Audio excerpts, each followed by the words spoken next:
My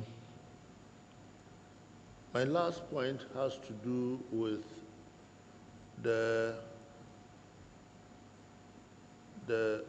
provision that a political party ought to be present in so many parts of the country, 2/3 of the districts, and so on and so forth. What's your attitude to that?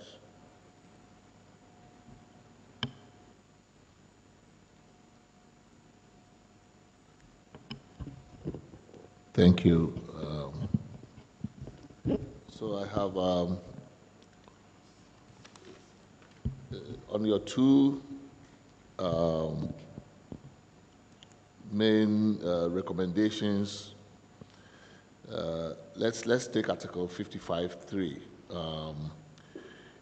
In 2019, when there was an attempt to put this issue to a vote, both in Parliament and in a referendum,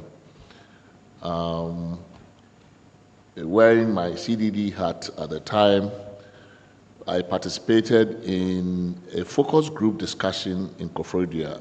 We did a series of regional focus group meetings, and I was in charge of the Eastern Region one, and I was in Koforidua. We met a very diverse group of citizens, from traditional authorities, chiefs, traditional authorities, youth groups, political parties, religious groups, just a broad spectrum.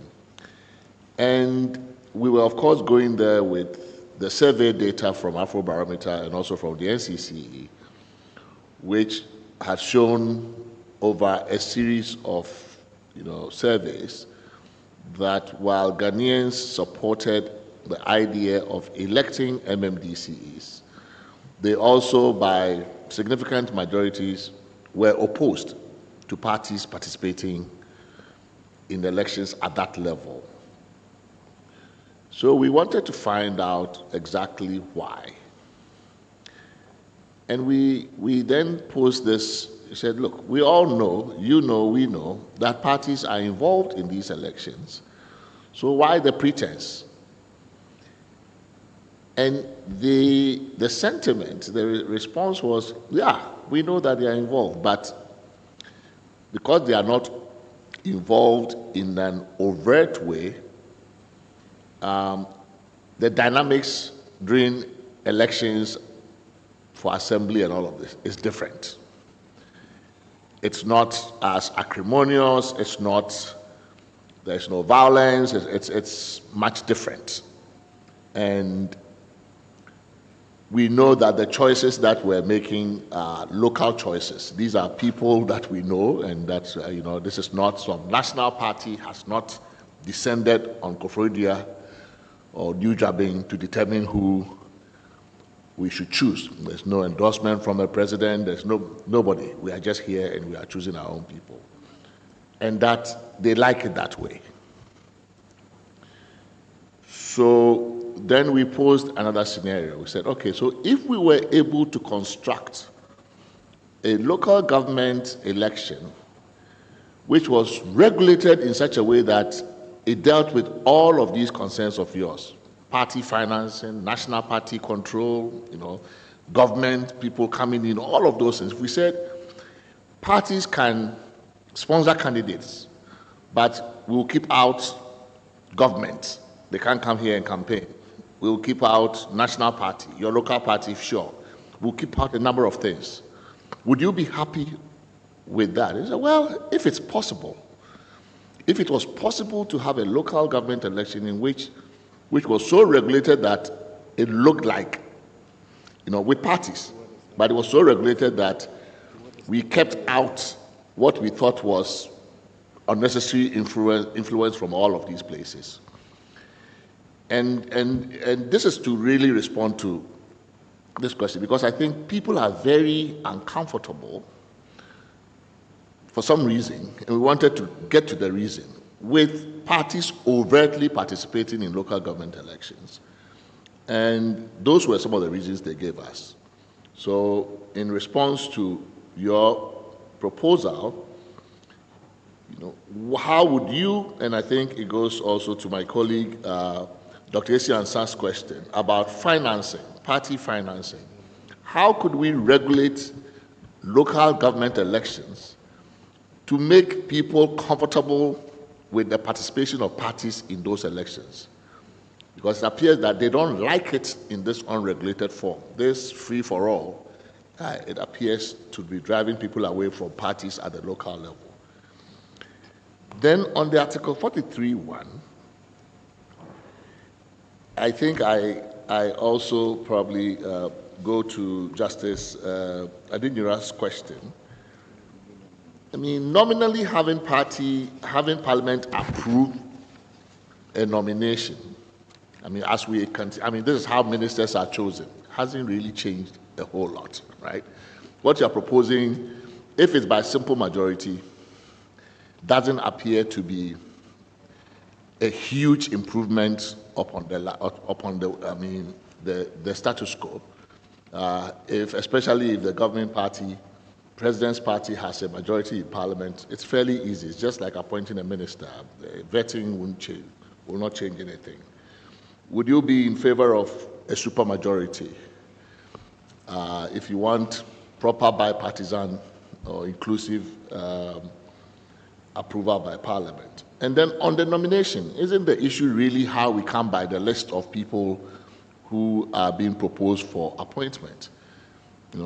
Is there any, would you still leave it, the president single-handedly picks people and just sends it to Parliament? Again, just like a minister.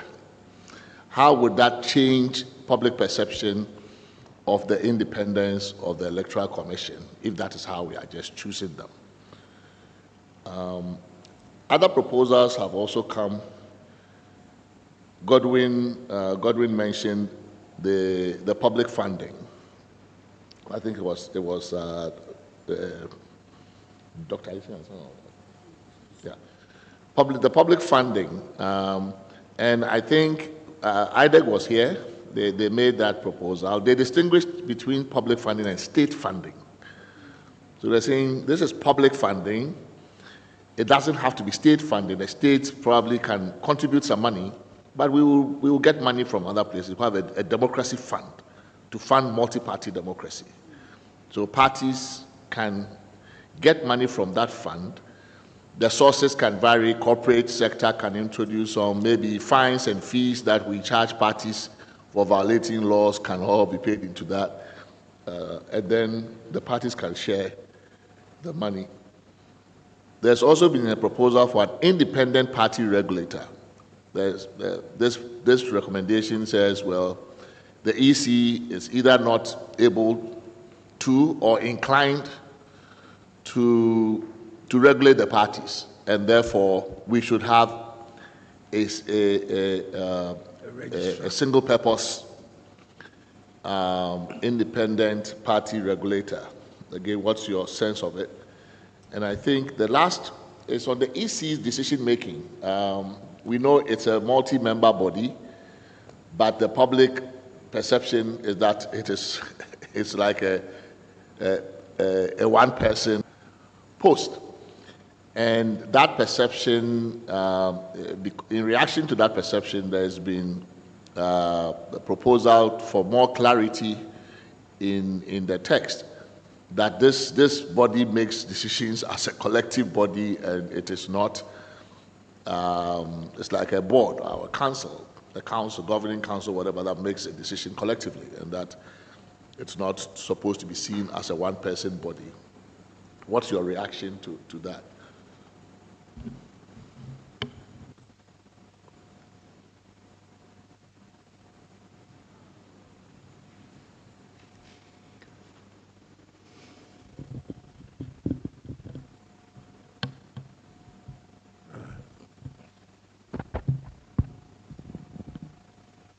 Thank you, Prof. Let me start from the first question on nomination of EC members. Who does it? The current position is for the President on the advice of the Council of States. If we are to cure the malice of people suggesting that because a president appointed the person, so the person is obligated to do the bidding of the president or to be beholden to the president. If we are to cure that, I would suggest then that we go the Kenyan way, where an advert is placed by the Public Services Commission or a committee is put up, place an advert for people to apply. And when they apply, they go through an interview process which is public. It's on the screens of the television and the questions and everybody. So the committee will screen through the interview and limit the number to maybe 3. Because as we speak now, there is an ongoing recruitment in Kenya for the appointment of Electoral Commissioner, IEBC. And there were dozens of applicants, but they have screened it down to some specific number, which will then go to the House of Representatives and ultimately to the President. I think it becomes more open and transparent. And now people are telling, I have read from some sources, this one will say, when I come, I will do this. I have seen this deficiency in the commission's work, and I'll do this and I'll do that. It's generating a lot of public interest. And that's what I think it should be. It shouldn't be a Jubilee House matter, then the press will release an announcement. No. So a committee could be put up to undertake an advert, screen it, and send the number to the presidency and Parliament for the vetting and ultimately the approval. Meanwhile, it should be made public. All the processes should be made public. Because it's quite a sensitive area. People think that somebody will become an electoral commissioner and he's going to, I don't know whether he's going to manipulate figures or not. But maybe this committee would like to hear that a party like the MPP came to power with an electoral commissioner not appointed by the MPP. President Kufuor came to power when the electoral commission at that time was appointed by former President J.J. Rawlings. Equally, Nana Akufo-Addo came to power under the presidency of Madam Charlotte Osei, who was appointed by John Mahama. John Mahama recently has come to power under an electoral commission appointed by Nana Akufo-Addo. But we still need, because there are still some suspicions here and there. It's only today that I was reading a poll from Musa Dankwa, where I've seen about 60% of people say they have faith or believe in the Electoral Commission today. But around December, thereabout, there was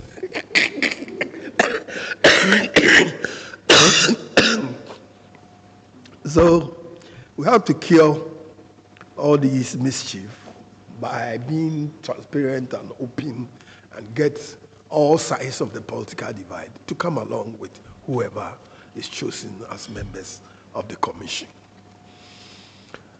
Role of political parties, voting in parliament and determination of leadership in parliament. Well, for now, the caucus in parliament would choose the leaders in consultation with the party. And recently it was Alisa here that Afenyo Markin brought the list of the committee and the leadership from the MPP side, which was ultimately approved by the National Council, which is the second highest authority of the party. So that had changed. Previously, it was the National Council alone that could decide who the MPs should take as their leaders.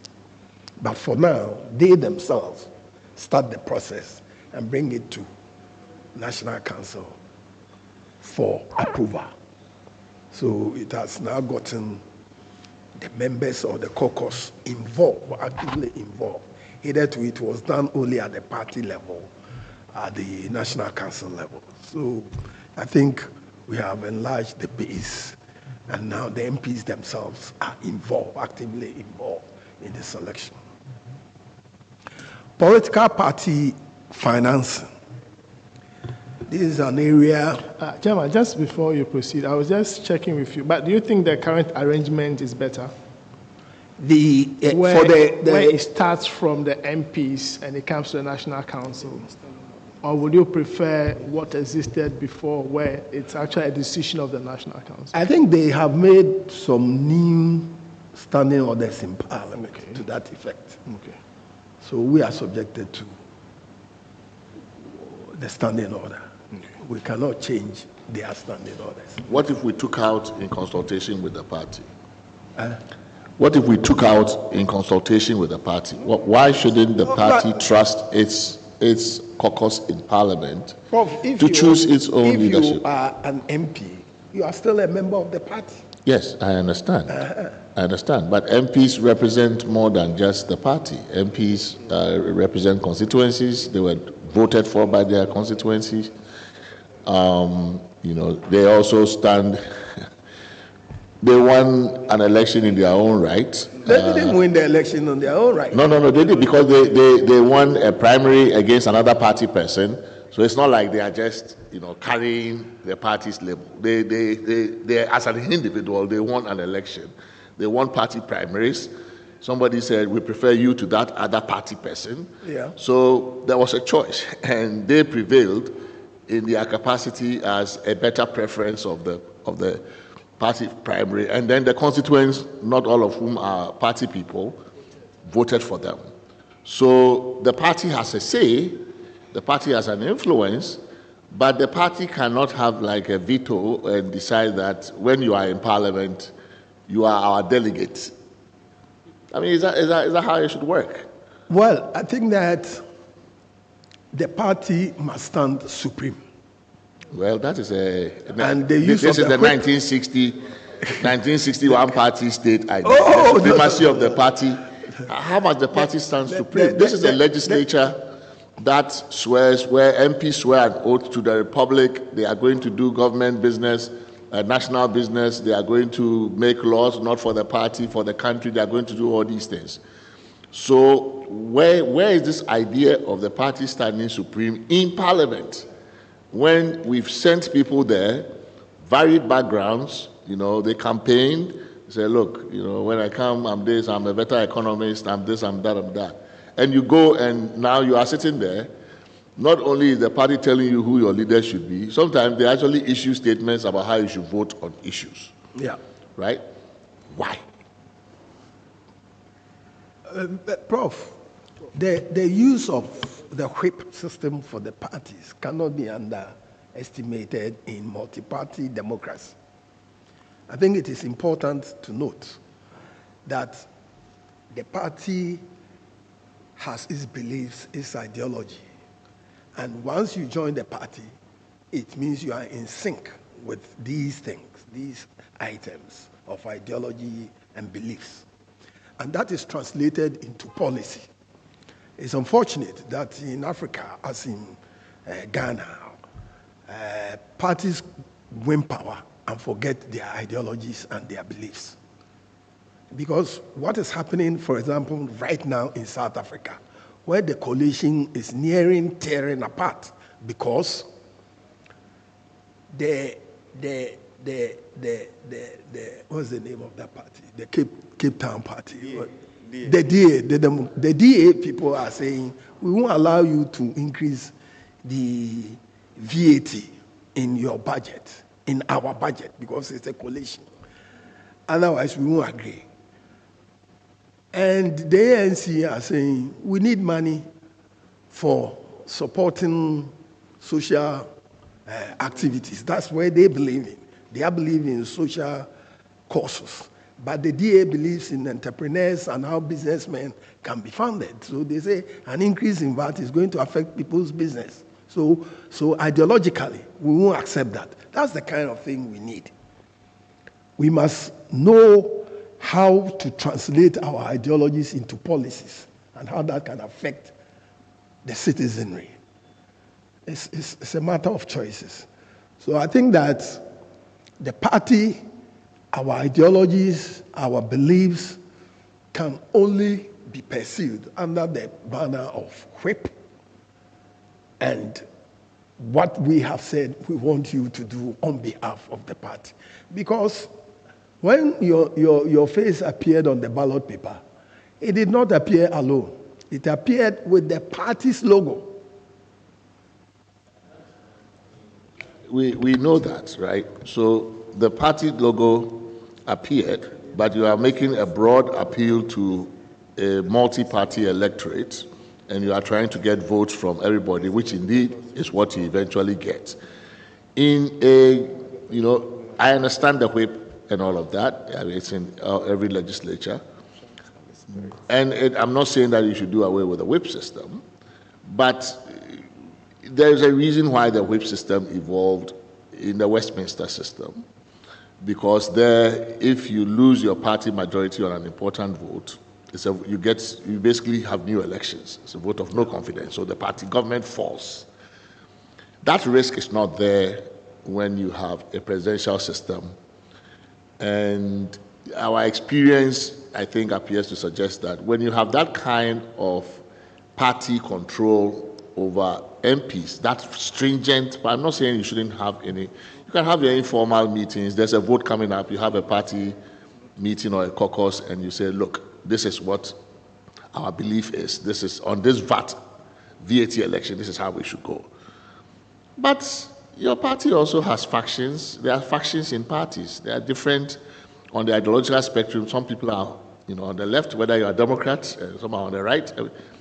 And that should be reflected in Parliament. Why don't you allow your members to think freely and to, not say they are leaving the party. They are still with the party, but they think differently on this issue. And this kind of stringent party control is depriving us maybe sometimes of the value of the experience or expertise or insights that your members of Parliament bring to these issues. Prof, I think if you go to Article 55(3), subject to the provision of this article, a political party is free to participate in shaping the political will of the people, to disseminate information on political ideas, social and economic programs of a national character, and sponsor candidates for election to any public office. So the party is sponsoring the candidate. And in any case, if they do an appointment or a nomination, they are only coming to the National Council for consultation and approval. In fact, the last one, the latest one, which was about 3 weeks or a month ago, all the names that they brought, the National Council gave them the approval. I mean, it's a matter of consulting. It's not so much unlike the previous era, when the National Council felt that they have to provide the names. Now, because of the standing order, the MPs or the caucus will bring the names, consult National Council. It's consult. I think it's also important that the party gets to know what's going on with its members in parliament. Because the fact that you have been elected in parliament, to parliament, doesn't mean you are on your own. You belong to a party that sponsored you, as in the Constitution. And you must abide by the party's policies and programs. And where we think you can be effectively deployed for the interests of the party and the country. View to its logical conclusion, right? It would mean that each time a person is appointed because of their party membership, wherever it is that they are sent to, they must do the party's bidding, right? It is not only to Parliament that parties send people. Parties appoint their persons to CEO, to all other places, right? And I think that is this party first ideology is what I want to challenge. That if we play a political system in which this party, supremacy of the party or party first ideology takes hold, which is what we are seeing now, and I think which is what is turning people off parties, is that, you know, parties see themselves as, basically, partisans see themselves as first and foremost owing allegiance to the party. And then basically the national interest or nation's business is secondary. So wherever you send a party person, we sent you here, you must do that. We sent you to DVLA, we sent you here, we sent you there, you are not on your own. And party people feel that way, increasingly. They'll tell you, you didn't come here on your own. We sent you here, we sent you there, we sent you there. So there's the same thinking. If you're saying that we sent you here and therefore do our bidding, what is to stop the other person saying, I sent you to DVL, I sent you to GMPC, I sent you here, so you should do the party's bidding, you know? And I think that is the sense I'm trying to, you know. I understand what you're saying, but the point must also be made that the party has a manifesto that is presented to the electorate. And if the electorate bought into it and voted you into power, you are supposed to use that manifesto and deliver on it. So if you are sent to GMPC, Ghana Cocoa Board, whatever, what is the party's policy that was presented to the people, to the farmers, that got you elected? I also understand, and I want Ghana even to go that way, that there should be a point where MPs or CEOs should be bold and say, this is the right thing, and I want to go by this. A few months ago, some MPs decided that they didn't want Ken Ofori-Atta as they were bold as Minister of Finance, and they gave their reasons. So that's the kind of thing I'm talking about, that people should be bold in this country. They suffered. You are bold to what? Or how? What kind of suffering? The MP, most of them lost their seats. If they lost their seats, you think the seat is for you forever? No, don't go there. If they lost their seats, they lost their seats. It's through the workings of the party. I thought you were going to say everybody lost his seat, but if you say some lost their seats, there is the individual who could not stand the competition. It's a competitive era. Yeah, that's true, but very few of them actually retained their seats. And the evidence is pointing in one direction. It's not true. It's not true. It's not true. It's wrong impression. Yes. It's not true. Yeah, so how do we cure this party first ideology that has crept into That's what I'm politics? saying, that yeah, it depends on the policy. If the policy inures to the national interest, everybody knows, and you will not go along with it, that will be unfortunate. So you must be bold and tell the people, tell the party that these are the intricacies involved, and it will be in the best interest of this country. And for that matter, ultimately, the party will be rewarded by the people of this No, country. but that's not how politics works now. And then it doesn't It work. has to it work. doesn't work that way, partly because of the incentive structure around the party control. If you were going to dissent, and the party would then come heavily against you, sometimes even trying to kick you out of parliament while you are still there, and they would definitely primary you out of the elections, which is, of course, they have the freedom to do that. But if you are going to get reprisal from the party for trying to do the right thing, then this scenario you are painting, be bold and stuff like that, it's not going to happen. But Prof, People will grumble quietly. They're like, look, I mean... Ours is a nascent democracy. It's now growing.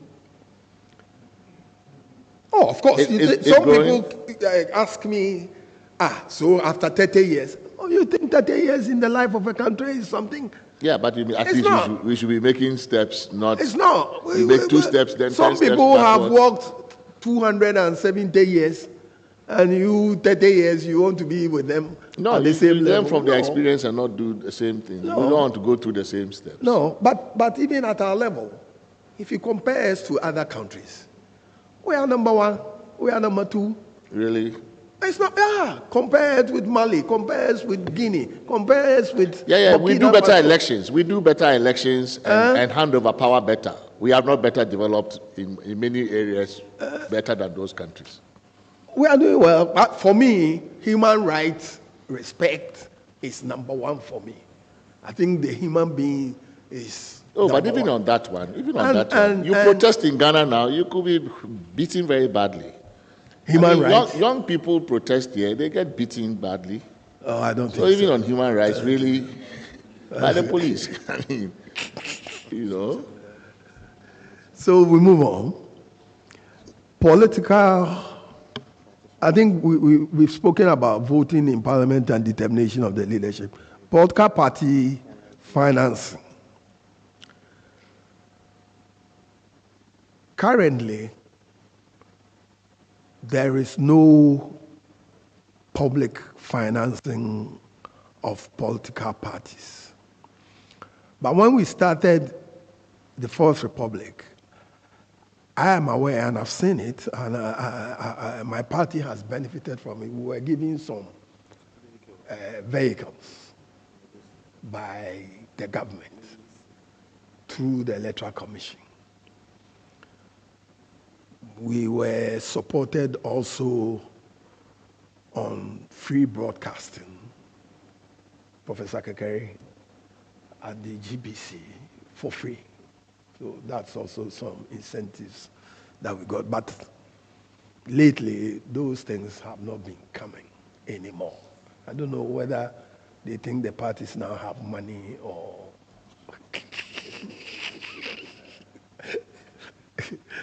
But it's something that needs to be critically looked at.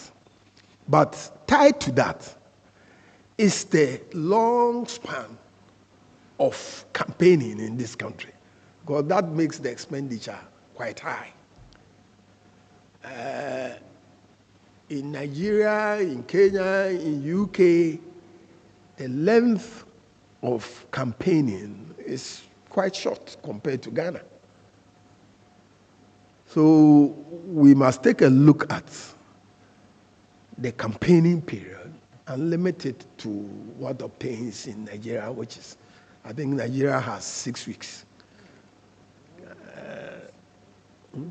3 months or thereabouts. It's not, but Ghana is 4 years. I mean, how are you going to find the money? And if you campaign for 4 years, certainly your bills will be very, very, very high. And where are you going to find the money to pay? So it makes political party financing, we have to tie in with the campaign period. But the state must also take interest in financing of political parties and then strengthen the monitoring of the finances of political parties. The current regime where after elections parties submit accounts is not enough. It's woefully inadequate to check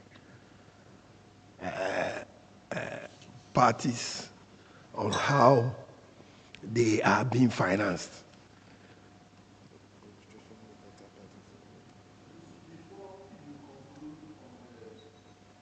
The financing, could you?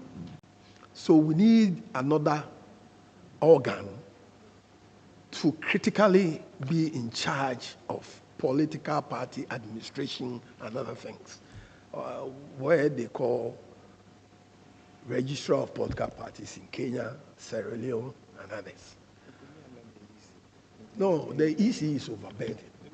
What if you said currently it's with the EC, but in the Electoral Commission, then there is the need to strengthen that department, because there are cases. Only recently,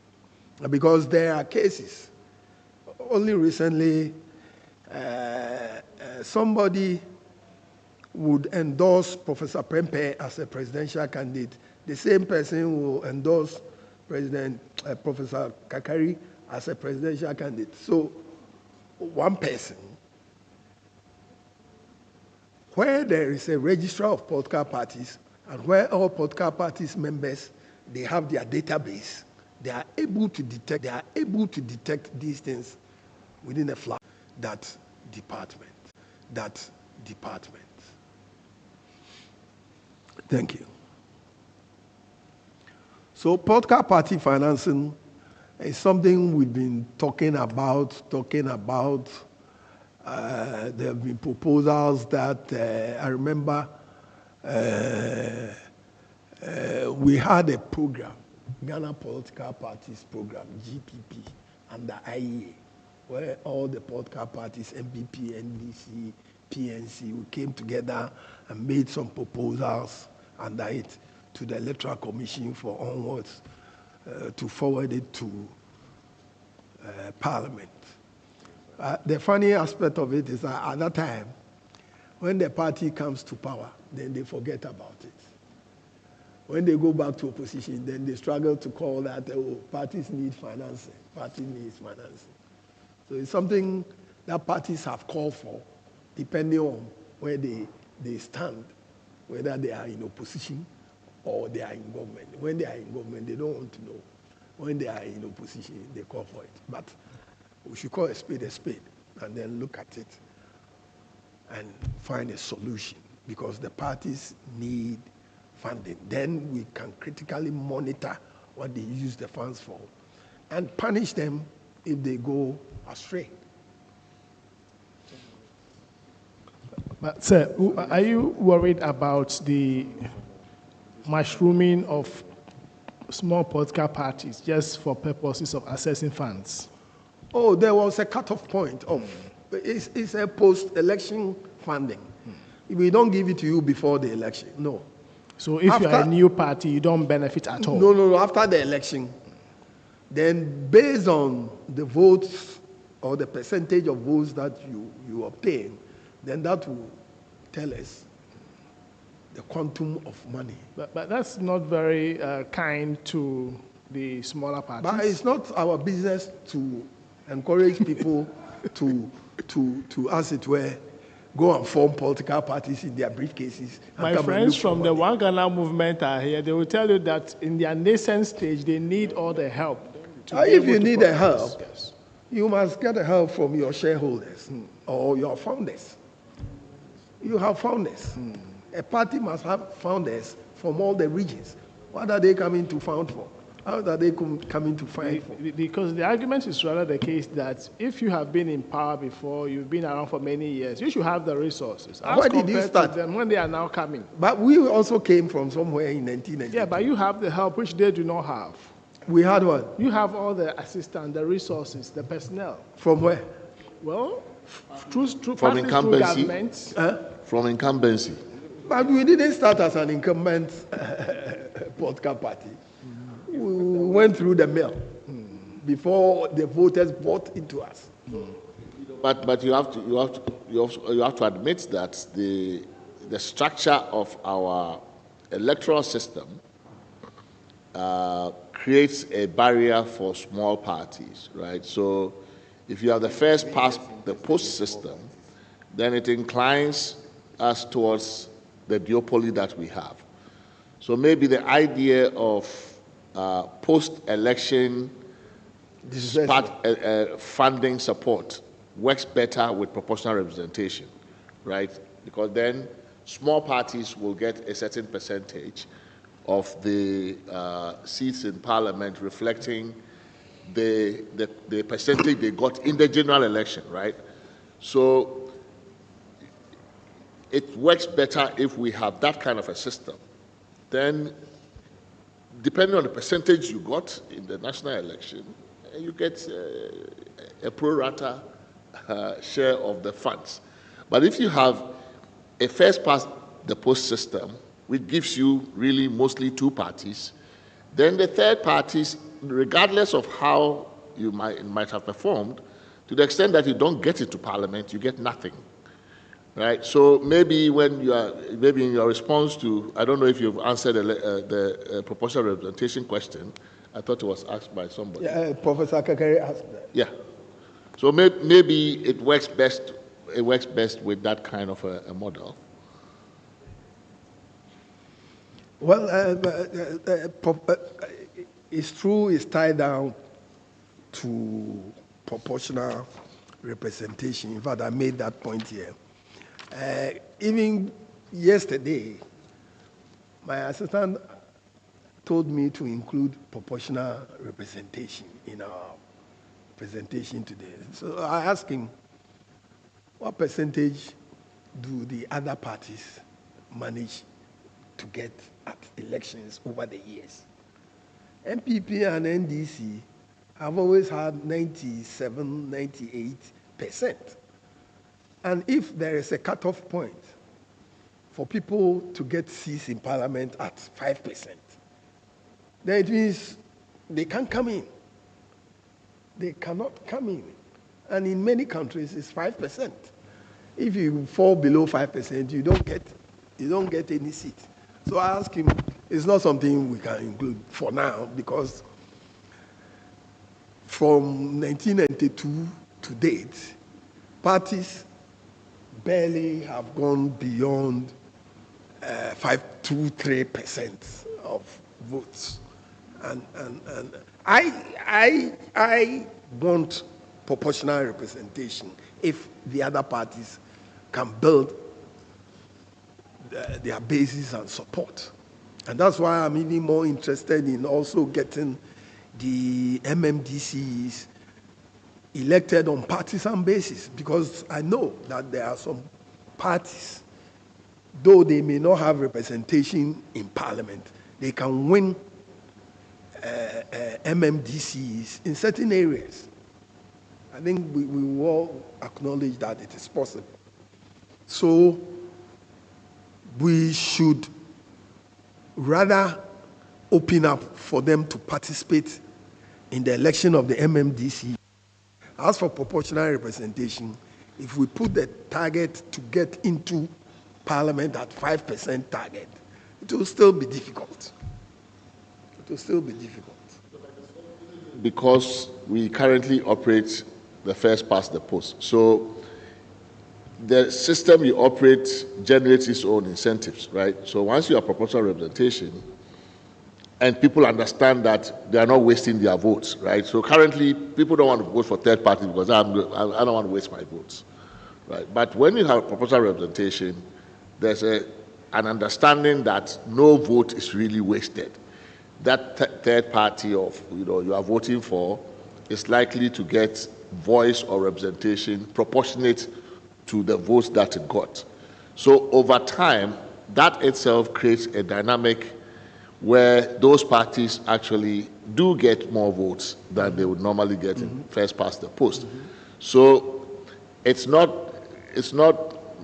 maybe fair to use the outcomes of elections and the first past the post system to judge the electability or performance of third parties, in a proportional representation system, because that is a very different kind of system, right? And if we were doing South Africa, for example, if South Africa was first past the post, a lot of the parties you see in the parliament now would not be there, right? But because they are doing proportional representation, everybody gets a fair chance, and the people are able to support Zuma's party. The moment he forms it today, he can get some votes in parliament. Percentage, yeah. Exactly. So the system determines the performance sometimes, and not the other way around. So, well, I personally, when my assistant brought it up and we discussed, I thought that if we get a hybrid that is partly first past the post and partly a proportional representation, the two can work together in a country like Ghana. It will be better. Yeah. In principle, you are not opposed to the idea. No. It's something. Okay. There are some small party people who want to engage you, but maybe let him finish. You are big. Maybe let him finish.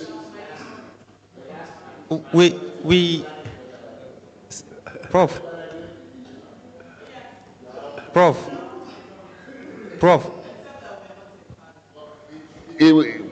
We should allow him to finish the last answer, and then you guys can. Yeah. So the next one is the appointment of ministers from Parliament. It's something we also discussed. But then I asked myself, do we want to go the Westminster way or not? Because if we want to get our ministers from Parliament, it's happening now in other jurisdictions.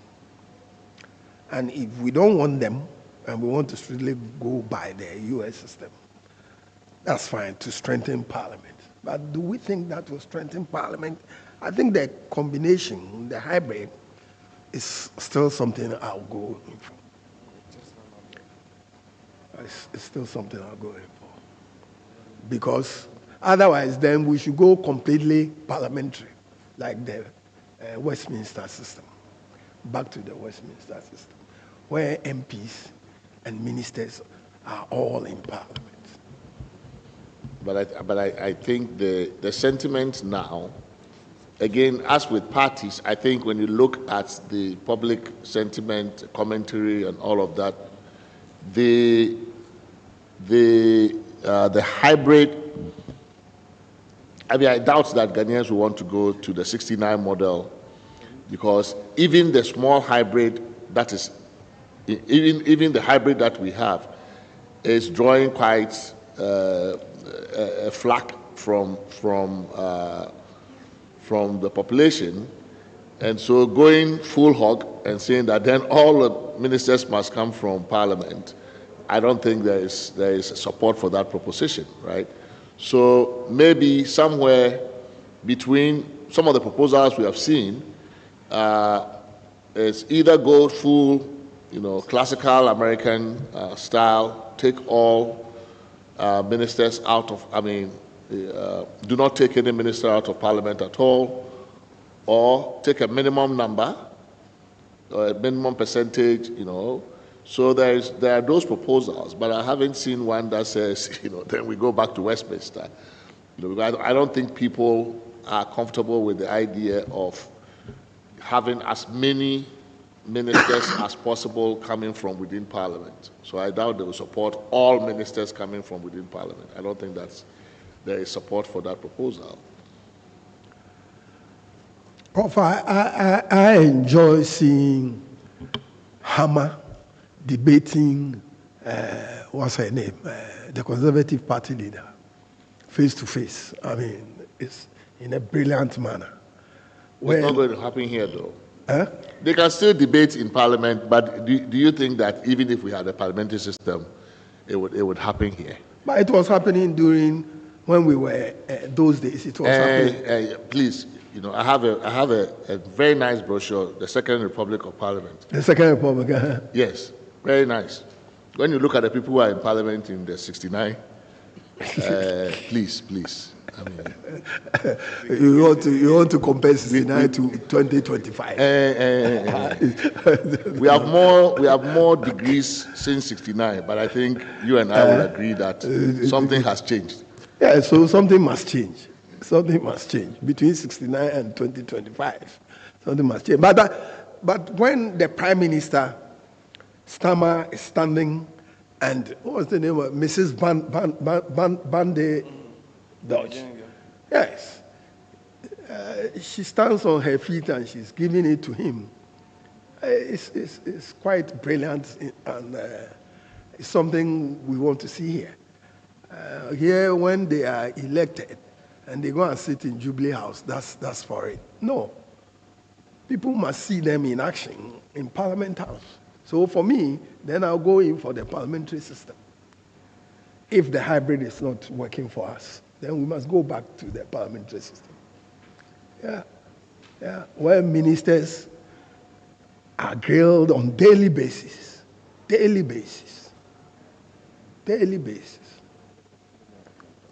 All right. So the next presence, Prof. So I think we have discussed proportional representation in Parliament. It's a good thing, as I said, but our thinking was that the percentage to enable a party enter or get representation in Parliament normally is 5%. Is a difficult hurdle to cross. But I also buy into what you said, that with time, the voters will also know that they won't be throwing their votes away. It's a matter of time. Yeah, it's a matter of time. And one thing we must learn as a country is that Rome was not built in a day. So people must learn that 5 years, I want to be at this point. It doesn't mean that today you must have that. No, Ghanaians want everything hot. But we must learn. Because in the UK system, even when they want to amend certain portions of the electoral law, they give advance notice of 2-3 years so that people get prepared. But here, 6 months to election, then they want to change the law, which is not good enough. And we must get ourselves to understand that I don't want to say everybody can live up to 70 years like me. But we must plan our lives that if you want to do something, don't expect that immediately today, you will be answered. No. It takes planning, both medium and long term.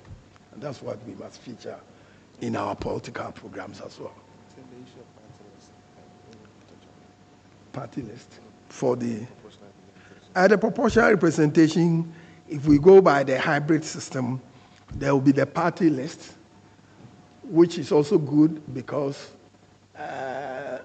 how far that will stop corruption at our primaries level is also another issue. But the leadership of the party will then be armed with who will be number one, number two, up to maybe 275, or if it's hybrid, 200 for whatever. But it's something that is good because the party list cannot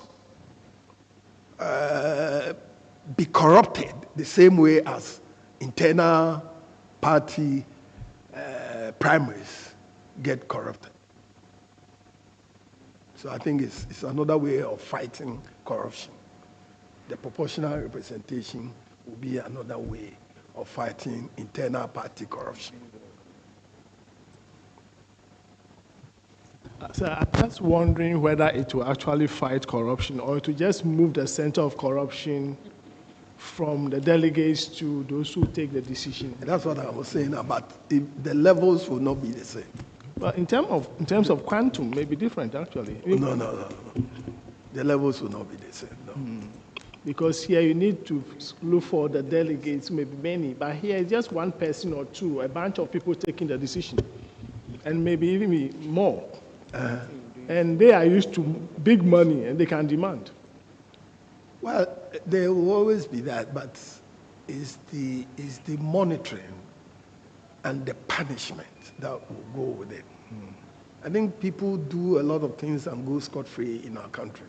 So maybe the reforms must also look at the criminal justice system and how we can punish people. You know. Okay.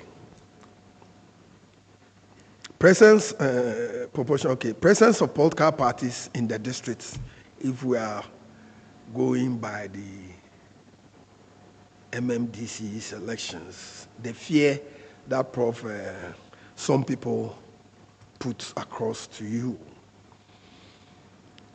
I think that it cannot, and especially if we limit the time for campaign. You see, the enormous amount of time that we devote to campaign also costs us a lot of money. So if you are doing district assembly elections, you don't need more than 1 month for campaign. You don't. No.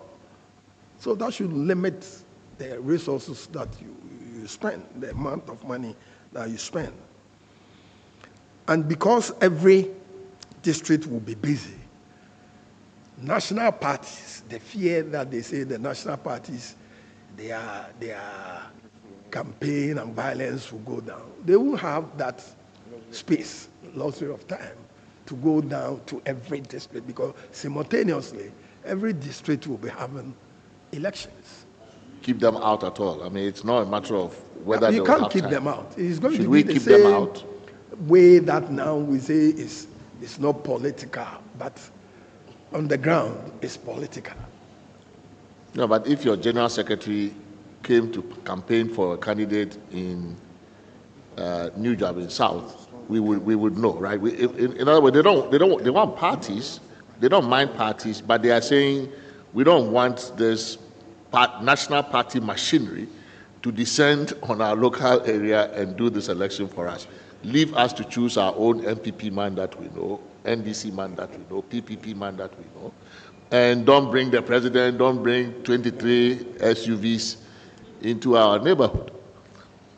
Prof, the voters are discerning, and day in and day out, they are becoming more discerning. So we should not take the voters for granted. You will go do whatever you want to do, but mind you, his or her vote is secret, and he will punish you if he wants to punish you. So we should allow I think CDD made a survey that said that they will take your money, but they will vote against you. I remember that survey. Yeah, I mean that's one option, that we let the political marketplace regulate this behavior, or we regulate it by fiat. Because it's one option. You can say, well, the market itself will take care of this. The electoral market will take care of this. Voters are discerning. They'll figure this out. So leave it. Don't regulate it. But the enforcement. Then you can say regulate it because it's bad for our politics. Mm-hmm. The enforcement, will the police be capable of enforcing these rules? Our own police? The regulator. Okay. But the regulator, the Kenyan regulator, she is looking to become the electoral commissioner now. So I asked myself, you are the regulator of the political parties. Why are you going to apply for electoral commission?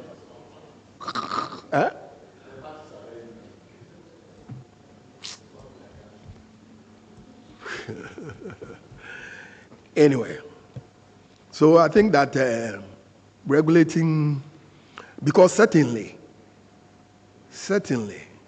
Prof, Nigeria, they vote for their, what they call local government chairman, or the equivalent of our MMDCs. They vote on them. Nigerian elections at the federal level, is more violent than ours. So why didn't they eliminate the local government elections from supervision or attraction from the national level? It's not. It will come. South Africa, look at a place like Uganda. And still the opposition was able to win Kampala as a mayor. So what are we talking about in Ghana? Huh? Let's have our freedom. Let's have our freedom and get the grassroots to choose who they want for a period, 4 years. Then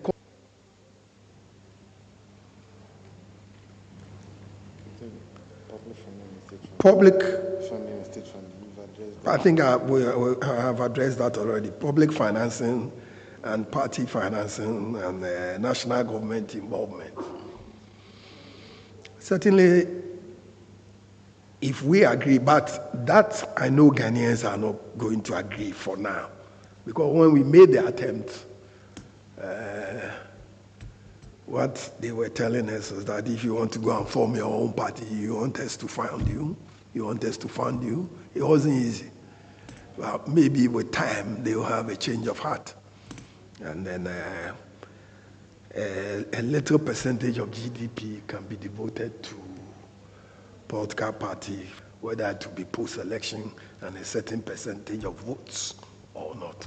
But first, we must agree that the state, whether we use it as a tax from taxes or whatever means, to support political parties' activities.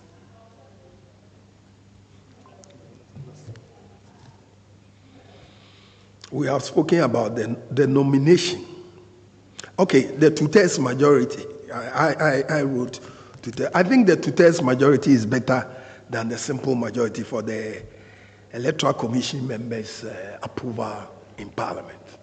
Two-thirds majority broadens the base because a simple majority is not weighty enough. So if you are able to commandeer two-thirds, then basically you have a bipartisan support. I think I'll go in for that. Nomination, we can give that to the Public Services Commission or to put up an advert or a committee with membership from Parliament, Judiciary. You already answered that. I already answered that. Okay. That's okay. Then Registrar of Political Parties. We've mentioned that EC governance, a board or one person. I think in other jurisdictions like Malawi, they have the board, then they have what we call here the director of elections as the person in charge of the election machinery. And so from time to time, he will report to the board. And the board, as constituted, will be chaired by an eminent person, but he's not going to have it alone. It will be a collective responsibility for all the members.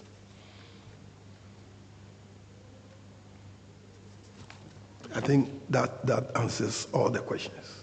Thank you very much. Thank you very, very much. So please, you have the floor. Yourself and then you. Thank you, Prof. I'm Kwashi Fleshalati from United One Ghana. United? One Ghana. On the 2nd of October, we were giving our certificates as a final certificate for political party. Uncle, I'm very happy you are much in support of the proportional representation issue. We've been advocating for coalition of governance. As you made mention of South Africa, a typical example of what is happening about the DA and the ANC fighting over the the VAT issue and stuff like that. It's going to help us because you get more political parties now going out there, speaking for, researching, going out there to, project their ideas to the people, for them to acquire, the percentage that we are all looking at. Because you made mention of 5%, but in the current constitution that we find ourselves in, there's no 5% anywhere. Actually, you'll be refunded with the nomination forms, the payment of nomination forms, when you attain 12.5% of the vote before you get refund. Yeah. Which is very high. We have to look at that as well. As you said, 5%, it will to motivate us to get to that threshold. But also, with the proportional representation, I also want us to look at, as the present situation we have, that's presidential and the parliamentary. As if you are vying for presidential, and you should get 150 or 200,000 votes. The present situation is that you lose your 200,000 votes because you are out of the system. There's nothing that to protect the 200,000 people. We also have to look at that. Either the presidential candidate represent the 200,000 people in parliament, or even at the how do you call it? The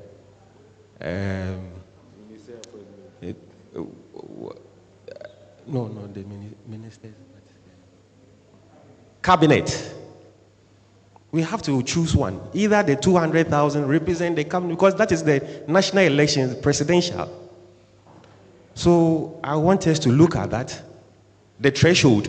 If the party should have 100,000 votes, what happens to the 100,000 votes? Or the 50,000 votes, what happens to the 50,000 votes? We must have a threshold for the presidential candidate to represent the numbers gained. When you also look at the parliamentary now says that it's just a simple majority. If you can win, you can become MP with just one vote difference, of which we don't think is the right way to go. There should be consensus, because then you have not attained even the 50% plus one vote we are talking about for the presidential. Why should we exempt the MPs from that threshold of the 50 plus one? So that we can have a coalition government, a government even in the constituency levels. If you don't attain the 50 and you have 49, and the other party probably will have 48, and the third one 2%, 1%, you find the one that you can form a coalition government with in the constituency level. We believe in regionalization, so we'll also get to that level. But are you talking about the district assembly elections now? No, I'm talking about I actually moved from. That's why I'm saying I'll come back to that. With the regionalization, I'll come back to that. That's a new concept. Yes, that's a new concept. So I want us to look at that, and also the electoral reforms that state that with the presidential level, when no one attains 50%, there should be a rerun. That clause, that rerun, is the one disturbing all the minority parties and beyond, because the people have spoken. You've gotten 49 and other 48, the other 1%, 2%. Why should we go for rerun? The people have spoken. Respect their vote. And then let's do a coalition governance, or all-inclusive governance, because you need the 1% or the 2%. Either you even go with the 47 or the 48%. I mean, the winner, the leading percentage forms a governance. So your 2%, if you have a cabinet of a ministerial pool of 20 ministers, what would your 2% get you? No, it's all about agreeing to the coalition. But I'm saying that, so you want the presidential candidates that got, say, 2% of the vote to also have a seat in the executive. In the executive. You are not playing small power. You don't like parliament. You want to be in the executive. So you got 200,000 votes nationally. Let's say that gets you 2%. Let's assume that that's 2%. I'm saying, what would that 2% mean in actual fact? It means, how do you get into the cabinet if it's, say, 20 people? Your 2% will get you how many seats in parliament? Or you can even have one, depending on the negotiations you have with the party, because they will need your support to form a governance. So you also go with, and then with Jojo. It's all about negotiations at that level. Yes.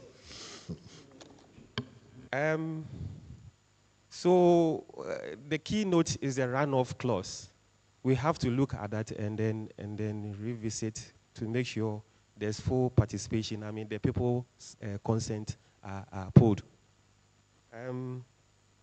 When it comes to the state funding, yes, we appreciate the support you are giving with the state funding. But here's the case,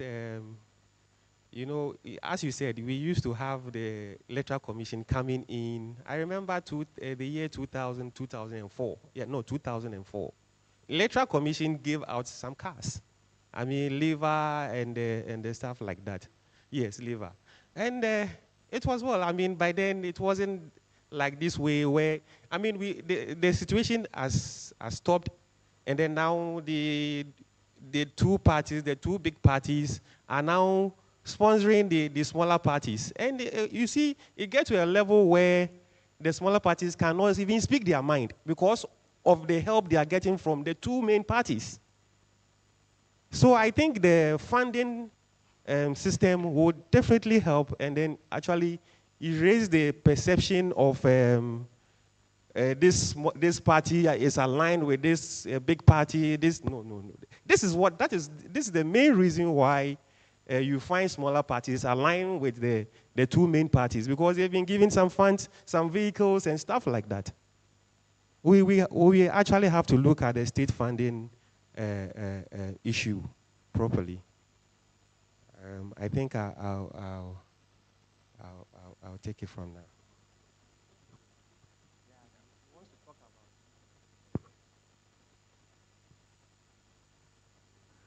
Be very brief. Okay. Thank you, Mr. Chairman. I'm Simon Abunenga, also from United One Ghana. Chairman spoke about the electoral appointment of the Electoral Commission being advertised for the purposes of applicants to apply, people to apply for that position. We cannot speak about the advertisement or the appointment without talking about the tenure of the Electoral Commissioner. We must have a tenure of the Electoral Commissioner. Before then, we can then look at it this way. The Electoral Commission has its own administrative structure. So once it has its own administrative structure, we look at it this way. Okay, this is a senior man. He's the director of operations, director of electoral service, and all that. Blah, blah. All those are there. They have their system of governance as well. So when there is a tenure of the EC chairperson,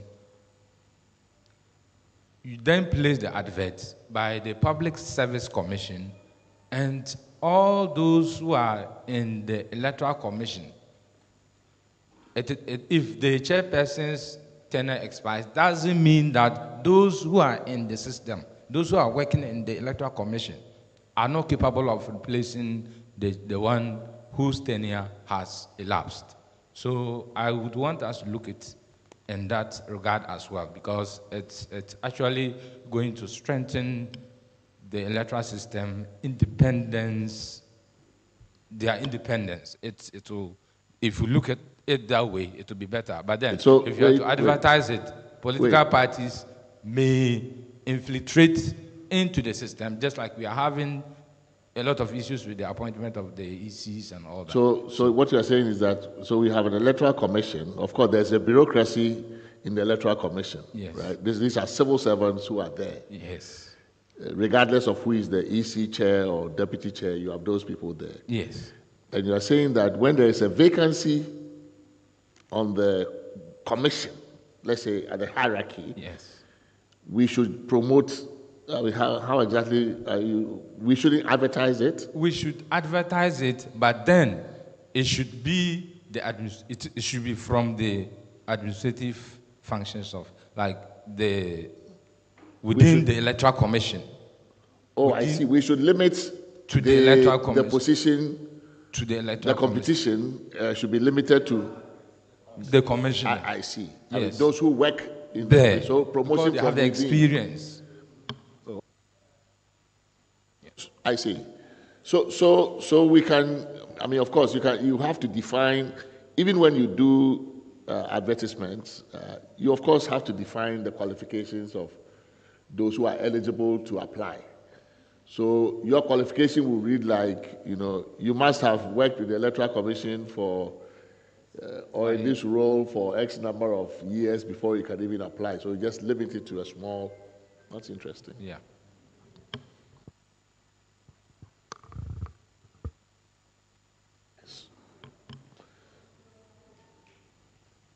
No, we are not going to let you United One Ghana movement split yourselves into three. Okay. So we will take, and then we'll do a quick break for tea. Then we'll come. Chairman, good morning. You spoke about the hybrid system, that you actually do not have much of a problem with it. But what we have observed is that by taking majority of the ministers from parliament, it not only weakens parliament, but then it's like the other side will do the work, because when you are in power, all your people are doing ministerial job. So if you don't have a problem with that, why don't we eliminate the words, except that the majority of ministers of state shall be appointed from among members of parliament, so that we give him the right to choose from parliament, as well as that could be one. The other issue for me is the EC. You have been involved in elections for some time now. You've gone to EC strong room and all that. The results are collated from the polling station through constituency to region, and then comes up there where your representatives are all there, party representatives, and a duty is to announce. Why do we have so much vilification and hatred and suspicion that she's changing figures?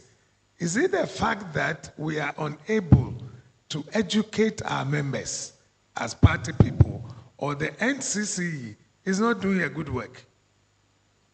Because where does he, it is the final figures which have all been certified that she puts out there.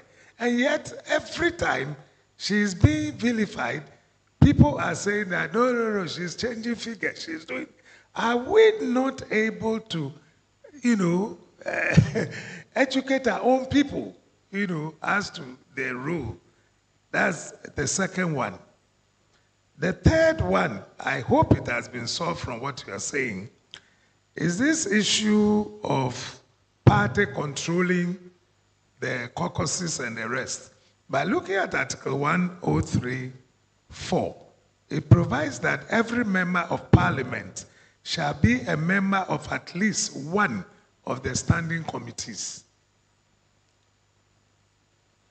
Should it lie in the mouth of party to say that I will not allow you to serve on this particular body, when the Constitution says that once you get into Parliament, you are obliged to serve on at least one of the standing committees. And the person chooses, oh, I want to serve on the Finance Committee or Energy Committee. And then party says, no way, we don't want you there. Go to another place. Are you not interfering with his right as a parliamentarian that he could choose to serve on that list? These are my initial comments to you. I think we'll take a brief pause for coffee, and we'll come back in about 10 minutes. Then we will, from 12:10 or 12:15 to 2 o'clock, we will engage the executive and legislature relationship again.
from the break. We have until 2:30ish for the remainder of this session, and then after lunch, we will start talking about the judiciary. We devoted the balance of the day after lunch to the judiciary, and then we'll continue tomorrow, full day on the judiciary. But then the plan today was actually to focus on the executive. We started talking about the legislative and executive branches yesterday, and of course we've been talking about the executive almost from the beginning, because from natural resources through decentralization and local government, public services, state enterprises, there's been, unavoidable mention of president, executive, all throughout. And even in the discussions on political parties last week, and then, of course, independent constitutional bodies, the Council of States, the executive has always been there. And yet there is a special chapter dedicated to the executive in the Constitution. So we thought we would also do a standalone discussion or engagement on the executive. The chapter covers a wide range of issues and institutions. The auditor, the Attorney General is there, the NDPC is there. Of course, we are going to have a separate session for the NDPC when we talk about the economy, finances, the central bank. So NDPC is in that cluster. But there are a wide range of issues, some of which have come up in discussions under different other clusters. But we thought we would get the perspective from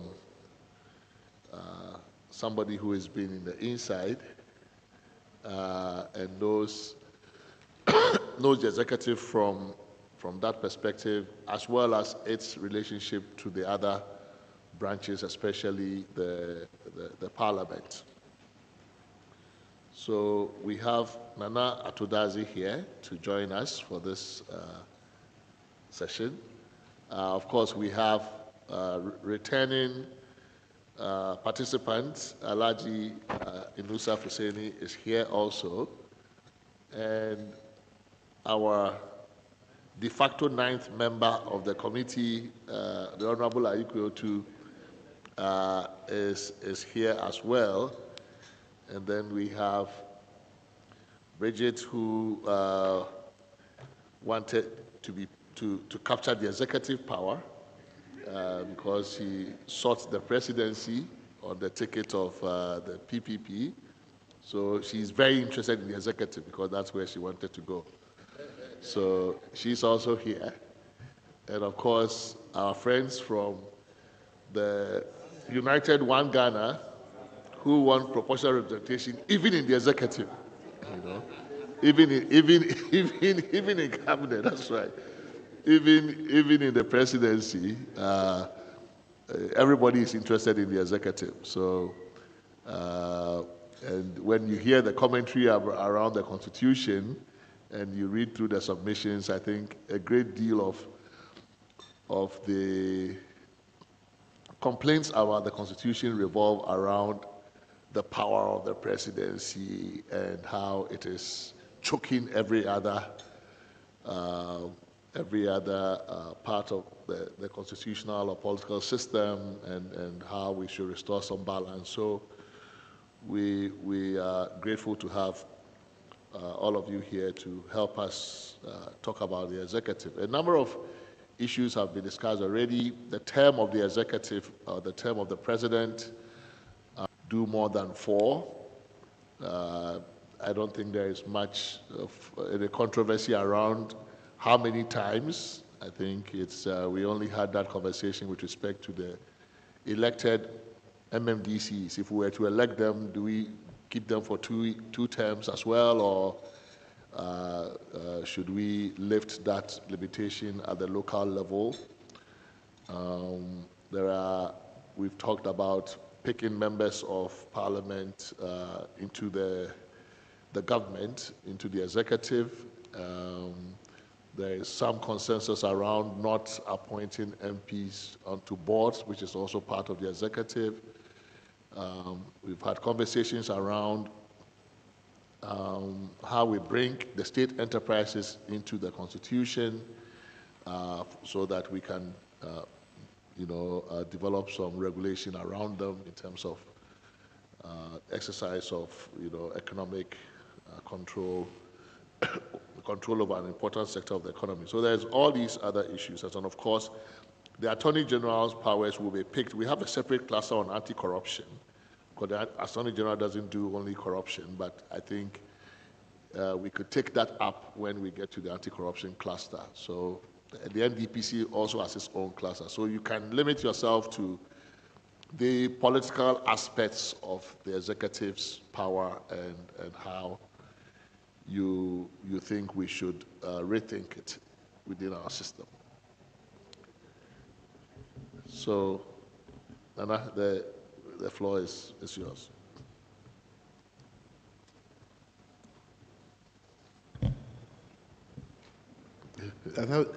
Well, sir, thank you very much, Chairman, honorable members, and colleagues. I think I wish to advise myself and say that I'm grateful for the invitation, and you undertaken a very important assignment, which has taken a very long time before we got in here. We've had a lot of battles on this constitutional reform. Indeed, at a point in time, I served as the chairman for the Constitutional Reform Committee for the NDC. We did a document. I don't know whether you have a copy. We'll try and get a copy for you, in which we made a lot of proposals looking at prior interventions in this area. Was a little disappointing that we get to the crossroad. There's literally consensus on all these issues about appointment of electoral commissioner and all that. We had the president electoral commissioner who was chair of the subcommittee that dealt with the that issue. But she was appointed subsequently, not using the proposal that her subcommittee, put up. And we still are in that. So for me, a lot of the areas are already agreed, but time has run, and I think that we should, of course, look at it again. So I'm happy that this committee is up. There's only one area that is a favorite haunt of mine. It's about the transition as a subject. Now, you could see my colleague, we've been battling over the years.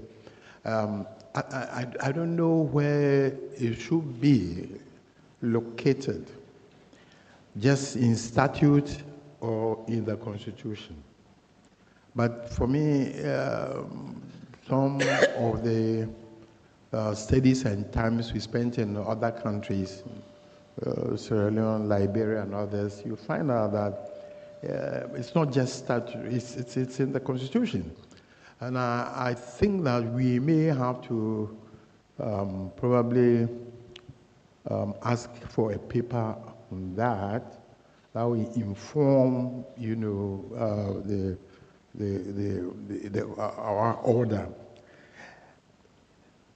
For the last 3 months, it's clear that the battles that are going on, from flying containers or whatnot, are transitional issues. It's as simple as that.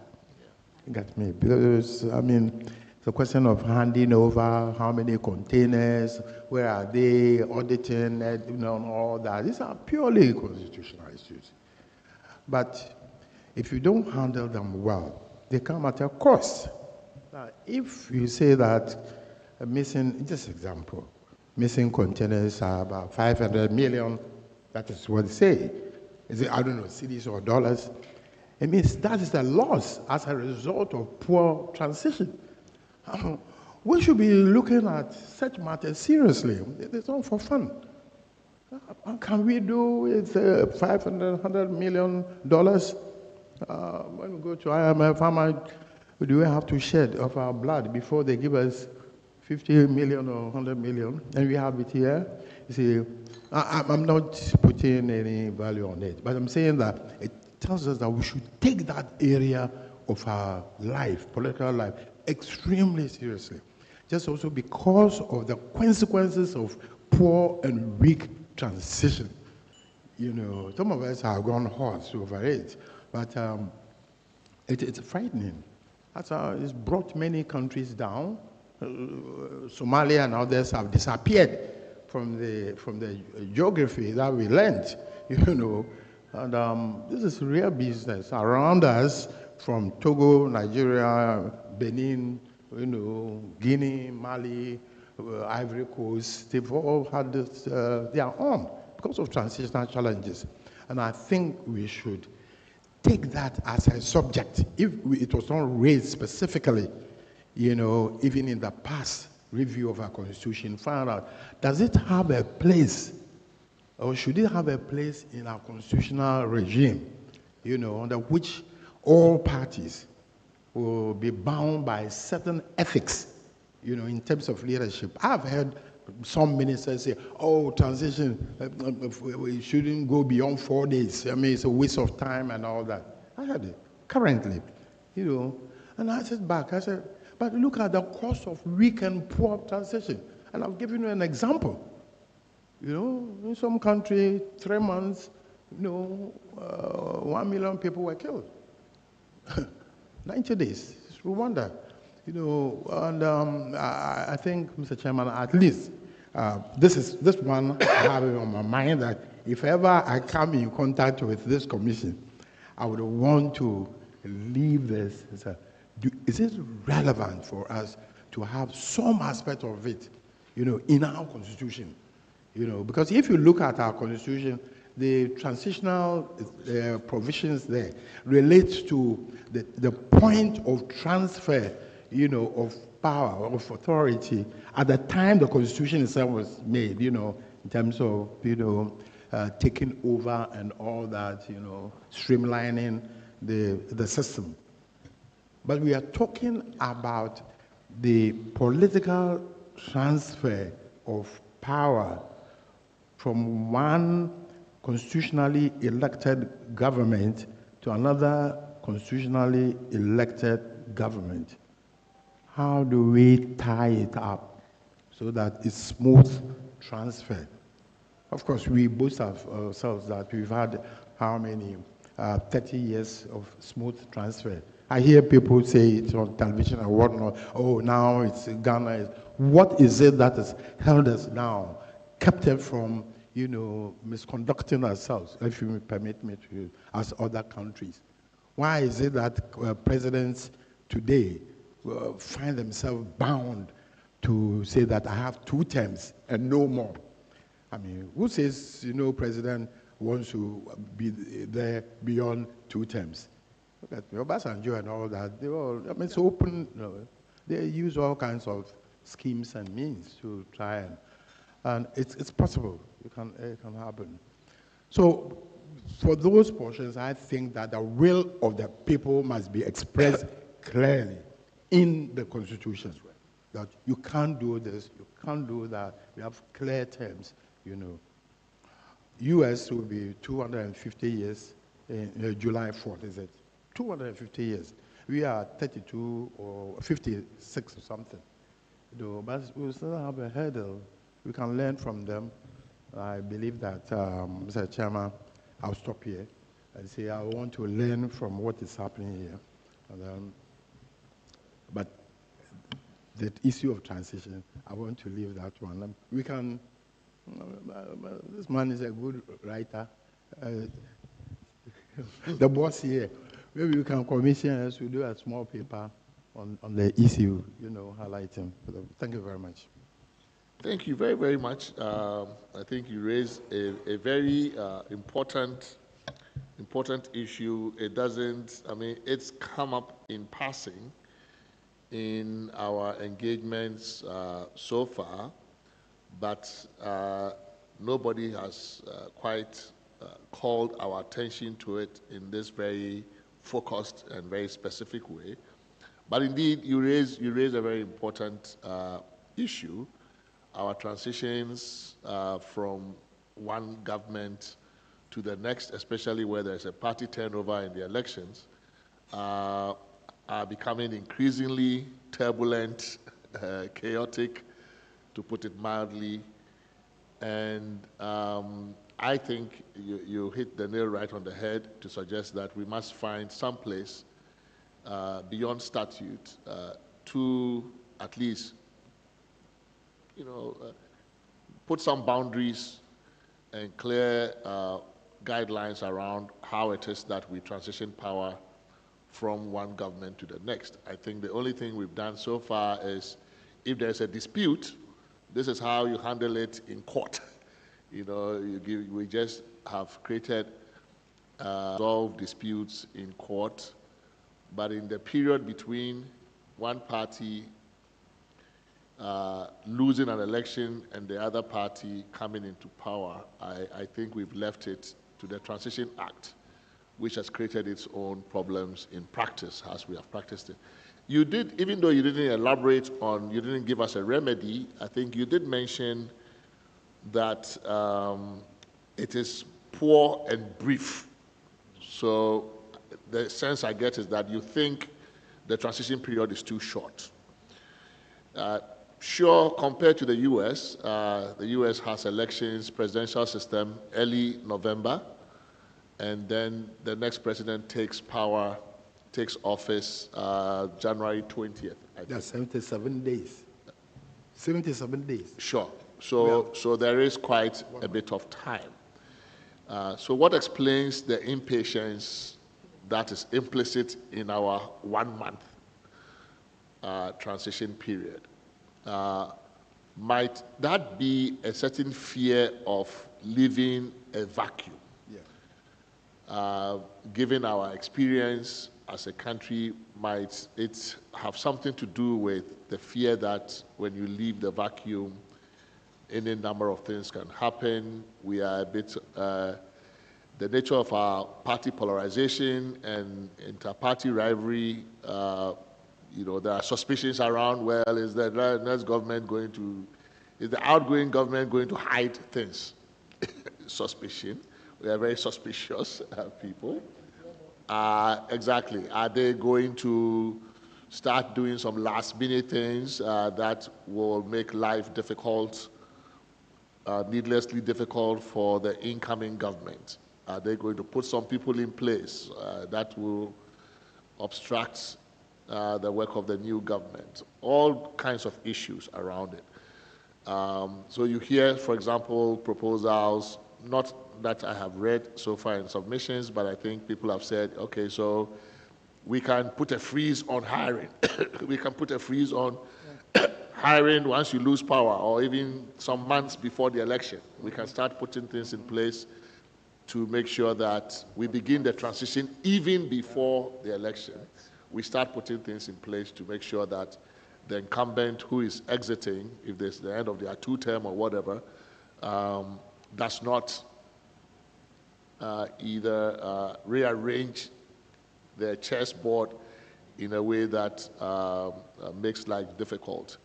Then there are other transition issues like, everybody comes in, the country is broke. So do we not have a way, for example, of having clarity on what the numbers are when you left office? I mean, can we not do an audit and agree that when this party left office, this was the picture, and that there's no question, that this person doesn't come and say, there's nothing, and then the other say, oh, you are lying, we left you plenty of money. How can it be so different within a month that the outgoing party government says there's nothing, there's plenty of stuff we left you. The incoming government says there's nothing we left you. So even economic data, basic economic data, we can't agree on that one, right? And handing over notes, I have been involved in some of these transition committees with Honorable Aikwe to, sometimes you find some things in there, sometimes you don't find some things. I had a friend who did some of these transitions looking at estates, and you have to just run around to physically identify property or find cars and stuff like that. Sometimes you can't find them. The logbooks don't show that there are those assets there. So it looks like a very chaotic, state that it doesn't look properly governed. So I think you've raised a lot of questions, and I like your proposal that we can actually commission a paper so that we are properly advised on this matter by those who have experience working the current arrangement. I think that's good. That's good advice. But we can also use this opportunity to maybe, for those who are familiar with it, maybe from Honorable Aikwe too, and then from Alaji, sir, if you can also share some perspective on, from your inside perspectives on this problem of this gap between, sometimes I wonder how we would have done it if we were a Westminster system, because there it appears that the transitions are very quick, almost instant. Yes. The moment you lose election, the next day somebody is at number 10, right? And I'm like, how? This is not possible here, right? How is it possible that in some other political cultures and legal cultures, you are able to transition so seamlessly, right? And there's nothing happens. And have you been in government before? So you wait your turn. So I do think you've really raised a very big issue for us. And, but again, if we had the American 2 months plus, look at even the 1 month. People taking over, public offices, toilets, the incoming party, foot soldiers cannot wait. Then there's a lot of this violent, chaotic, so we have a lot of issues to deal with that may not necessarily happen in other places. But how do we do this properly? And I think Chairman, I don't want to take a second bite. I just want to draw attention that there is an establishment, the Office of the Administrator General. And I think we should put it on down there, that they possibly could be the key or part of the key to all the problems that we are facing. But it's the placement, how it is. For instance, should it become an institution of state, like NCC and whatnot, an independent institution of state? And then how will the powers of the Administrator General, influence our political life? In the U.S., they have this establishment, similar establishment. They are in charge of procurement, control, inspection of offices and bedrooms of presidents and all that. It's a massive. Unfortunately, this body we created under Act 458 is under the presidency. That's the way it dies. The process of supervision and operationalizing the sensible things are just dead. So that's why I say I think that we probably need a paper on this. In this constitution itself, just as you have your NCCE and whatnot, we have the Office of the Administrator General. You see that it puts a lot of sense into our political system, in timelines and whatnot. But I said I thought we should put it up front when we were thinking first. When the head of civil service was here, I don't know whether in his public comments or in the side chats, the sense I got of the Office of Administrator General is that it almost does nothing after the transition, right? It's just a transition office. And the civil service perspective was that actually this is work that the civil service actually does. They feed that person with all of the information that that person needs. And maybe what accounts for the seamless transition we see in UK and other places, that there is a civil service that is there. It's the public administration that is there regardless of who is in power. And they know what to do. They function, regardless of an election outcome, they are still there. And that may be part of the turbulence we're seeing, is that our civil service has also become part and parcel of the politics and its politicization and all of that has not made it possible for it to function as a proper civil service that is there to make sure transitions are seamless. But this office has been mentioned. I am not familiar with it very well. And I think that in the assignment you've given us, I think we will definitely need to know more about this office, and maybe the head of civil service can help us with that. Public Services Commission, all of those public administration bodies can help us. And then there are concerns around the security establishment. What role must they play in this transition? Because this is also there's a risk of chaos. There's a risk of disruption.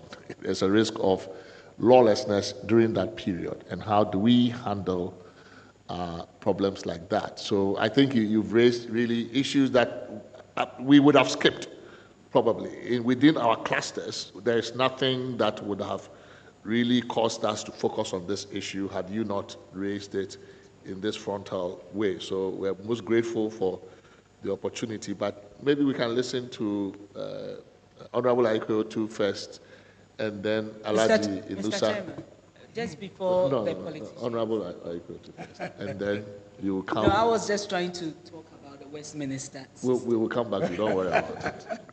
We know you are a British woman. Well, thank you. The law came into force. We were all hoping that it will solve problems. But I don't think it's clear enough. I've been trying to find out the office of the Administrator General. I don't know where it is located. I don't know where it is located, honestly.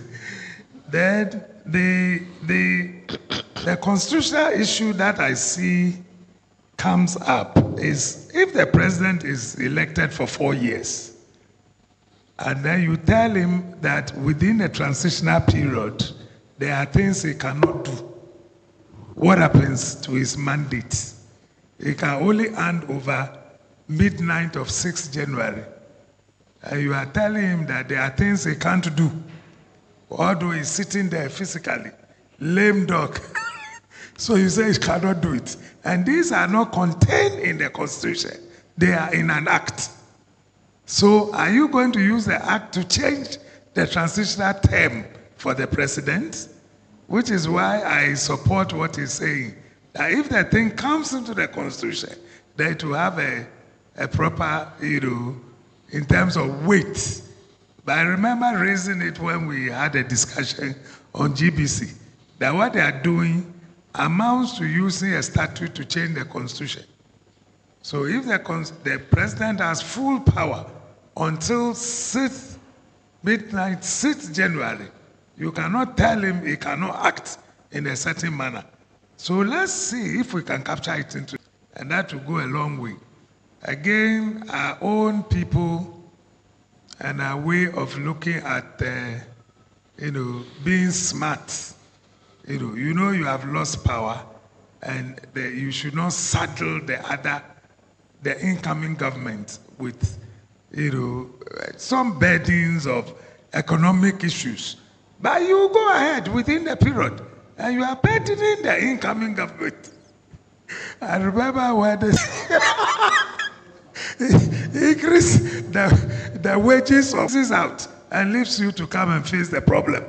Should such a thing happen, using, what do you call it, within the period, there should be some integrity, on the part of those who have lost. Look, there were things we could have done. We sat there and looked on, we couldn't do them. Now that we have lost power and we know another government is coming, we are now trying to settle them. The integrity sometimes is simply not there. You want to do a few, bad tricks before you leave. So again, we need some integrity. I mean, let them know that if you have lost, you have lost. Prepare, pack, and leave. Instead of doing things which would create problems for the incoming government. These were some of the issues that we were raising. And then you spoke about the handing over notes. Some take them for granted. I cited my own example when I went to Canada. They gave me the handing over notes I didn't read. I said, I'll learn myself. As we went on, I saw that their system was very complex.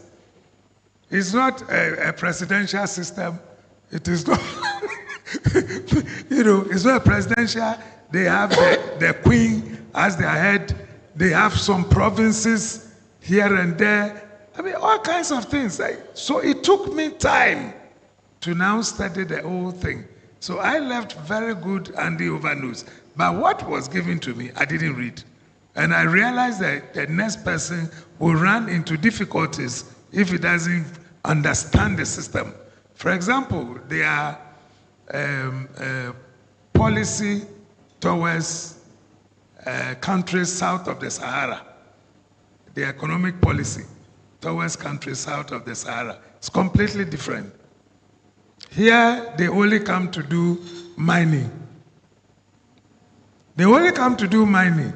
The other thing you can get them to do for you is what we call capacity building. They are not ready to come and build any, factories. They are not interested in building factories or anything. But if you want your capacity to be built, then they can assist you. So realizing that I was struggling with getting foreign direct investment, I tried to run a program for MMDCs. So I brought people from Greater Accra, Eastern Region, Asante Region, Central Region, to come and learn local government administration. Because their system, was so, easy. I mean, you pay your rates, and that's it. You can ride a bus, you can ride a train or whatever. Your sanitation things will be taken care of just by paying your house rate, property rate, and that's it. One touch. And here you come, you cannot even collect the property rates. You can't even collect the property rates. So I was building their capacity. I brought them, occasionally I bring some, I send some to Toronto, and then sometimes I send some to Ottawa to come and learn. Because they say they can build your capacity. But to bring you money, the money will be structured in about 5 years. The money that they say they are going to give you, it will take you 5 years to receive that money. At the end of the day, you won't see the value. So transitions are very, very important. The vehicles, I was also in charge of what they call the Executive Access Committee. So we were looking for bungalows, government bungalows, and then vehicles, and some of the vehicles we couldn't find. And that's another tedious work.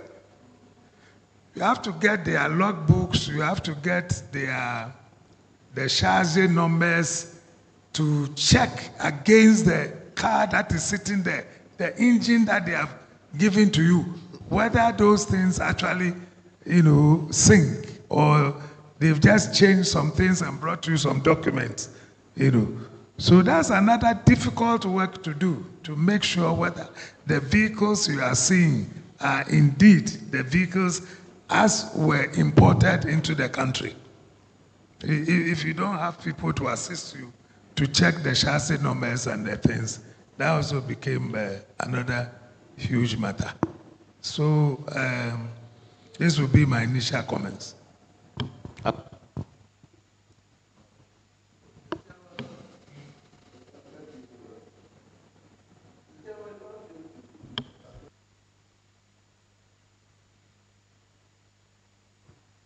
Argument that we need to manage our transitions.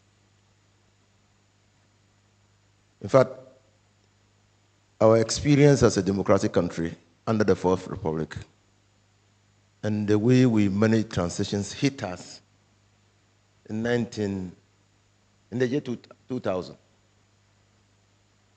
when the former President Rawlings was handed over. There was absolutely no procedure. Absolutely. It had to take people like him to try to build some consensual arrangement amongst the party. And mind you, Mr. Chairman, these were warring parties. In the year 2000, these were parties who were not willing to see each other eye for eye or even sit down and discuss. And you had to transition power from one of the parties to the other. I think that is what informed IEA to come up with the Transition Act. Again, in the year 2008, we almost went into a constitutional crisis. Almost. Because we had done the general election, there was going to be a runoff, and the runoff will have to occur a certain number of days after the initial, and then that runoff did not produce clearly the victor, and we had to go to time to determine. We were almost in a constitutional crisis. So I think that I agree that, Mr. Chairman, your committee might have to look at how to regulate the affairs of transition by a superior law, not an act of parliament. That might give the political parties the compelling reasons to follow what is in the transition. But I agree entirely with you. We are in this crisis because the civil service have lost the neutrality that we that we used to think of them, and probably that's why in the parliamentary system of government as existed in the United Kingdom, we don't have that issue because the civil service clearly do not see themselves as part of the governance structure or establishment. Indeed, our transition, the way we transition must reflect through to the lowest person. I mean, you remember the Malata toilets and the catalassing of people. That was a transitional issue. That could almost spiral into conflict with people holding cudgels and cutlasses running after each other. So I agree entirely, Mr. Chairman. It didn't cross my mind because I thought that the IEA thing needed improvement, and if you improved it by way of statute revision or amendment, we could deal with this issue. But if we get it, and the question that, or the issue that has been raised, yes, the American president has a 4-year term, but there's a transition. And that transition doesn't bring about problems. So how do they do it? How do they do it that 4 years with us, they have a transition, no one questions the authority of the president to act within the 4 years. But here we seem to be questioning the authority of the outgoing government to do things within its term. And so these are probably the issues that we have to look at. Thank you.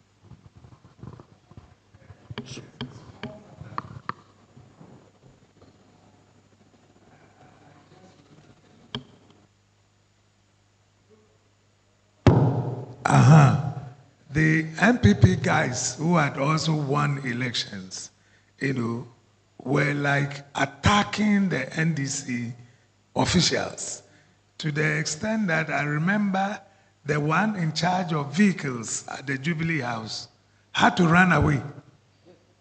So when we were asking him to come and account, he said, look, when I get there, they will kill me. And the boys were wild, so that kind of education also ought to be made. I mean, you have lost the election, that's all. You are not a criminal for now. We have not gone into whatever.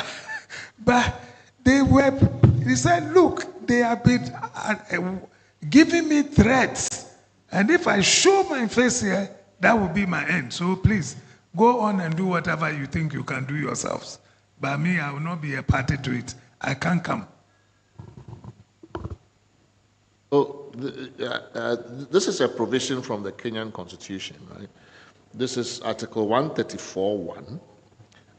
That's at least one way they are trying to deal with what they call period of temporary incumbency. So a person who holds the office of president during the period commencing on the date of the first vote in the presidential election, right? So from the date of the presidential election and ending when the newly elected president assumes office. So that's the transition period. They define it from election day to when the new president assumes office. Okay. May not exercise the powers of the president specified in Clause 2. And Clause 2 says, the powers referred to in Clause 1 are the nomination or appointment of judges of the superior courts. So from election day to when the new president comes, you cannot nominate or appoint judges of the superior court even though you are president. B, the nomination or appointment of any public officer whom this constitution or legislation requires the president to appoint.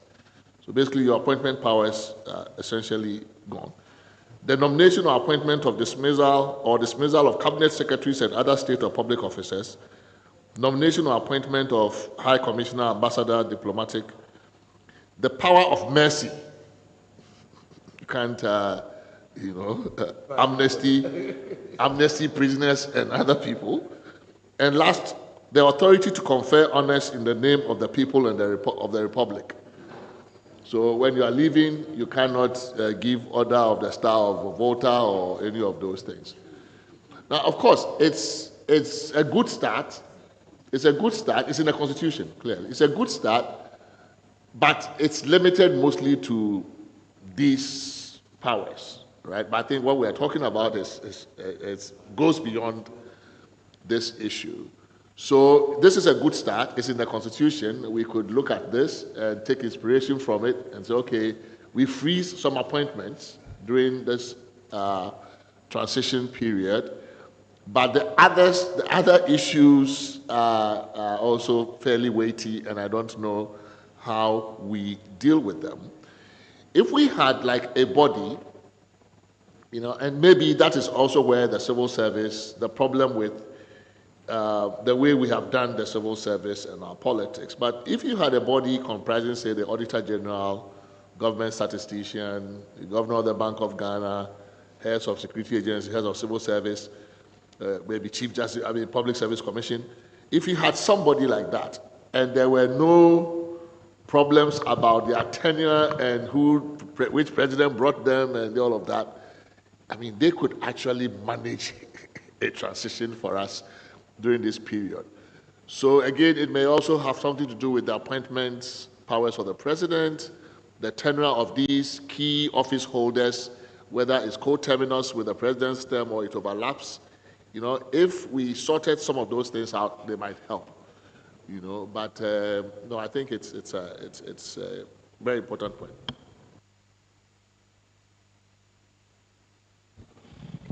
Thank you very much, Mr. Chairman, and thank you very much, Nanatu Dazi, for availing yourself. I have a couple of questions to ask. And I will start from the recommendation in the Constitution Review Commission's work in relation to the transition and the holding of elections. It actually recommends that the elections, the presidential elections, should be held 60 days of the installation of a new government. That's what it actually says.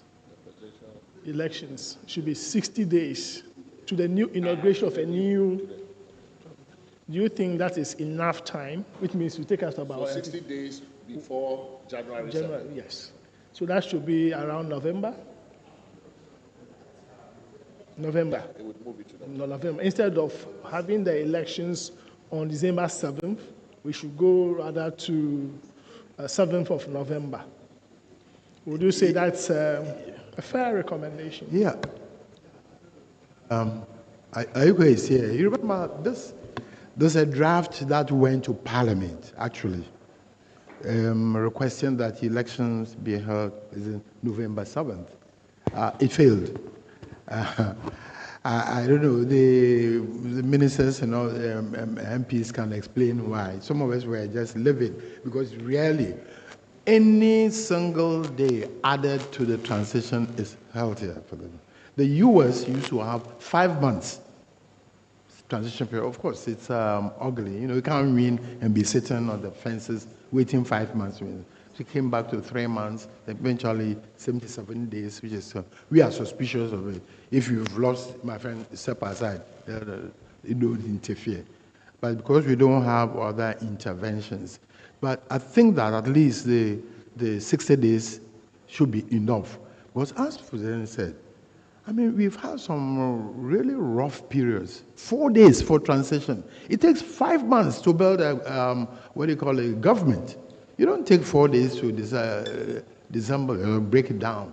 It takes at least 5 months. And if you want to know about it, we are in April.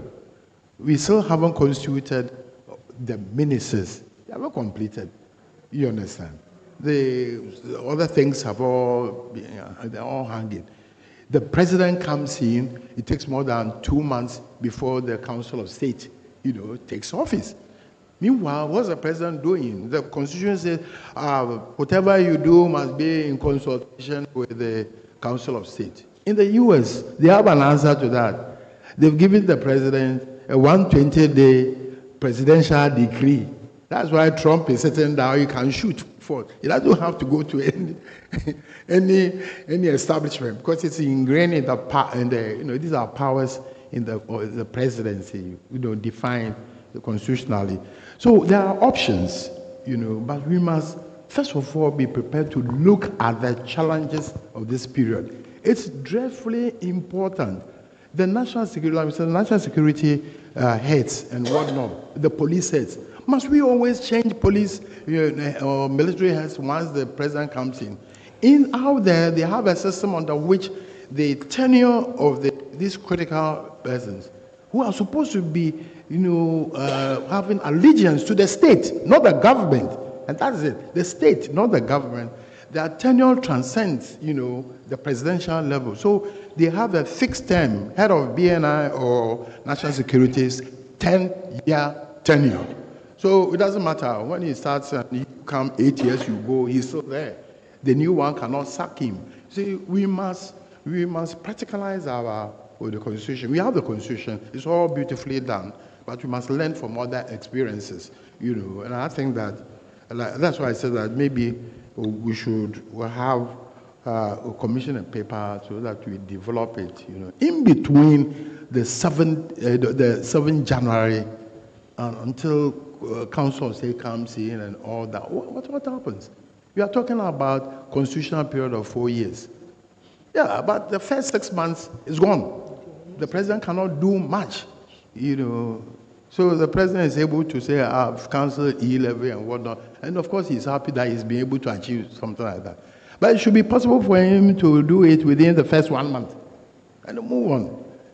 So I think that we should examine seriously. It's because, as I said, we have not been looking at the 0 point. That is where we start the whole process. And then, because at the end of the day, you're also saying that the last bit, the president should be stopped from exercising some powers. It becomes, like I said, it's a lame duck. The major thing, you can't enter into major decisions of whatnot. Yes. So he will lose 6 months in the beginning and lose 6 months at the end. So your president has barely 3 years. So Nana, in that case, would you accede to the recommendation that we should do 5 years as the presidential term? You are drawing me too close to something I would love to suggest without creating confusion. But I think that looking at it, we may have to possibly look at a 5-year tenure. Because that is unless we can make our political system a little more efficient, that's the way I see it. Where once you take office, then you are president. Moving on. But first 6 months, I've told you, I've demonstrated it to you. So there are some things the president cannot do or the government cannot do until we're going to go up to it's April. We're going to get into May. So as I said, from our own experiences over the years, you see that at least it takes 5 months, 6 months before you have a functioning, solid government. Dr. Kake? Yeah. Thank you very much, Nana. Yes. Of course, I think some aspects of the chaos or confusion in the transition also has to do with a winner takes all thing. Yes. And the clamor, for this or that. But the transition, the instability, the transition, when you refer to the U.S. system, for instance, in the U.S. system, the presidential election is separate from the election of the legislature. So whilst there is that transition, the legislature is sitting there. The civil service is sitting there. Could this also advise us to look at the electoral system in terms of electing the president separately from the parliamentary system? Would that help with this transitional issue? Well, you remember in 1992, we had we used to call it NDC, November, December, election, Congress. It was a joke out there where it said they had the election of the president in November and then the December, the parliamentary election. Of course, NPP at the time boycotted after they had lost the presidential because of our system. I mean, he who has a presidency automatically will grab all the MPs. It may not be the healthiest thing for now, given our political education and knowledge. I wouldn't say that. But the real thing is the decentralized system. We have the MMDCs and whatnot. Their tenure is supposed to run beyond the existing, presidential system. Unfortunately, from 2001, during our transition, we had a problem where our DCs, were not exiting with us. And we all felt comfortable. I think in our committee, we had the now ex-president Akufo-Addo, and my man is gone. We had a wonderful team. Everybody said, leave the DCs when we come when we take office, we'll take care of them, they will continue. Maybe run into about a year before their tenure ran out. Unfortunately, politics are being what it is, immediately they came in, there was agitation. Why do we have, let me use it, an NPP government with DCE feet? I'm sure that is the same thing, what NDC will say about being in power and then they are hanging, MPP elements below. So they were thrown out, and but that's the stabilizing factor where you can say that government at the grassroots stays and runs. So how do you get that as an independent? And maybe it's the election of the DCE and whatnot will bring us there. But we need a system.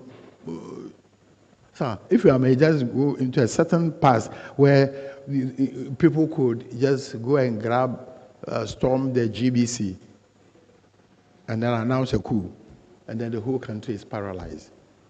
Your tenure, we at a point in time now we have radio stations, plural, everywhere. So if you go and grab, what do you call it, GBC, somebody can stand somewhere, use another television station and say, come on, So it weakens the strength of the one party, organization control, So I agree that we must have a system. Of course, it does not respond to the major issue of parliamentary reform. That should we have what we have? I said, the winner takes all, or we should develop a system under which, the power sharing is organized in another way, Sure.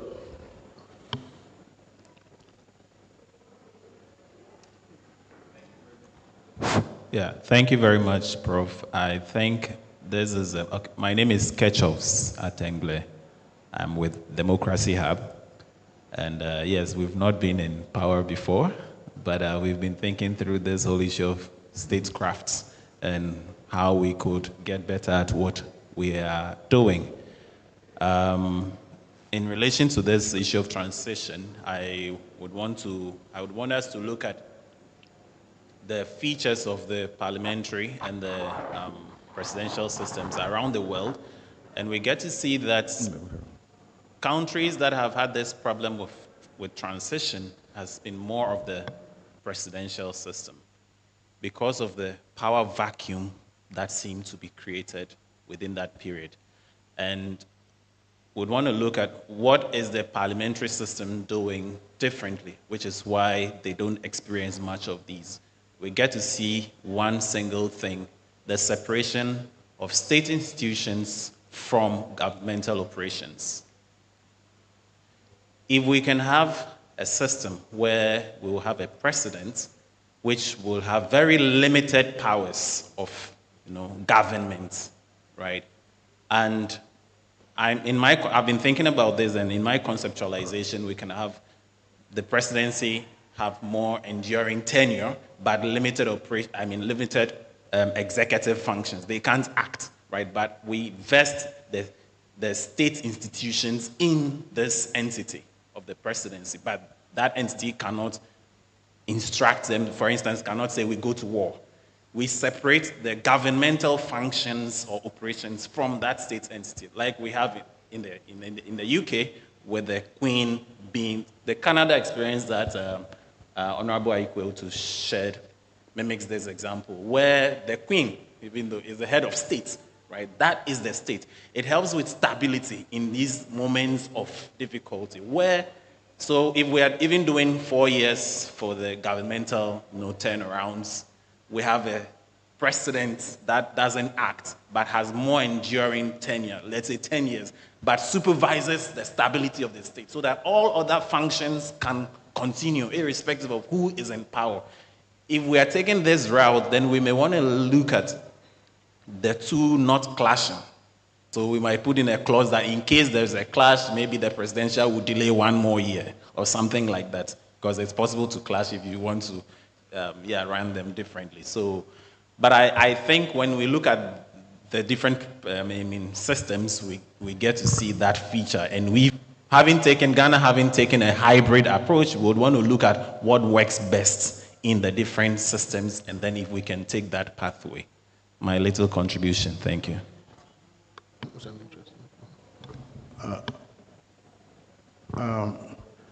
Did you hear what happened in Togo yesterday or 2 days ago?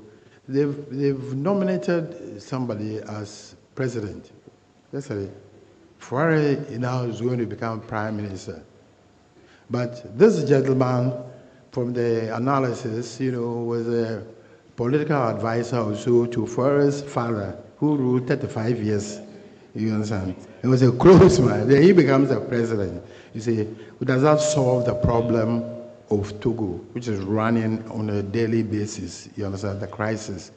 I'm not too sure of I think what you indicate appears a little sweepy, that the presidential system, the split system necessarily produces greater stability. I'm not too sure about that.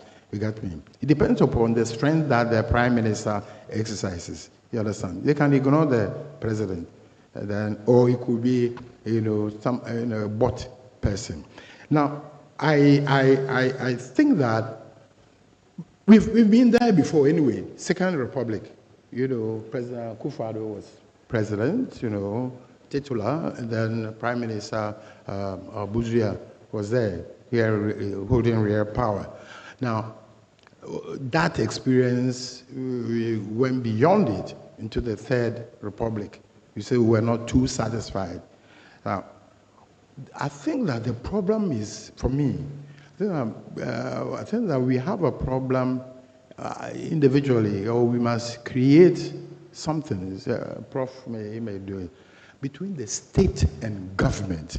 Can we create an awareness within our people to appreciate that, look, what you are doing is a state function.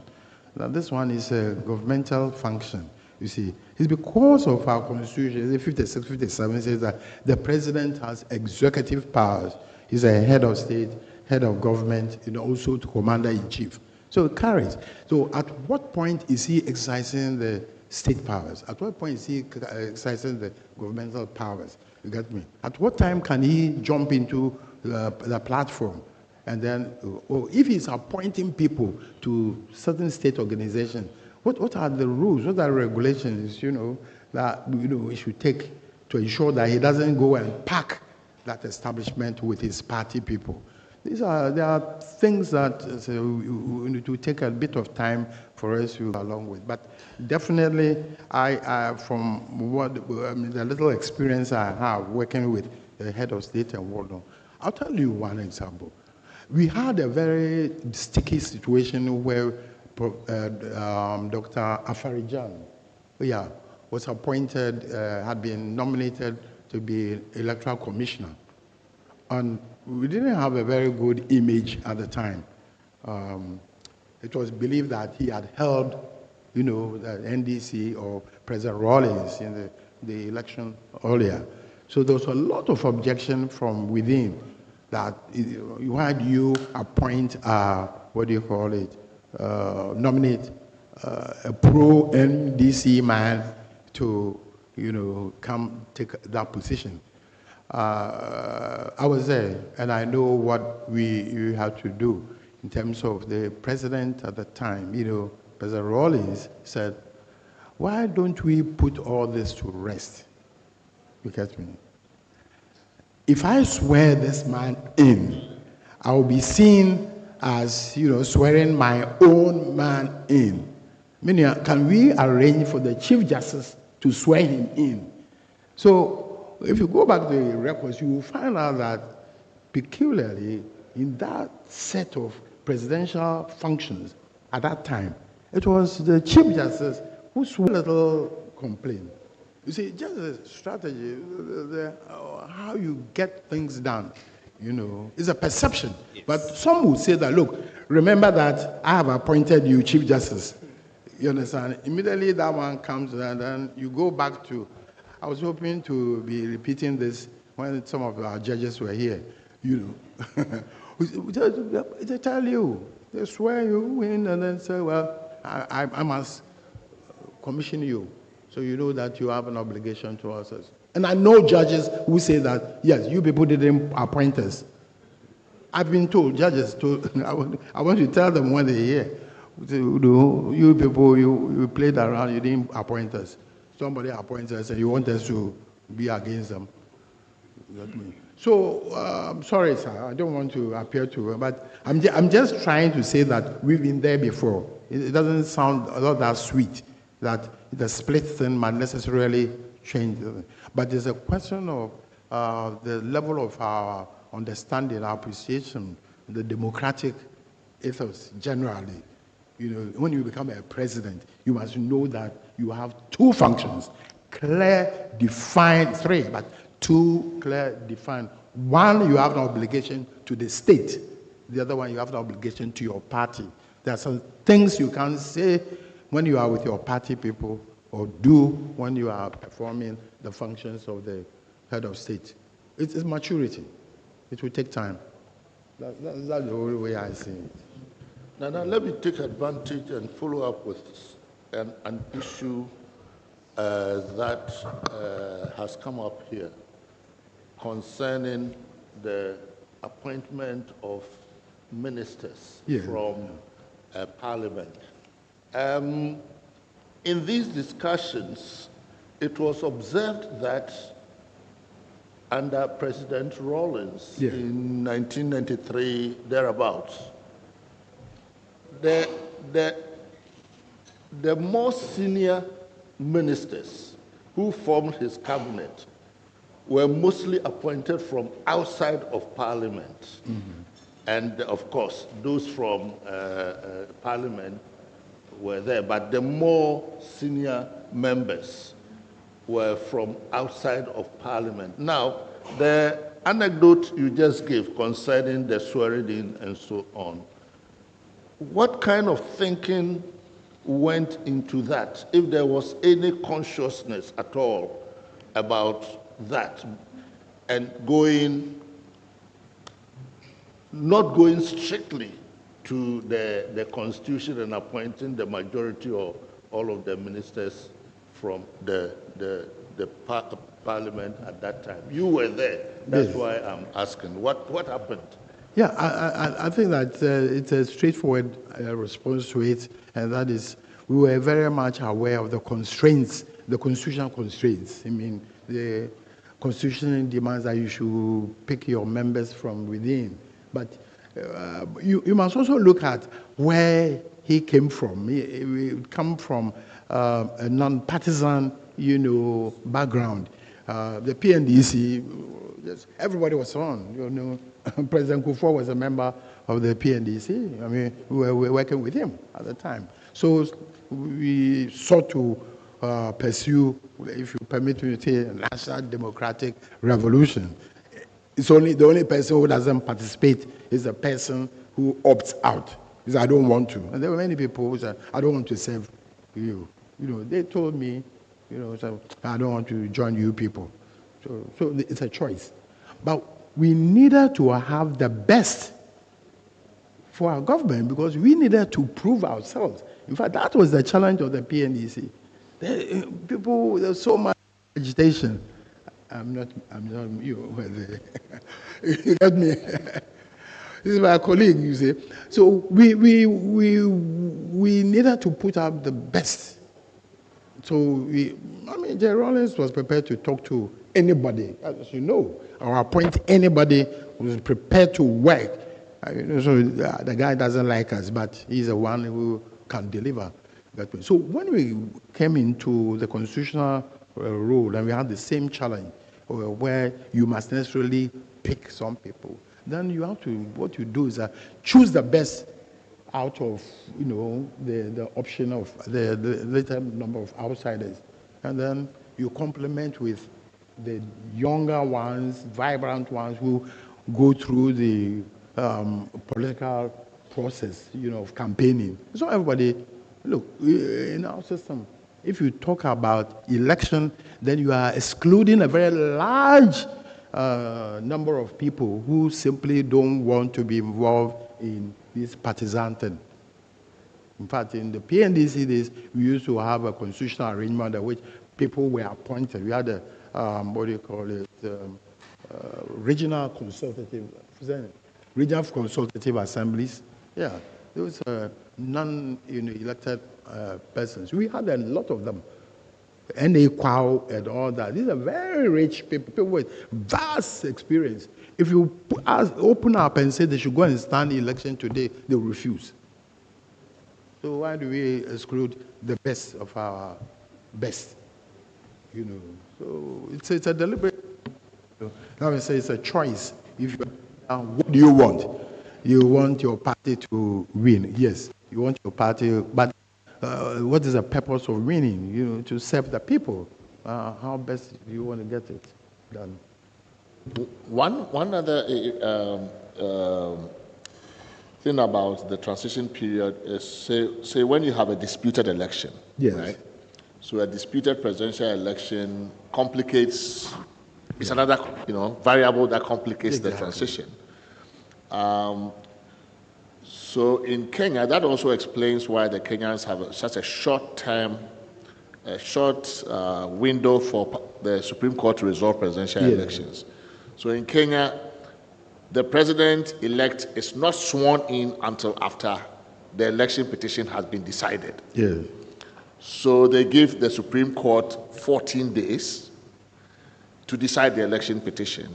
And until that petition has been resolved, the president-elect cannot be sworn in, right? So that they take care, again, our system now, the first presidential petition took 8 months or so to resolve. Now it's been somewhat more efficient, a few months, but still months. And, it goes beyond the transition period, right? In Kenya, they keep it within the transition period. So it's also one area that we may have to look at in terms of the length of the dispute. If you allow the dispute to go past the transition period, then it creates all kinds of problems. You put the judges on the spot. It's like the president has been appointed already, sworn in, starts picking his cabinet, and then you are going to say that the president lost the election or what, right? So maybe as we're looking at some of these issues, I think maybe it's also an opportunity to look at these other things that complicate the transition and maybe sort them out. I noticed that the Kenyans do have a provision. They've made provision for when if the president dies after being elected but before being sworn in. There are a number of omissions in ours. We've not really thought through or anticipated some of these eventualities, but they have actually taken care of all these, and I think that helps with managing the transition because they made sure that some of these variables that can happen, they've anticipated and sorted them out, and we still don't know how to land this. So I think it's an important piece of the issue for us to resolve. Yeah, thank you very much. Nana,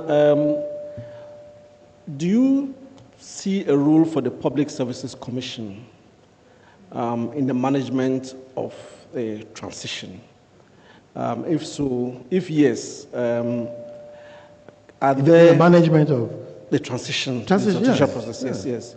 And if so, is there a way in which some of these recommendations can find expression in maybe constitutional, because not all would be amenable to being in the Constitution, but are there some of recommendations that can be put in the Constitution that will strengthen the role of the Public Services Commission in the whole transition process? And of course, Honorable Alhaji Nusa, you've also been there, seen it, done it. Maybe you may also have some views on that. Thank you. Yeah, I think that I hope there are very eminent persons here who can respond to some of these things. Yeah. As you said, and as we all know, one of the really critical questions concerning the transition is security. Yeah. And I think you hinted at the appointments or removal of heads of the security agencies and so on. Now, if we want to, our aim is to improve the transitional period and also ensure stability and orderliness. What can we do about the appointment of the heads of security? You know, generally, so that during the transition period, they are there, they are not to be played here and there by the outgoing, the incoming executive. Yeah, I thought Prof, that end, I did mention it, that the best experiences, as far as I'm concerned, for instance, the American thing, where the appointments transcend, you know, the presidential tenure. That's as simple as that. The man has a contract, 10 years appointment. No president runs 10 years, you understand? So obviously he will run into another time. So even if you appoint a new one, he will go beyond it. And I think that we must just bite the bullet, by just saying that, you know, particularly the security and whatnot heads should have appointments. They should actually run a tenure. You get me? How long should an IGP stay? I mean, after IGP runs maybe 10, 15 years, he may not be as efficient as he was at the point in time, but he still runs the tenure as a policeman, you know. No, these are areas we just look at. We have so many areas I think we should have some specific legislation or arrangement made. Now we'll specifically look at the issue of transition. So that is one way that like I said, but the PSC, it's a public service thing. Indeed, when Aiko said that he doesn't know where the Administrator General is, you are very right. I was sitting on television, and I mentioned the Administrator General, and the entire panel, everybody said, what is that? It had been swallowed up by the, civil service. It's a question of perception. You see, they see the Administrator General as a competitor, you know, and say, keep quiet here. And that is, we went to transition team meeting, joint meeting. The lady was there, and I could see that the whole system was being run, excluding that establishment. That is the establishment that is, you know, in charge, or supposed to be in charge of the transition. They were in a corner there, you know, and then we were doing our things, you know. We were fighting and battling over this thing about tenure. Oh, the president, you know, the president has up to 6th January so the NDC said, oh, look, we disagree with this whole idea about you making appointments and new contracts and whatnot. When we come back, we will remove it. It was a live issue. We didn't have answers. After installation of the president, he says, I've sacked people. Then there's a crisis. You see, I'm saying it happened. It's a live matter. That happened. We were all there. You got me in this meeting. I'm talking about January, you know, this year. You got me, December, January. So I still think that the key to the transitional challenges, you know, the largely is in the Administrator General. In the U.S., they have it. It's a very effective establishment that makes sure that when you leave as a president, you know, they let you take everything. Then 3 months, as I say, you get a letter that says, Mr. President, when you were leaving, there was a photo of Abraham Lincoln, 200 years old. Now we can't find it. Number 1, 2, 3. Can you account for it? If you don't, they bill you. If you like Google right now, you will find out the list of the worst presidents performing in the U.S., you know, in terms of transition default. It's there. It's there. You will find it there. You do it right now. You get me? We must have rules and regulations. But I went to Nigeria, transitional arrangement, and they told me, okay. But then you are saying, you make it sound too sweet. Oh, here, one president, he left Abuja, there's Aso Rock, that's their presidential, Aso Rock with 40 containers, 48 containers. You know, he went out, nobody inspected anything. State assets, everything went away. That's all. You get me? So it is a question of putting in rules and making sure that they work. You understand? Enforcement. You know, Mr. President, can you please, you let him go. But, you know, somebody's duty is to, you know, inspect his private residence. And we have a law in this country where the Administrator General from time to time can inspect the private residence of the president, not the official, as well as the official and whatnot. Who can do that? Where is that person? The unknown person or the civil service? No, we can't do it. So I think the PSC has a massive role there, and in terms of real transition, you know, you see, the Administrator General, for instance, takes the heat out of the battle between the outgoing, the incoming president.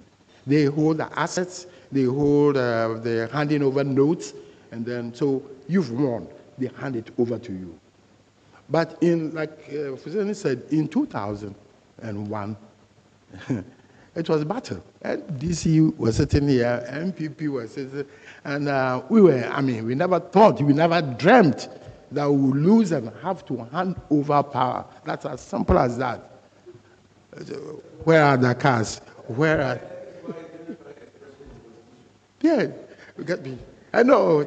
It's how we were able to go beyond it, you can't believe it. But I will tell you something from my own perspective. That was the beginning of the bile, the bitterness between NDC and MPP. It's repeated itself 8 years later because we haven't had an answer to it. But quickly on the issue of justice and stability.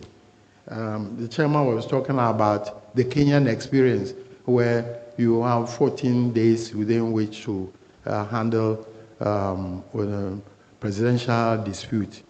It's a good thing. We know, we all love, we appreciate it. I don't know whether the lawyers here think that it's easily doable, you know, what rules of law, fundamental rules of law are we going to violate to achieve that speed in delivery of justice. But as against that, we have the issue of stability, like you said also. That period of tension where the parties are at each other's neck and then the courts are going to decide, you know, it's not the best. In Sierra Leone, they had problems because of their, the civil war and whatnot. President means that the president has to, you know, leave the country to Guinea. And though the issue is how and when do you swear in the president? You get me? So they have to pass a law, make a law that the president is sworn in wherever he's found. Immediately the, the election is called. Once the election is called, wherever he is, if he's around, he's driving down from Bulgaria, the Chief Justice or wherever will get very close to him, stop, raise your hand, take the Bible, swear, you are president. You see, I put it in more dramatic way just to let you know how it's like. What happens to justice? What about people who are complaining that probably the election was, you know, he just crafted the election? You know, it's a problem. But maybe we can wait, have the stability. We have a president, all right? Let's go to court and now fight over it. That one can. So every country must decide on its own the best way of handling this challenge of justice and stability. You know, it's for us to look at it. I think that our system is reasonably fair, is growing. Let's have a longer time for transition, I would say. That one, yes, a longer time for transition. And then, as for the courts, they are there, they are open 24 hours. We can truncate some of the old processes. And of course, the judges have an obligation. If you are a judge, you must know which case you must deal with expedition. I mean, those days, just after the white men, I don't know whether you met the president, I don't know whether you met white men as judges in this country. Yes, I mean they just listen to you. This is my ruling. Right. Today, judges sit down and write 65 pages. And then at the end of the day, you read and you don't understand. With all due respect, I'm saying this, no, you understand. So I think that we can deal with the issue of expedition in handling the presidential election. So we did 8 months, 9 months in 2013. I was in court every single day for that period. It was a lot of waste of time, indeed. Chairman. Please, this is in defense of the judiciary. I was on the first election petition, and some of the reasons for the delay was that a lot of print sheets had to be sent for auditing by KPMG, and that took at least not less than a month. And they even wanted to go back, but we said, no, we'll deal with what we have got. And then the Kenyans came to us to learn from us. And then even the time limit, we ourselves, after the petition, we went for seminars and then drafted reforms of those rules. Mm-hmm. But unfortunately, when it went to Parliament, and it came out because the Kenyans, they finish early because once somebody files a petition, the EC or their poll officers, they call them, is obliged to send everything, the coalition seats and everything to the court. The parties do not have to ask for it. And we recommended that in the draft rules of court regulations and the rest.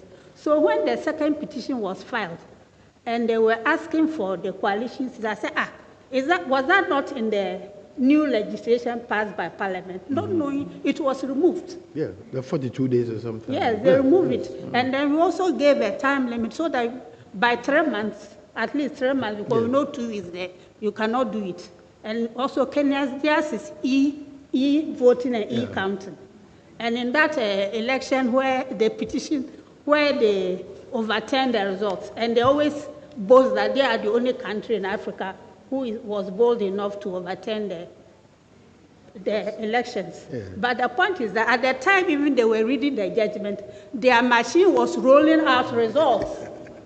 Because in that case, I would say the IT man was killed even before the election was conducted. Yeah. So, and they need 2 keys to open the whatever it is. And he had that key because he refused to give it and was killed. So as at the time, this judge on the committee was telling me in Egypt, he said that the results were rolling, still rolling from the machine. And so as it is, obviously, the results that they were, the winner was a liar or cannot be, because the results were still rolling out of the machine because they couldn't lock it or close it or open it. So, and you know, the last one too, they were able to do fast because they didn't allow a lot of the applications. Mm-hmm. Like for instance, the EC was never called to give her evidence or be cross-examined, because that alone would have taken about 2 weeks. So you look at the exigency of the case. As for the first election petition, we did our best. Most of us were sick. No, I didn't get the last bit of what you were saying. About the electoral commissioner or so called. So in this one, even in this one, the coalition sheets.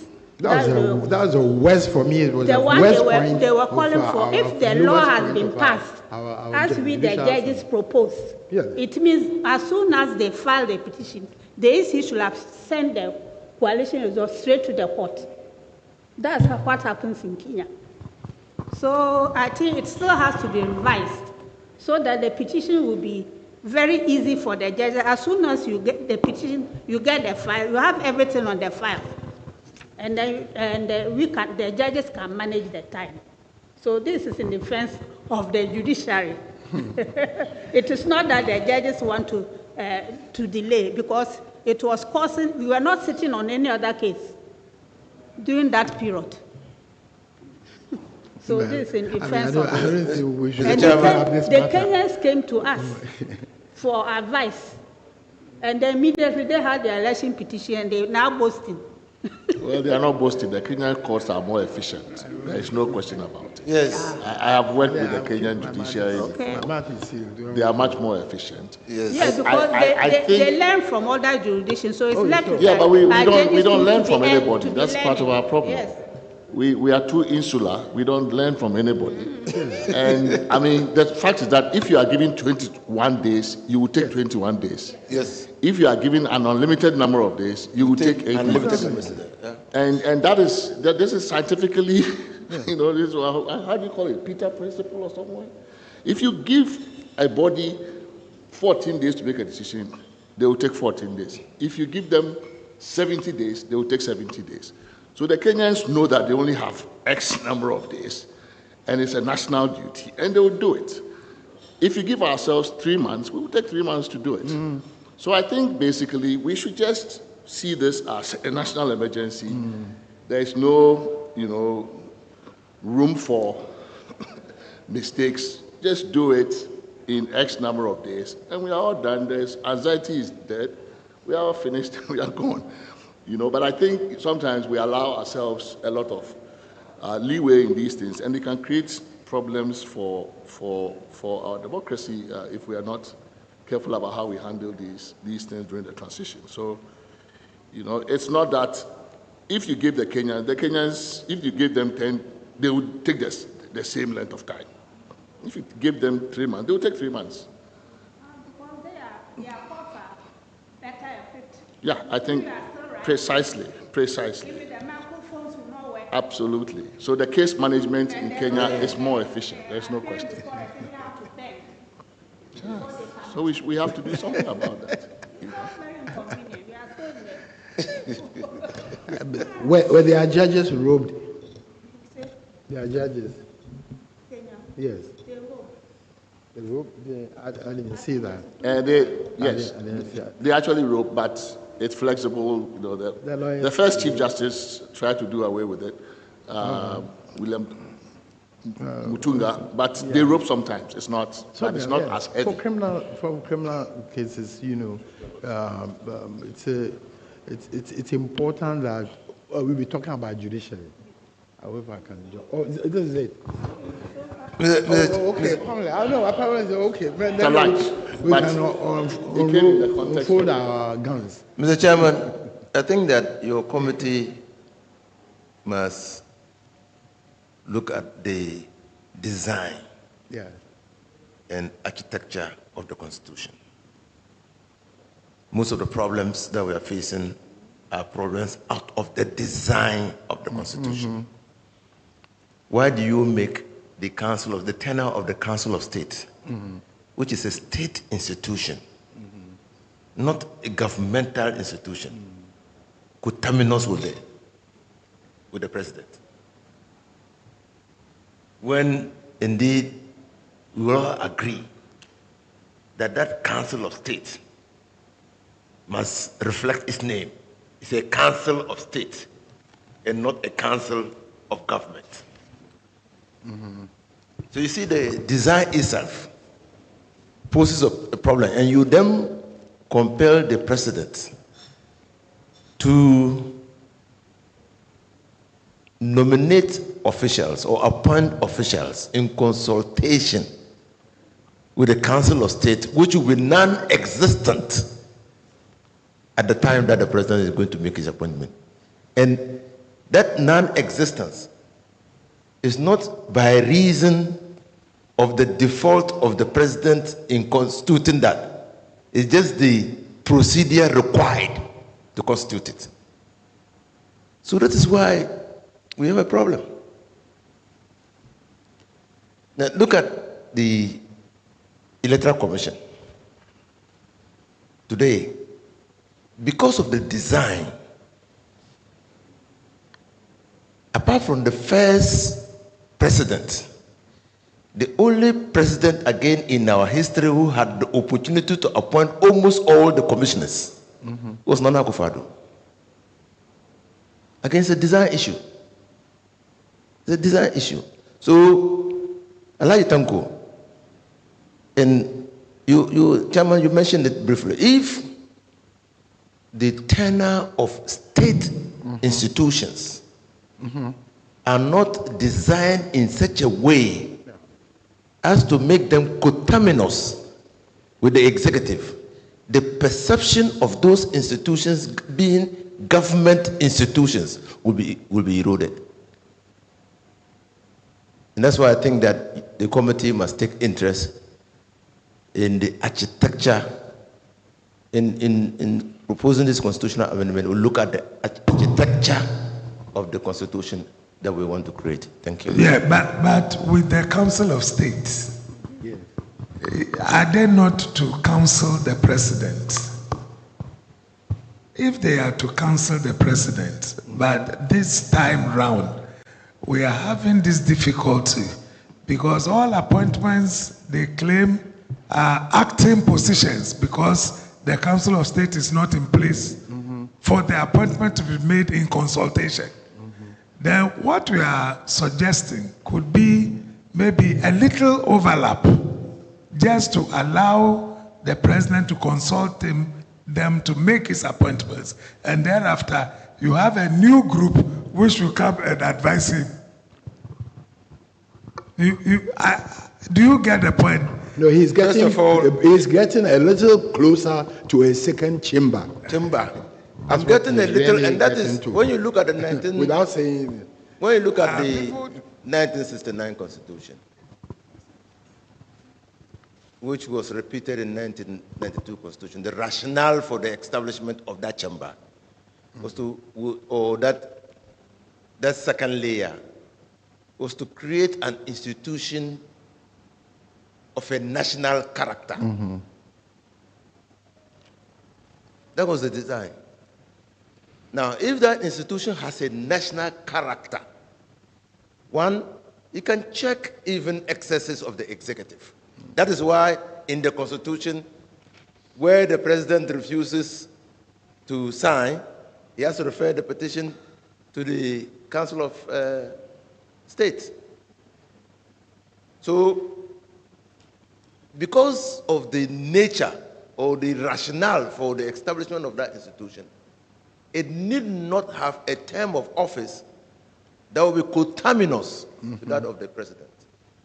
It's to safeguard the interest of the nation. And I think that because we don't have such institutions, or such institutions are not playing their role, that is why we have transition problems. Back to Alhaji Haruna's, because they're not playing their roles, and somehow we have mixed up those roles and are now seeing them more as partisan political institutions. But they're not supposed to be. Say, public service is not supposed to be a partisan political institution.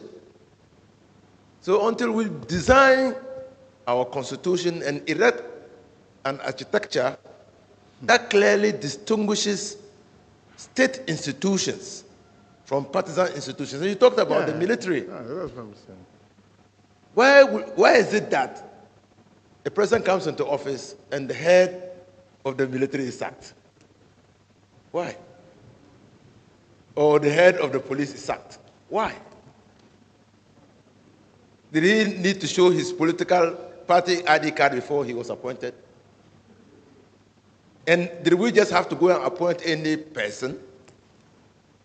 He had to reach a certain level within the police service by his own endeavors to be eligible for that appointment. Then after appointing him, a president appointing him, another president comes and says, no, because you were appointed, the only reason why he's removed is because he was appointed. And that's what we must change. That's what we must change. And if we don't change that, like I said yesterday, the institutions that will deliver the aspirations contained in the Constitution will be weak. Will be weak. Your IGP that directs the CID to perform a certain tax. The CID thinks that that tax will benefit a certain, the head of CID believes that that tax will benefit a certain party. The CID boss is also eyeing that other party, that when it comes into power, it will make him an IGP. Frustrates the IGP in his desire to investigate that criminal matter. So we have to look at. Why do you stop? Finish the line with judiciary as well. Sorry. A Chief Justice comes, and of course he or she must do the right thing. I'm saying this because I've had the opportunity of working with not less than 6 Chief Justices in the past. From 1990, the 80 something up. All the Chief Justices. I had to work from before Archer. No, before Archer. Yes, before Archer. So what? That's why I'm saying at least. No, Apalu, at the tail end of Apalu, I had to work with him, I had to work with Archer, I had to work with Aban, one-on-one to convey the president's concerns to them, and then have their responses and all that. Throughout.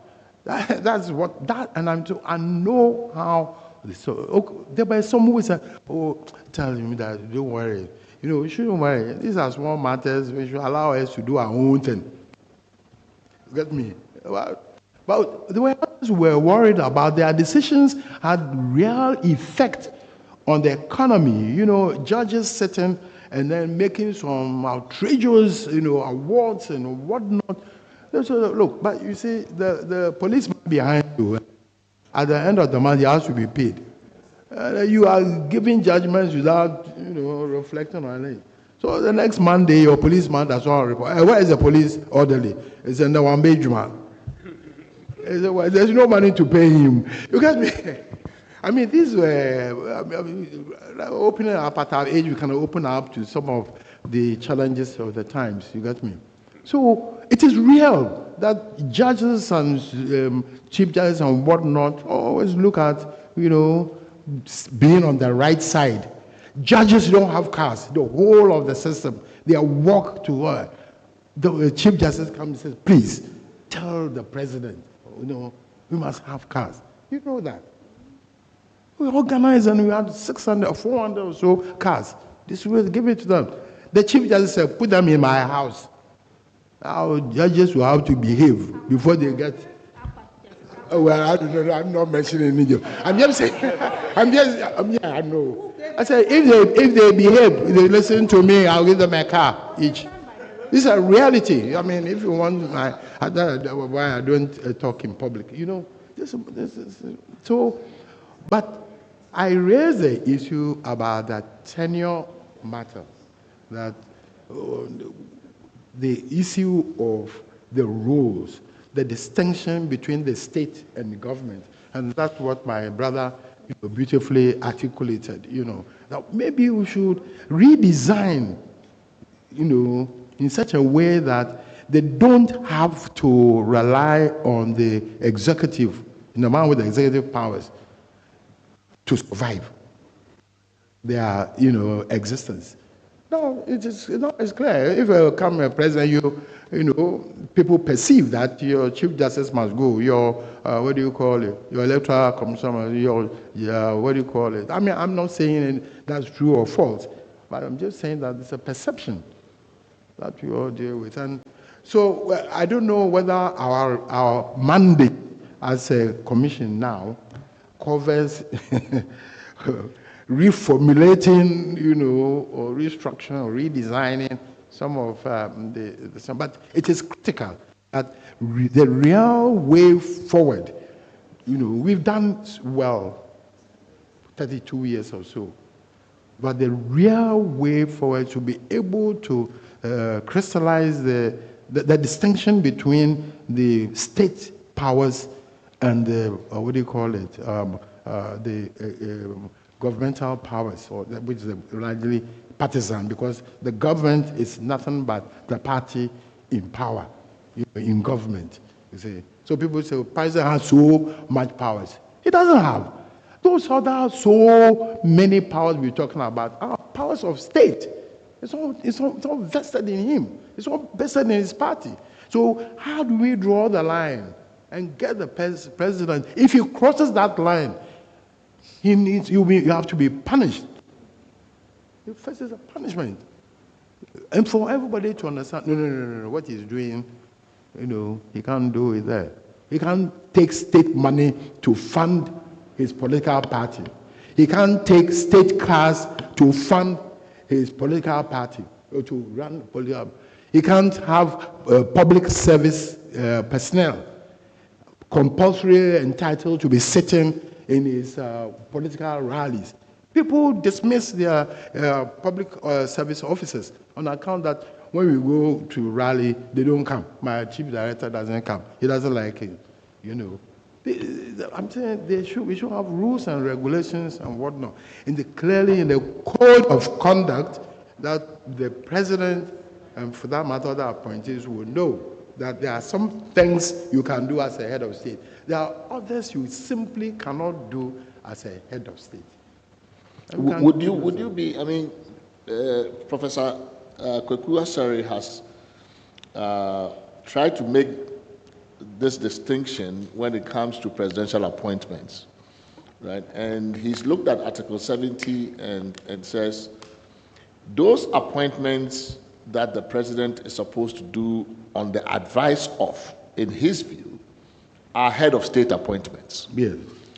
And that the second category of appointments where the president makes them in consultation with are head of government appointments. And that because we have an executive president, it may be important for us to understand those two distinctions. And in fact, if you refer back, if you take that categorization he's made, and you lay it upon the 69 Constitution, where we had the non-executive president, you would see that the appointments that were supposed to be made by the president on the advice of the Council of State, which was first created in 69, in fact, were of that nature. They were head of state appointments.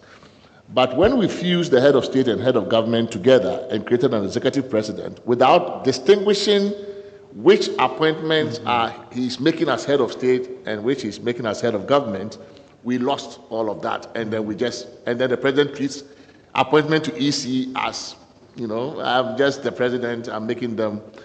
So are you suggesting, for example, that we could make that distinction clearer? Yeah. Acknowledge that the president wears two hats, head of state and head of government, and that when he's acting as head of state, we should make it clearer that this is a head of state function. You should do it differently from when you are doing a head of government function. I haven't seen it done, but I think given our context and the history, maybe that formulation by Professor Asare is helpful if we could actually make it clearer that this is who you are when you are appointing electoral commission. We expect you to do it as a president who is acting in a head of state capacity beyond political party and all of those things, and therefore there should be a different process or mindset about that. When you are choosing your ministers, you are a head of government, you are a politician, so a different consideration applies. And maybe that could be helpful in the way in which you formulate it. So I think I just wanted to bring in the Asari's insight into that. I think it's quite helpful. Yeah, I think the most important thing is that this challenge, at least, is being put forward for us to think through it, because it's a massive matter. We've done well for the last 32 years, but what is the way forward? It is frightening, because you can see from the past. I don't look at these partisan things, but so why were we criticizing, for instance, President Akufo-Addo so hard about that? He has this, he did that, the government was too restrictive, they were not listening. It is a mix of all these, where we couldn't draw the line clearly between state funds and government. And as I say, government is nothing but because of our system, party in government. So if they are party, you see, what is the old man, our old man, Darocha. I mean, we also learned from others, in the 1982, 83, or not, somewhere there, we had a big conference. No, it's 92, after the election. And, there was a problem. So they had a meeting, and people were saying, but your MPP elements they are insulting, they want us to talk, but they are insulting us. They go to their rallies. He said, look, you must draw a distinction between things which are said on a political platform from what said when we sit, in the room. That's the kind of thing. It should be on mind. So the guy is making some statements somewhere. I hope it doesn't say there was a plane which has landed 5 days without cocaine. When they ask you, you have to explain. You say, because that's a formal situation. As opposed to you go to a rally and you find some beshi or something. Yeah, you get me. So, but we must have a system, because some of these also developed through conventions and whatnot. If you are head of state, what should you do? What should be your conduct? You can't, in a formal session, have people wearing T-shirts, party T-shirts, coming to state functions. You can't. Somebody should say, no, Mr. President, we saw people, no, this one, no. And you must be able to tell them, 6 March, when we are appearing there, it's neutral for everybody. It's a Council of State should be able to draw Mr. Chairman, attention. and what is happening now clearly shows that we are standing at the edge of a cliff. Yeah. Now, there's talk out there, we are politicians, that the present appointments being made, and the president attempts to remove some people from office, will only last the tenure of the NDC. You get it? So Pepra, CDS is gone. So whoever is appointed can only hope to stay if the government that appointed him stays in office in perpetuity. If not, he will go. So we are gradually and systematically bastardizing our state institutions. If in a petition, and yesterday when I left here, I went and somebody was busily drafting a petition, trying to attack another occupant of an independent constitutional office. I mean, it was worrisome. Clearly meaning that the idea is getting into people's minds that occupants of certain offices cannot work with the current president. If the idea is accepted, it means those occupants cannot work even with the president who is not the current president, but a member of the party. For instance, if the person to succeed John Mahama is an NDC person, that person can argue that that person cannot work.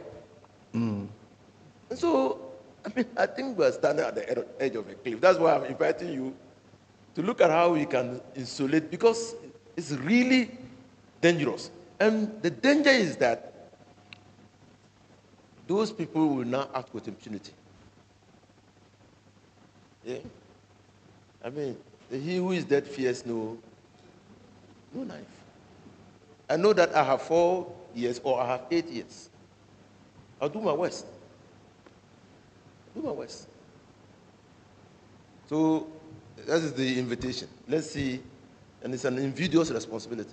How do we insulate institutions that are national in character? Because that is who we are, from partisan political considerations. Thank you. Thank you very much. Alaji has hinted me that it's lunchtime. So the other Alaji says his fasting is over, so it's lunchtime. Yeah, so accumulated hunger, right? So, but thank you. We are extremely grateful, Nana, for coming to share this important insight and contribution with the committee. We will definitely take you up on your offer, and I'm sure return to you with some requests on how to, sort out some of the challenges around this. Thank you, Alaji, as usual, for the contribution. We will break for lunch. Now it's 2:30, and that would be great. Then there was a question I wanted to ask him, and I like. Okay, the idea of whether the Council of State would be relevant after we made most of the reforms. For instance, some of the appointments to be done by the Public Service Commission, and a lot of them. So after that, how relevant will they be? And how expensive, and it's very expensive to maintain the Council of State. And in fact, the current view has been that, is it useful? And the composition, how the composition of the Council of State itself, especially the election of the regional reps, also brought out this political venom in the society. After the election, we have all rested, then this election of the Council of State brought the whole matter up again. So if we are able to make all these reforms and it is accepted, will the Council of State be relevant? And then also, if my memory serves me right, Mr. Chairman, pardon me, the police service, those days, the IGP, just like the judicial service, according to the rank, so that you know that if this COP retires, it is the next one who will become the IGP. So sometimes, just to avoid someone to become the IGP in the next month or so, then they will make you an ambassador, or you go to peacekeeping. And in the army, they say you go to peacekeeping, so you are not there. So their favorite is the third in command, so he will move up. As for the judicial, they were following it until 2003. After we did, and they picked Aqua. There were other seniors above him. Then after Aqua, Theodore Wood. Then after Theodore Wood, instead of Atuba, they took Sofa Akufu. Then after Sofa Akufu, instead of taking Doche, they took Eni Yabwa. Then after Eni Yabwa, that one, Catapult. Yeah. And they took Tokono. Catapult? Yes. Upwards or downwards? Because there were a lot of seniors there. So this tradition and convention, if we had been sticking to it, I don't think this problem of changing IGPs. As for the courts, they are safer because the process, you cannot just announce that we are changing the Chief Justice or we are sacking the Chief Justice. So at least there's a bit of security for the judiciary. But for other like security agency, they don't have security of service. And then even what also happened before Akufo-Addo left, I would say almost all the army commanders were promoted, some high above others. So perhaps this president too is stuck with some. Perhaps his favorite may have been the one who was jumped over. That is why and promoting appointments and reassignments. I would plead that you return, you have lunch with us and return. See to that. Because the Council of State, in fact, I had a question that Alaji had raised in a prior session on the Council of State, making the point that we must first define its purpose very clearly in our minds before we make this decision about whether or not we keep it. And that it appears that the purpose is lost. Yes. And I think it is related to the transition question. So if you can stay with us and then we'll come back from lunch, I think we can take on that question. Thank you very much.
The original plan was to devote the remainder of the day to the judiciary, and then to continue on that subject for tomorrow. But I think we had a couple of issues. We put a couple of issues on the plate of Nana Atudazi before lunch, and we would like to give him the opportunity to respond or reflect on it. I think it had to do with the Council of State. Justice Adingra had asked about the Council of State and whether or not he considered it relevant or still relevant in the light of some of the reforms that are being proposed, including, maybe an enhanced role for various bodies like the Public Services Commission and others. And I think I also added that, going back to a previous point that Alhaji Tanko had made about the Council of State, when we discussed that last week, we looked at the purpose of the Council of State, and there were discussions around its advice role, and that if the advice is not technocratic, it's not like the NDPC, it's not a specialized advisory body, it's just this general wisdom kind of advice. And I think that the tenor of the conversation then was that people were struggling to see the specialness of that kind of role. And that if we could find a more like special purpose role for the Council of State, maybe the abolitionist sentiment would die down somewhat. So I was going to ask you, if we were able to conceive of, in the context of the transition, assuming that we're able to find a way to redesign the Council of State in its composition, keeping in mind a role for it in the transition, as well as add on to this role something about conflict resolution, or if there is like a constitutional crisis, an inter-branch conflict. If it was such a body, would it make it more relevant if it wasn't seen as a body packed with the president's favorite senior citizens? Would it play? Could it play a useful role in this transition business that we're talking about? Because there is a strong abolitionist sentiment in many of the proposals we have received when it comes to the Council of State, and so those of us who are struggling to save it from being abolished must make a stronger case for it in the light of those sentiments. So if you could reflect on that, that would be helpful.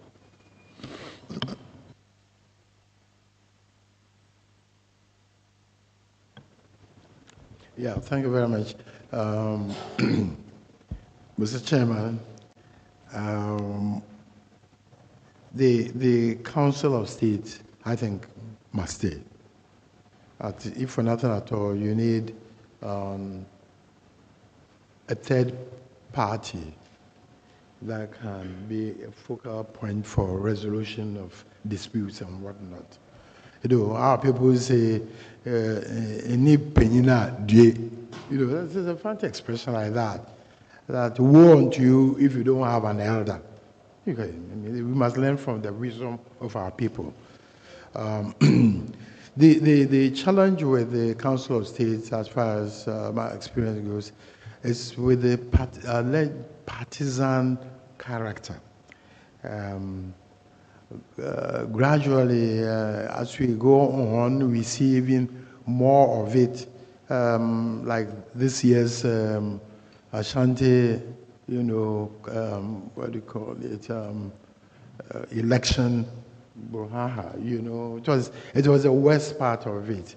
To see, I never thought that I would see a battle fought on the for election to Council of State. I also saw a member of the Council of State at age 35 or something like that. Well, there's nothing wrong in having a young, youthful son, but I thought that my conception was that it would be a reserved area, for to tap the wisdom of, the old. That's if you're not going to have a second chamber, It's turning out to be something else, and we still, it hasn't emerged, and we still can't name it clearly what it will end up. But I think that there's a need to shepherd it, make sure that the purpose for which we want a Council of State to come into existence is really designed properly. In terms of the transition, yes,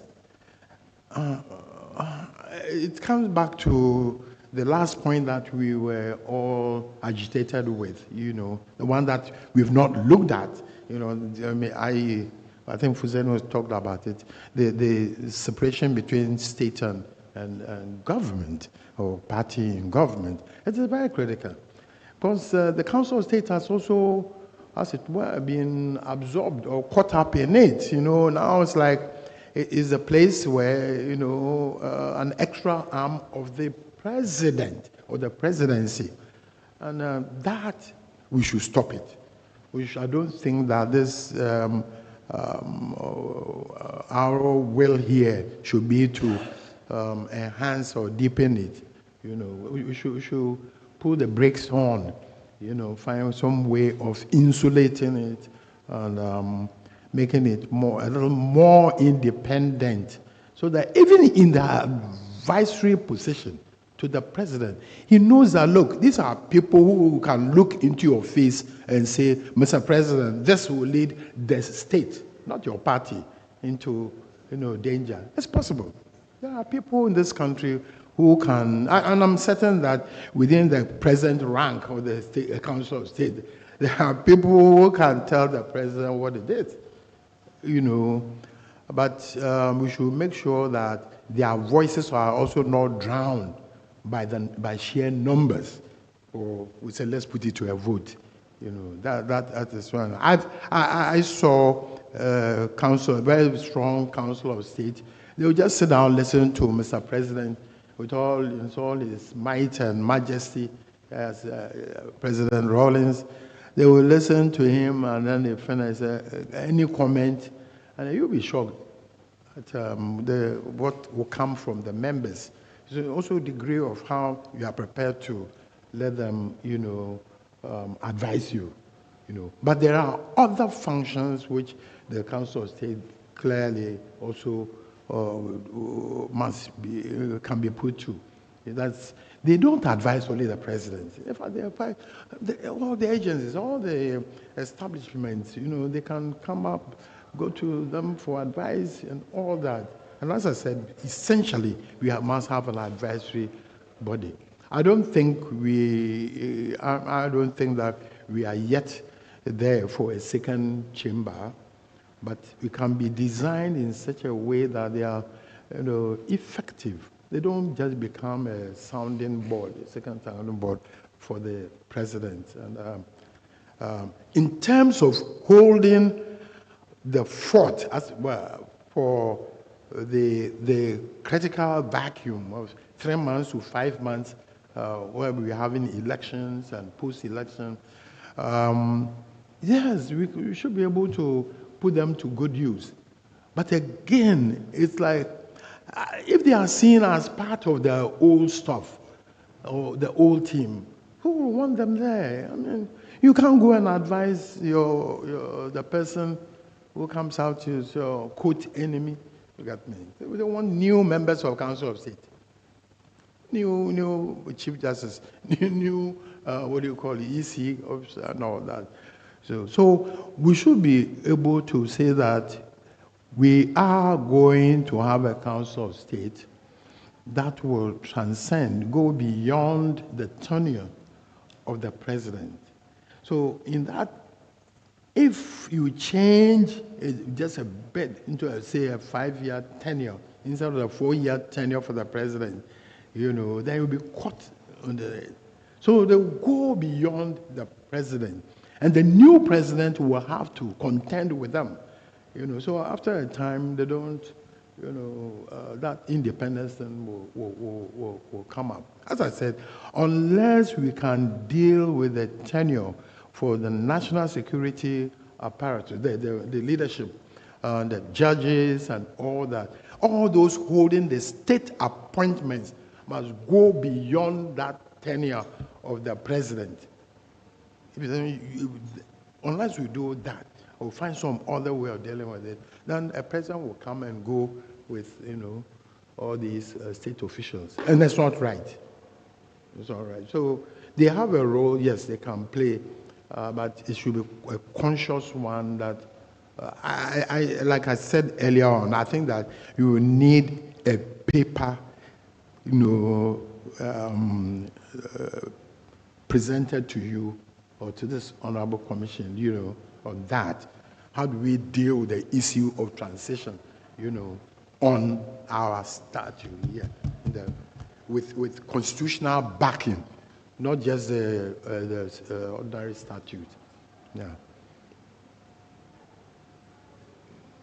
You. Alaji. So, I'm happy something is here. We debated extensively on the usefulness or otherwise of the Council of State. And the question has come up again.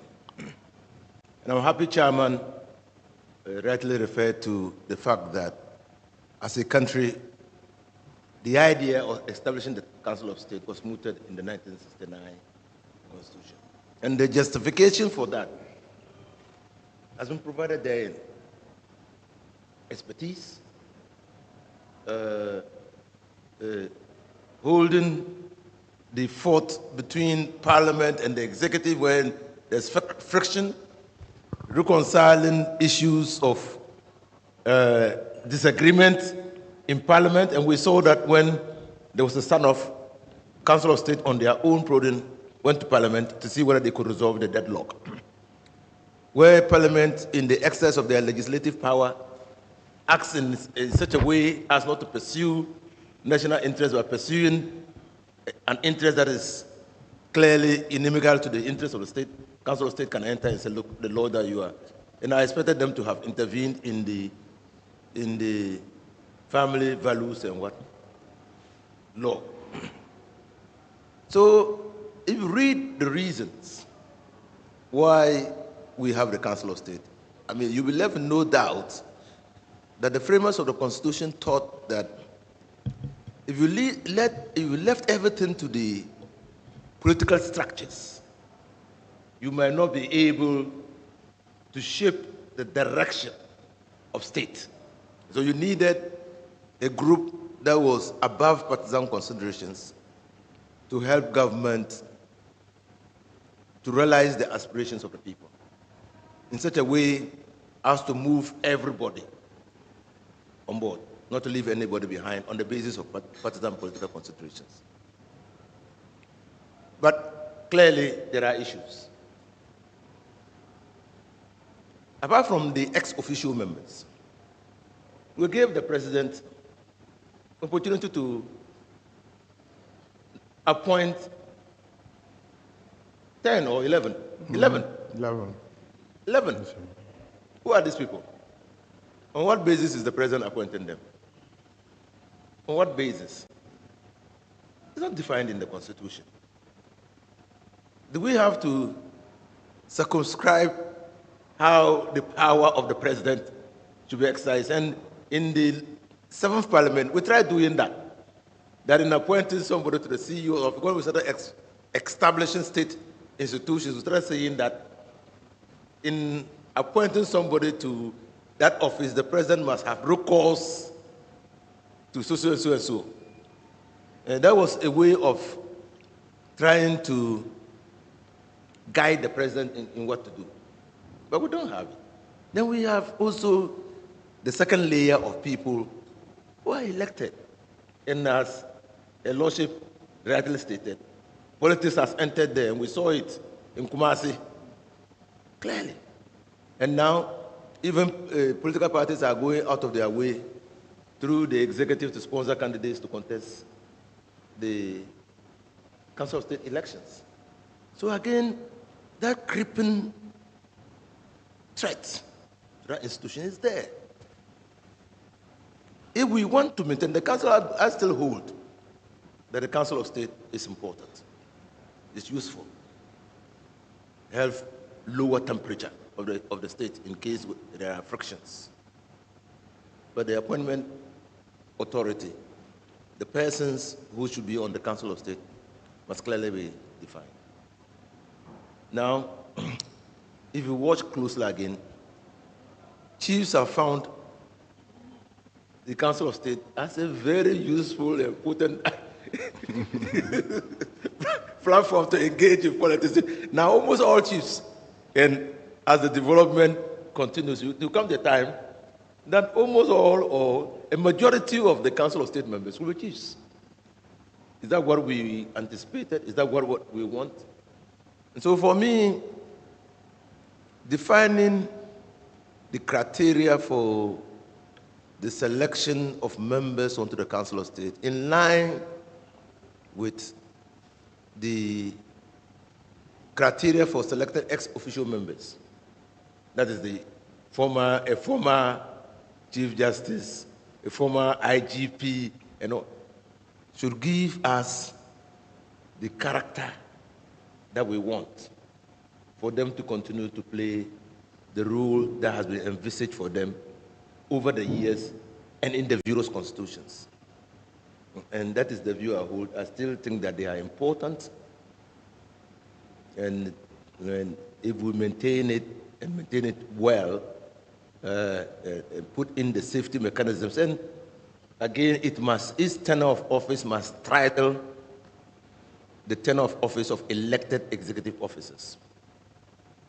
Just like all other public corporations,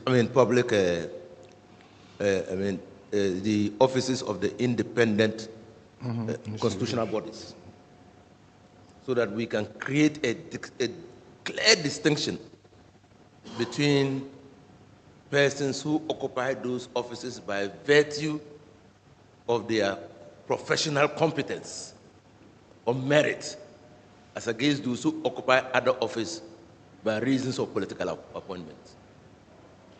And probably if we do that, we'll be able to restore that confidence and trust that Mr. Sampson has lost in the Council of State. Thank you, Mr. Chairman. I like the Honorable mention about the elected members of the Council of State. There's some thinking that perhaps we replace them with the presidents of the paramount chiefs of each region. Instead of these 16 elected members from around from the regions, we replace them with the presidents of the regional House of Chiefs, so that this time to them, at least this is a clear way of letting the chiefs also participate directly in the governance of the state. Because even the electoral college in some of the areas were also manipulated. Yes, even some area where there was a re-election, I heard on the news that they have changed even some of the assembly members. So to avoid all these manipulations and the rest, and to preserve the sanctity or the nobility of the Council of State, what do you think about the idea of replacing them with the presidents of the regional House of Chiefs?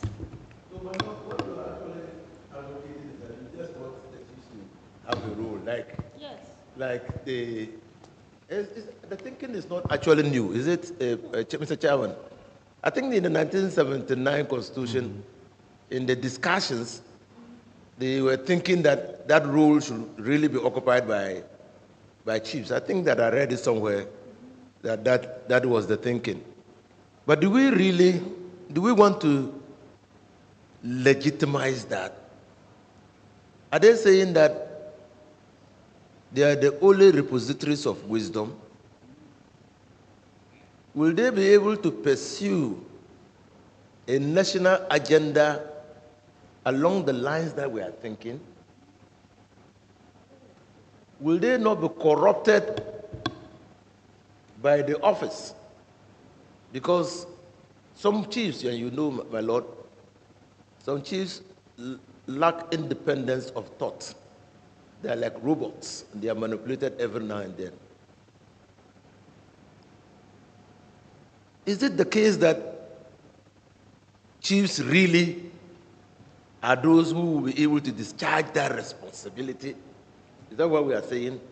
Or we should define a criteria which would make people of good standing. And here I'm talking about when we were passing the law on the Peace Council,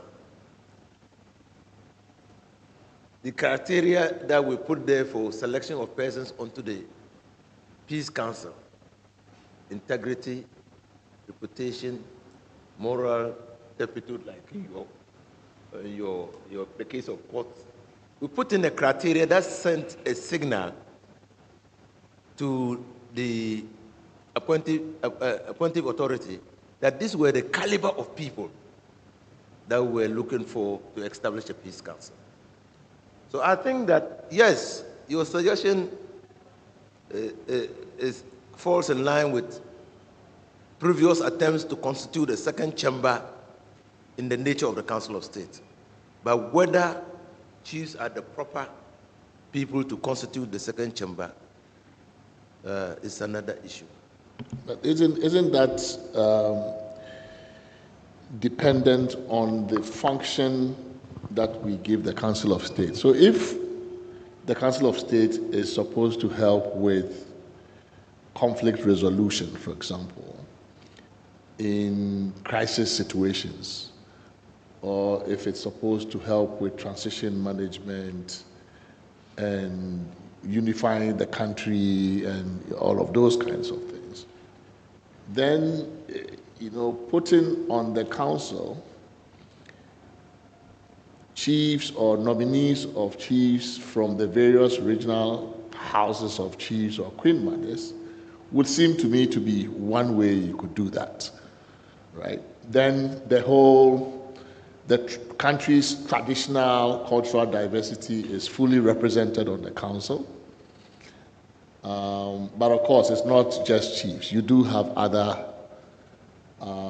non-chiefly functionaries.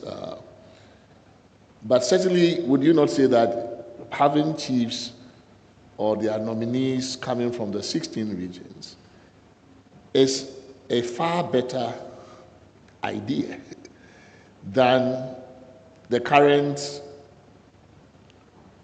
selection through indirect election of these people from the regions, which election has already become,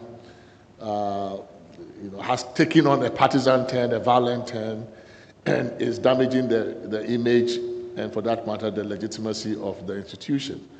So I think it's, again, going back to Alaji's earlier challenge to the committee, is that we should look for the purpose or function first. And if we get the function right, then how we compose it, that function will drive who we should look to put on the committee. So if it's conflict resolution, why not chiefs? If that's what we want them to do. If it's to unify the country or give a sense of cultural diversity, then why not chiefs? Right? So you're right, they may not be the only repository of wisdom, but depending on the function we are looking for, the Council of State, they could actually be the kinds of candidates you would look for. Thank you.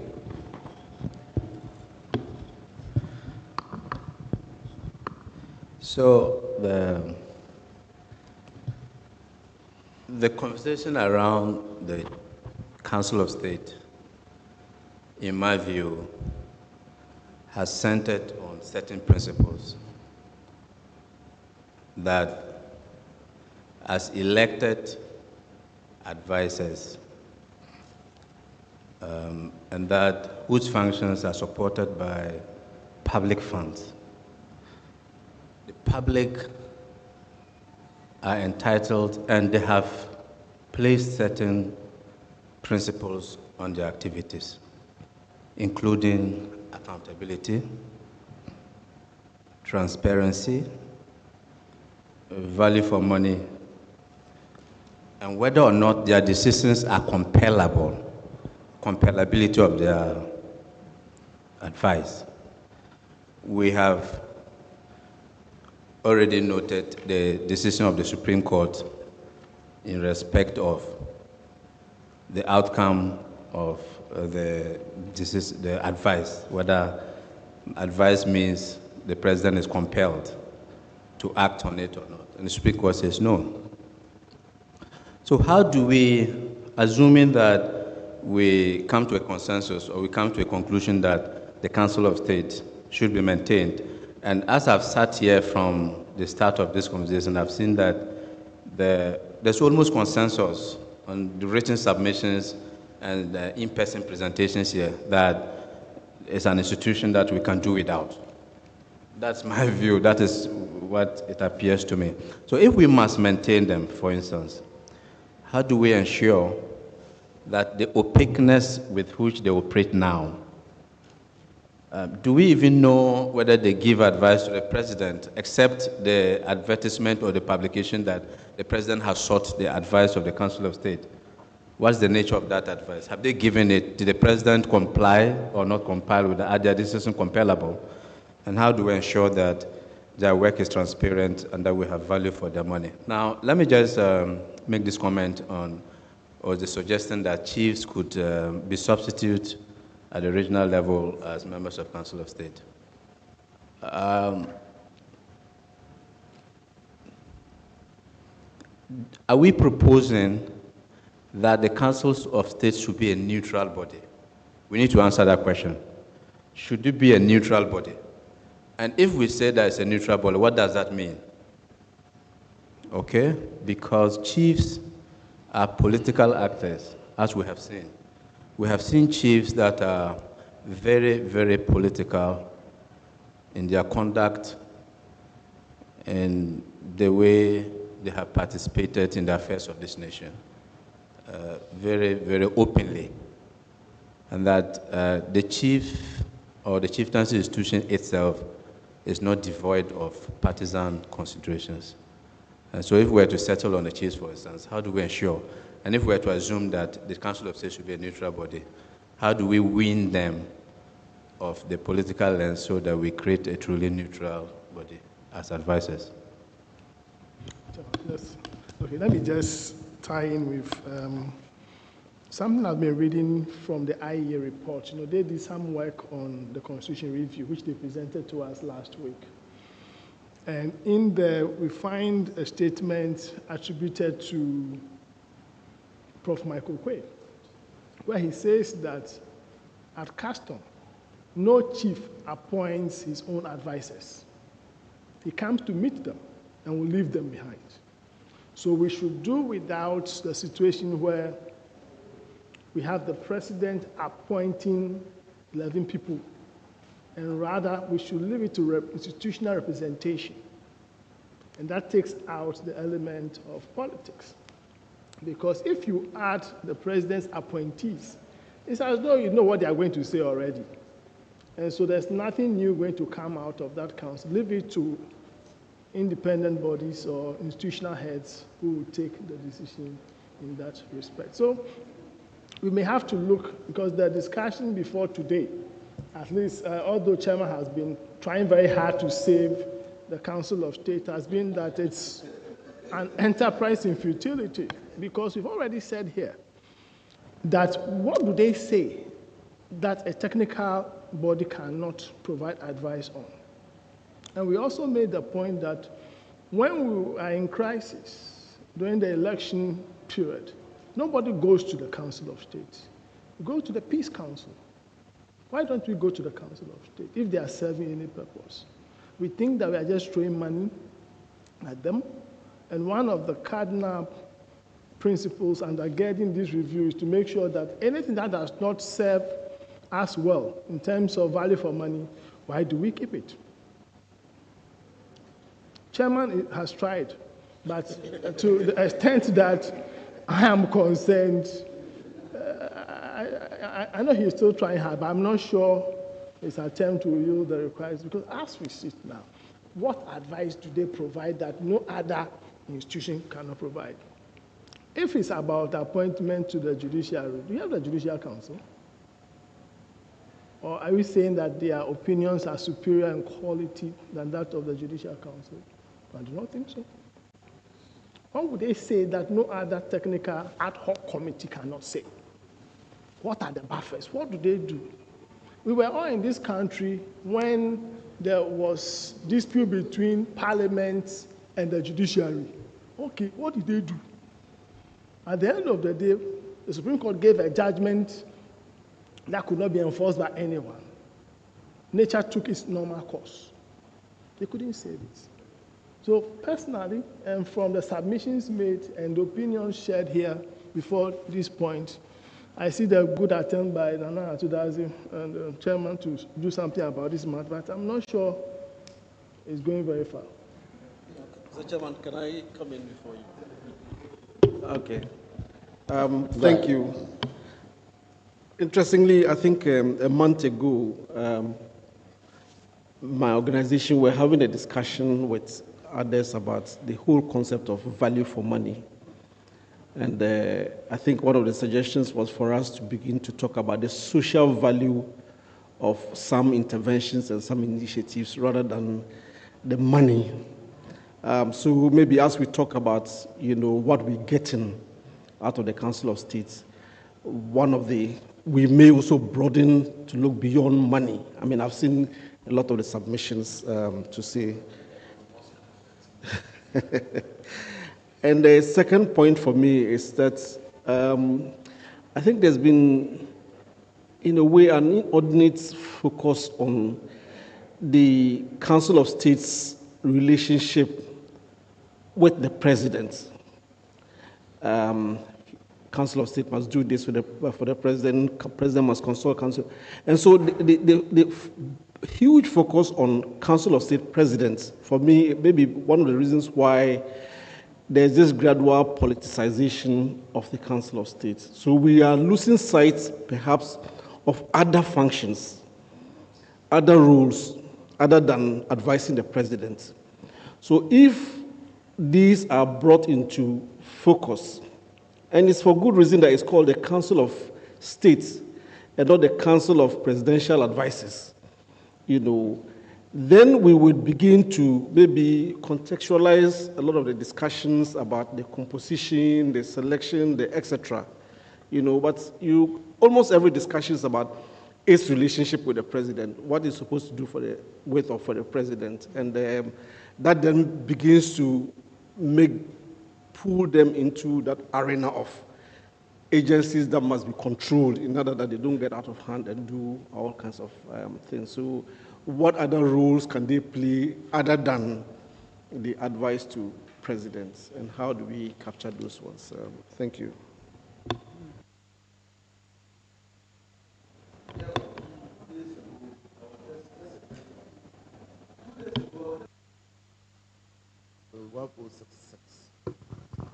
Article 1466. I was just reflecting. And I asked myself, in the United States, a judge of the Superior Court of Judicature, when he's going to be removed, is removed by impeachment and it starts in Congress. in the UK is the parliament. Why do you think that the drafters of the Constitution said it should be to the Council of State?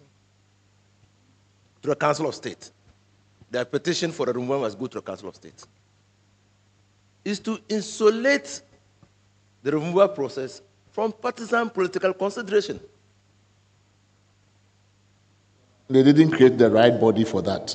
If that was the intention, then Yes. they created the wrong body. That's what I'm saying, the design and architecture. That's the design, it goes to the design. But the intention was to insulate that process from partisan political considerations. If not, the elected representatives of the people is Parliament. The drafters would have said, such a petition will be referred to Parliament for debate and a vote taken. And the President will act in accordance with the result of the vote. Simple. Because Parliament represents the whole people. But they didn't do that. They go to the Council of State. So that's why I think that, yes, maybe by default or the unintended consequences of not putting in the right structure is what we are seeing. But definitely, I will vote with Chairman that we need the Council of State. Definitely.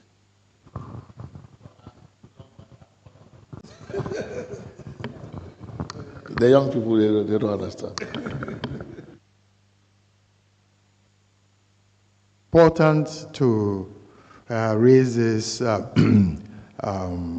caveat that our state is very young. At 56 or so, 57, 68, from 57, it's still very young. And I keep drawing attention that USA will be 250 this year, 24th July. That's what we're talking about. That which holds us, binds us together, we don't look at it. But it's not very, it's rather tenuous, it's not very strong. Indeed, people have greater allegiance to their paramount chiefs, to the Santene, to the Ochihene, than to the state. Today, as we sit here, they have greater, look at me. And these are the things which are not spoken. But that's all the garment for the history. You get me? So we have to realize that those white people who came and left, they found it difficult to enter our societies. That's why they introduced the indirect rule, bringing as a line into the people. You see, whether the chiefs who come on can perform that function today is another matter. But the unifying bodies, I thought you were asking about what's the purpose of this second level. If the people in Boku and whatnot realize that their paramount chief, for instance, is in there, that he is the one who will be holding responsible for the events happening out there. Not spending so much money having to go through with the soldiers and policemen sitting down there every day. You understand? So we tend to play on democratization and whatnot as though that's all. No, we must democratize. We can't put an undemocratic body on an elected, what do you call it, parliament. It's one of the arguments people advance. But it should be the question, what is the purpose for which we want this body? For democratization, yes. But we need to also bring our people together. The 10 people also, or in the regional, now it will be 16, who would have been elected. So why? We must look at those who can come on board this second layer, to strengthen the statehood of our country. I think there are things which I find very, very, very, very, very worrying. There are many people who don't see their allegiance to the state of Ghana as being paramount. but they are prepared to put on the, what do you call it, a log, yeah, every year to present to their chief. That's what we were taught in sociology at the university. I still remember some of it. You get me? But the reality is a reality. That's why we are able to, we find people doing things against the state. Which, I don't care. You don't owe real allegiance to the state. And it is something that we should develop, you know. And I think that this second, no, if you don't want to call it a second house, you know, this second layer, you know, we must strengthen it.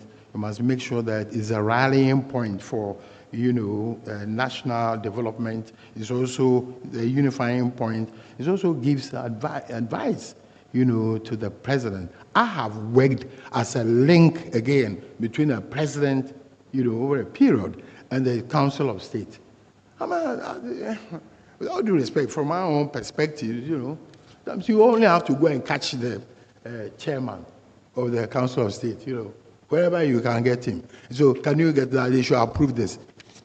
So the president needs this approval, you know. That's a reality, I'm telling you. I don't know, maybe it's, you know, it's gone on. But so, because so, oh, this when my people accept, okay, we see.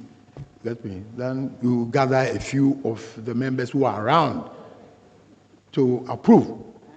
You know, so the others are not around. We say, oh, can we? You get me? So 1, 2, we have. Or you have, you also have situations where the selection of even the ex-official members, it's also a problem. You have 6 or so ex-IGPs. So which one comes up? That's all rule. So the ones you don't like, you make sure that you don't select them. See, so you needle them. So 6. So this is why I pay answer. This one also, no. And we have had situations where, like the judiciary, we have 3 or 4 retired former, you know, chief justices. The law says that you have to choose one. So which one? You know, I don't want to conclude some of these, but it's really, there are real problems there. So what is the purpose you want the Council of State for? If it's just approval, yes, you always get them. They will approve. You know, particularly if you maintain them well, give them decent stipends and cars or whatnot. Yeah. So I think I also agree with it, but I think that it's so worthwhile having a near second chamber. If you think the cost of maintaining a full second chamber, it's onerous, we should have an advisory body of some sort, but fairly independent, that straddles over the, what do you call that? You don't look like my Council of State members, no. It's with the Council of State members. So they are there to be consulted by any president whose tenure is on. Sorry. Brother Samson, you. Yeah, sorry.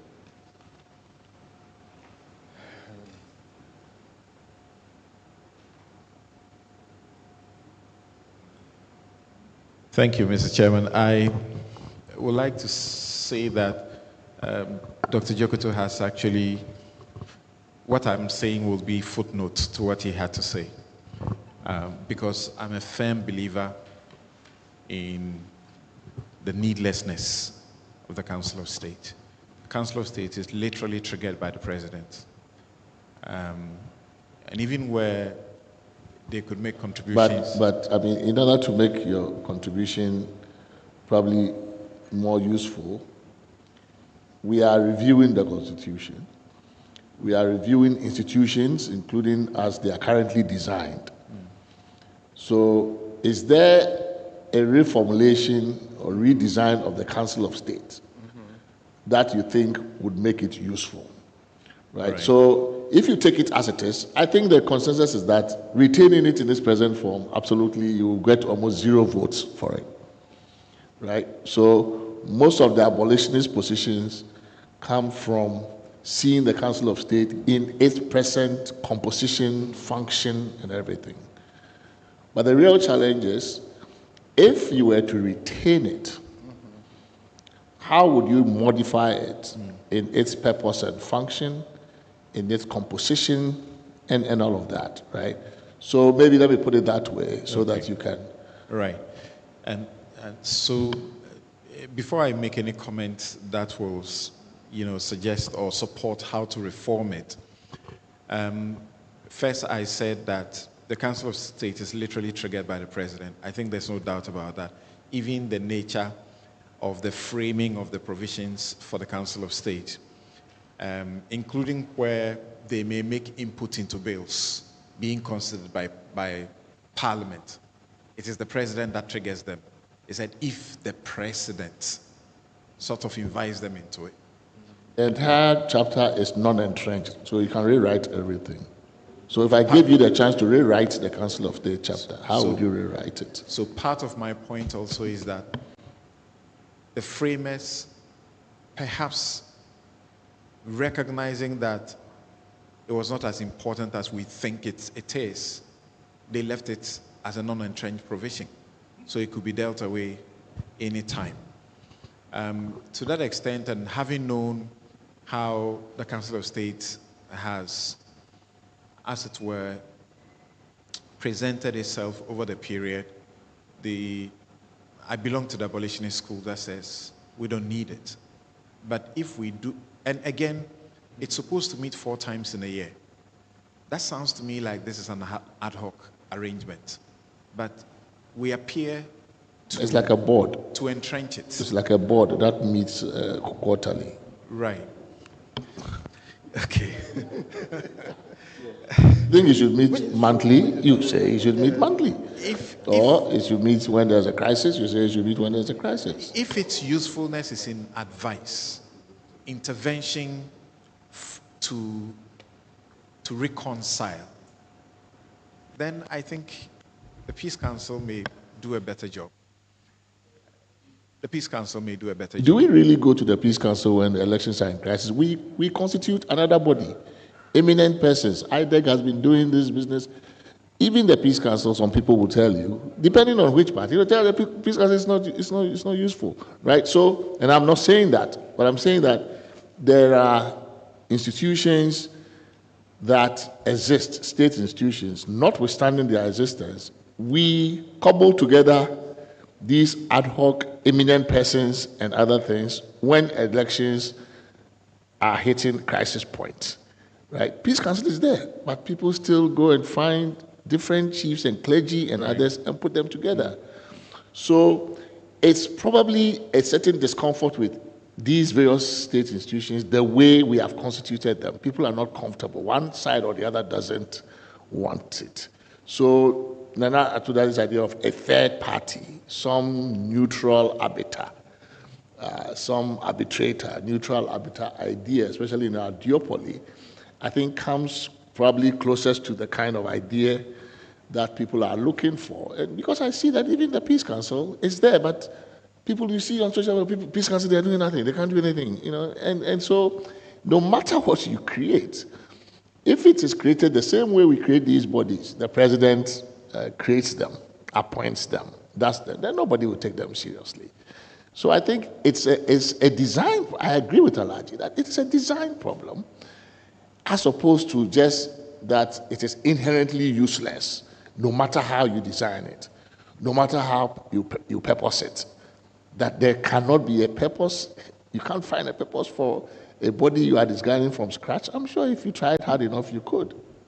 So that if you were to I'm playing devil's advocate for the most part. If you were to make it to straddle the tenure of presidents, and as my lady said, the 16 regions rather call the paramount into it, the presidents of the paramount,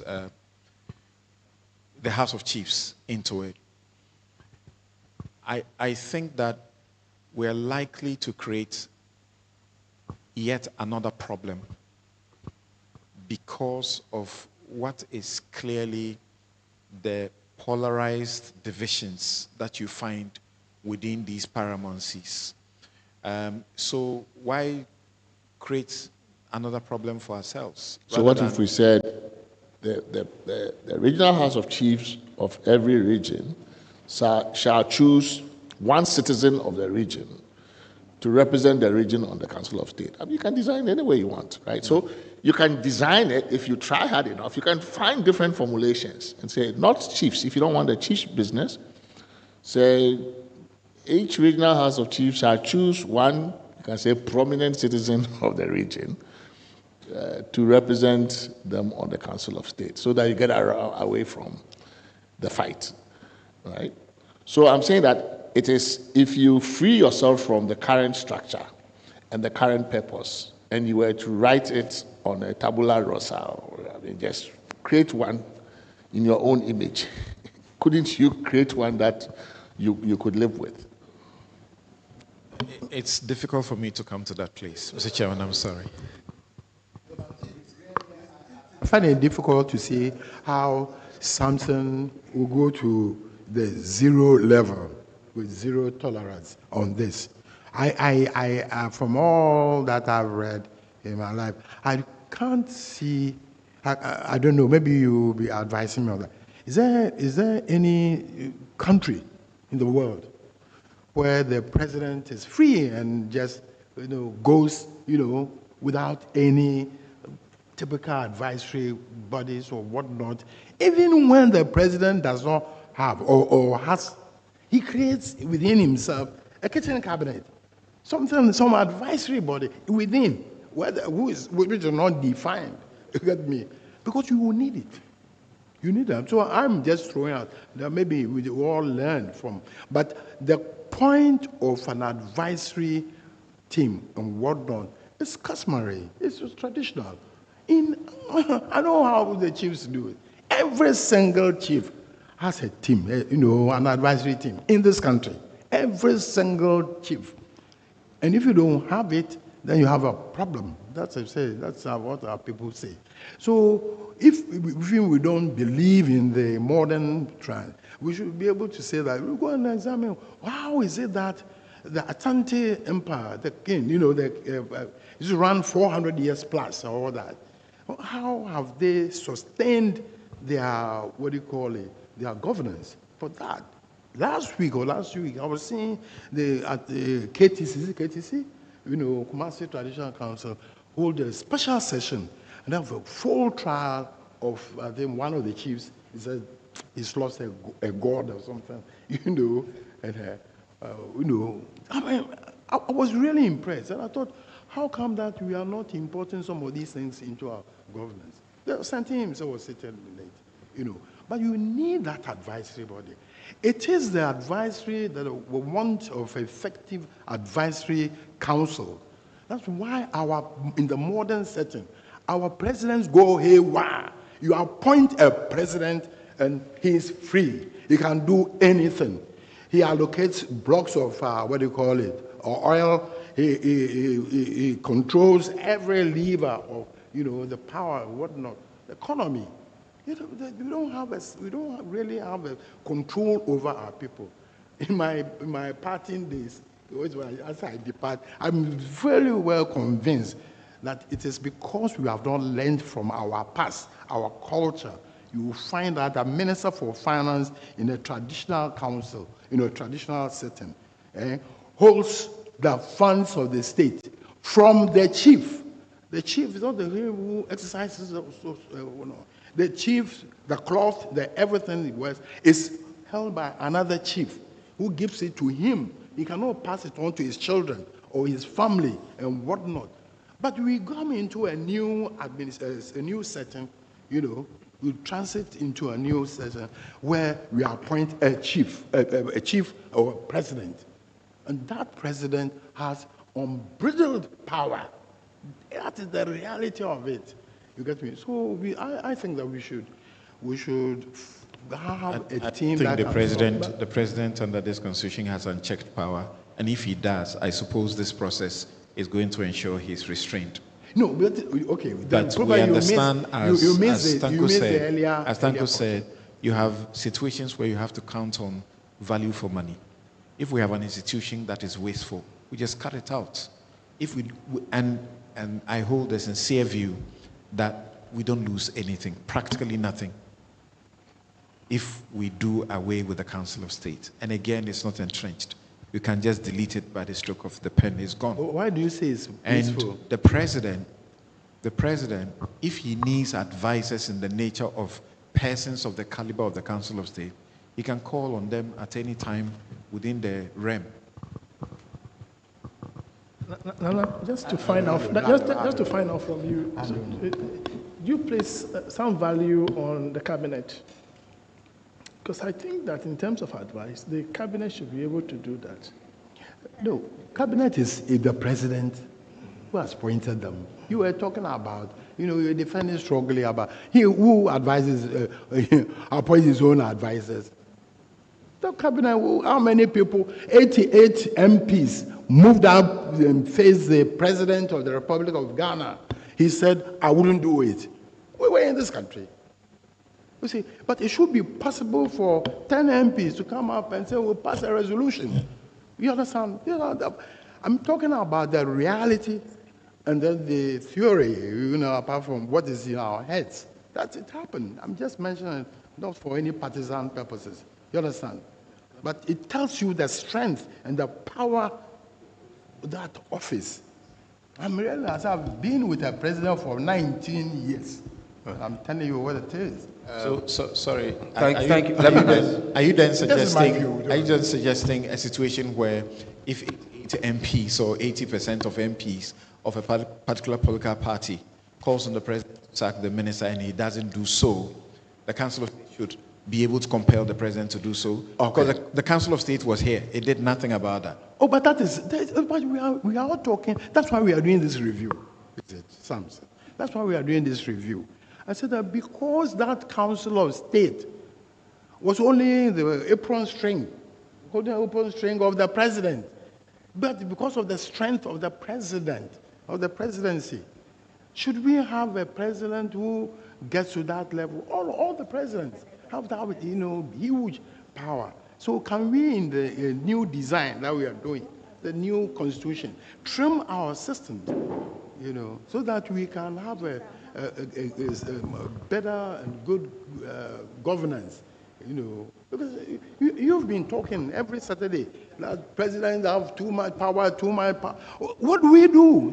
We are here. This is the time that we should be defining and designing structures in such a way that, we bring those powers down. And we are suggesting, I'm suggesting that it's because we have fused the concept of state and government together in one person. And he also happens to be the commander-in-chief. It's even worse than things. You get me?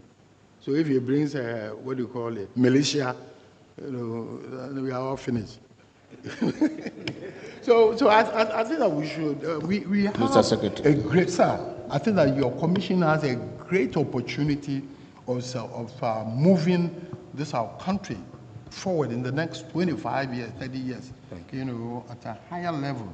Yes, you're dealing with the issues of the transition and whatnot to growth. It's wonderful. But otherwise, people will become tired with us. The rate at which we are going, if we don't deal with these excesses of powers of the executive, the president or the ministers or whatnot, people will lose confidence in the democratic process. I think that's really what we're saying. Right. Thank you, Chairman. So, Senior Comrade, I want you to address this. Now, I agree that the Council of State may act as a moderating factor when you have a very, for a president that is prone to excesses. So the question is, we have had the Council of State, and there's evidence to suggest that we have had presidents take very, very terrible decisions under this Constitution. So how do we cure that? If they must still be a relevant institution, and noting also that the constitutional architecture creates an executive president, That is what it is. It's the president, it's an executive authority.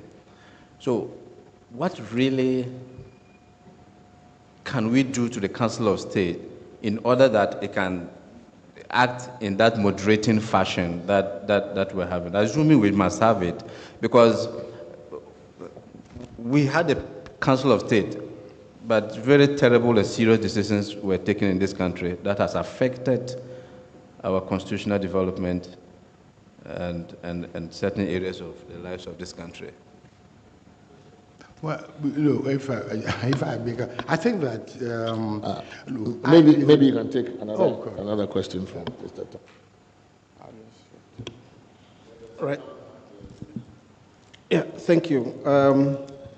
I was a paid-up member of the abolitionist group, but I'm being persuaded to move to the camp of those who think the Council of State should stay, but should be radically or significantly modified to make it fit for purpose. So the first is in terms of what it should do or what its purpose.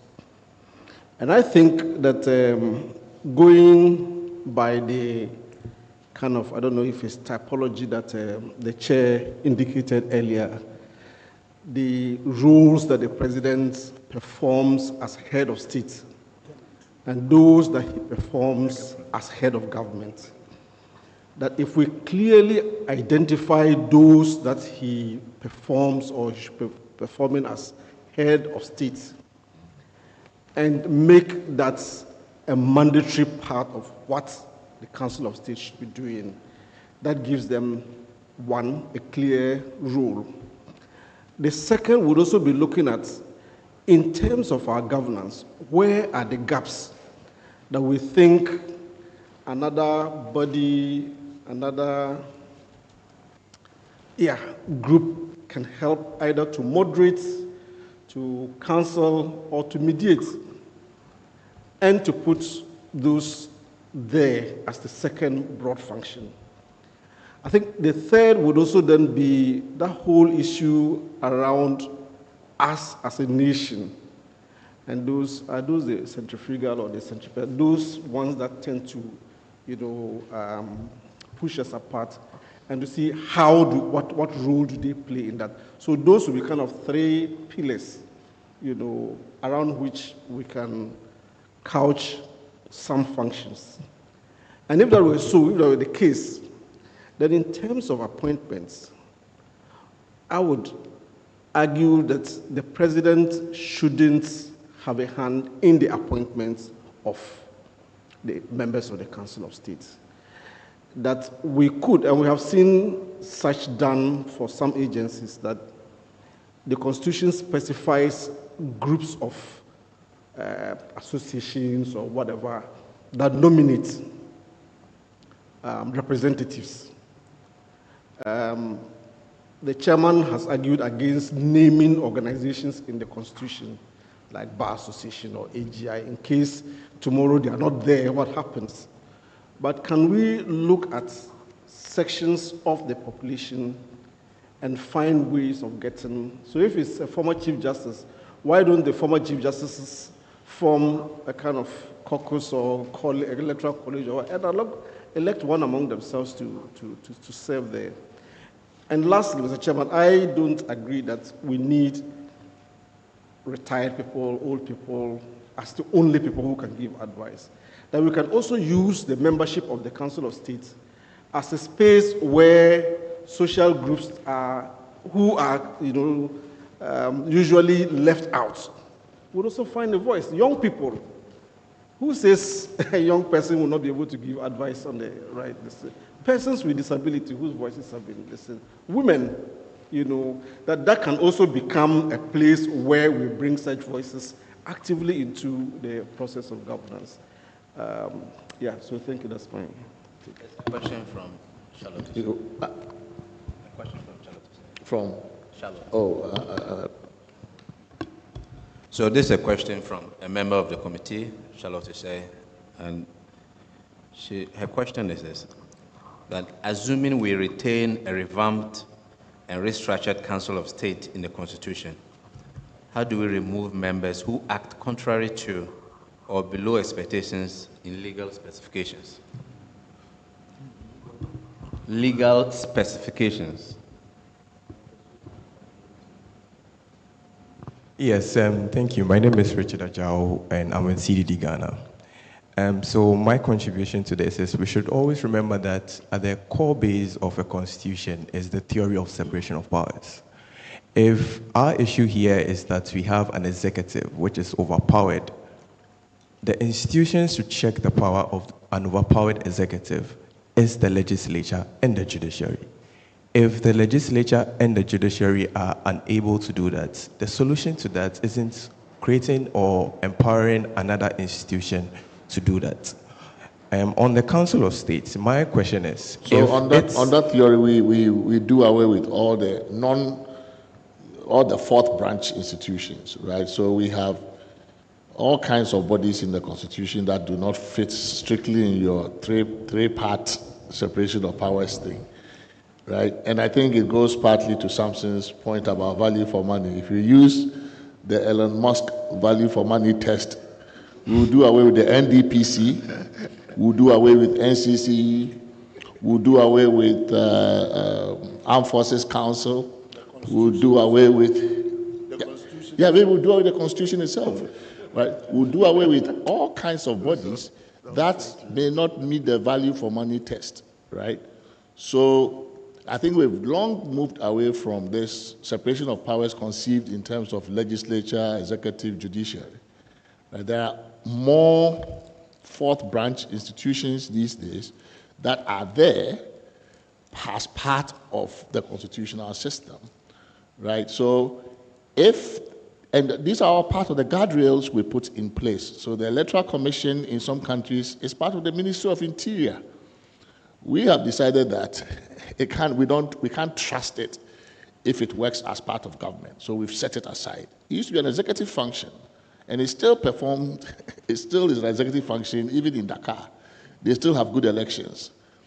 So I think it's not that easy to say that if the separation of powers is not working, then it is Parliament that we empower, or it is the judiciary that we empower. They also have their own problems, right? The judiciary is also an undemocratic institution.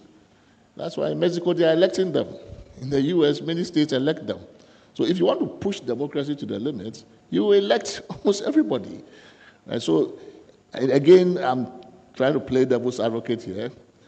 I think the issue cannot be just a matter of these theoretical separation of powers issues. We have a problem as a country. We are trying to solve problems, right?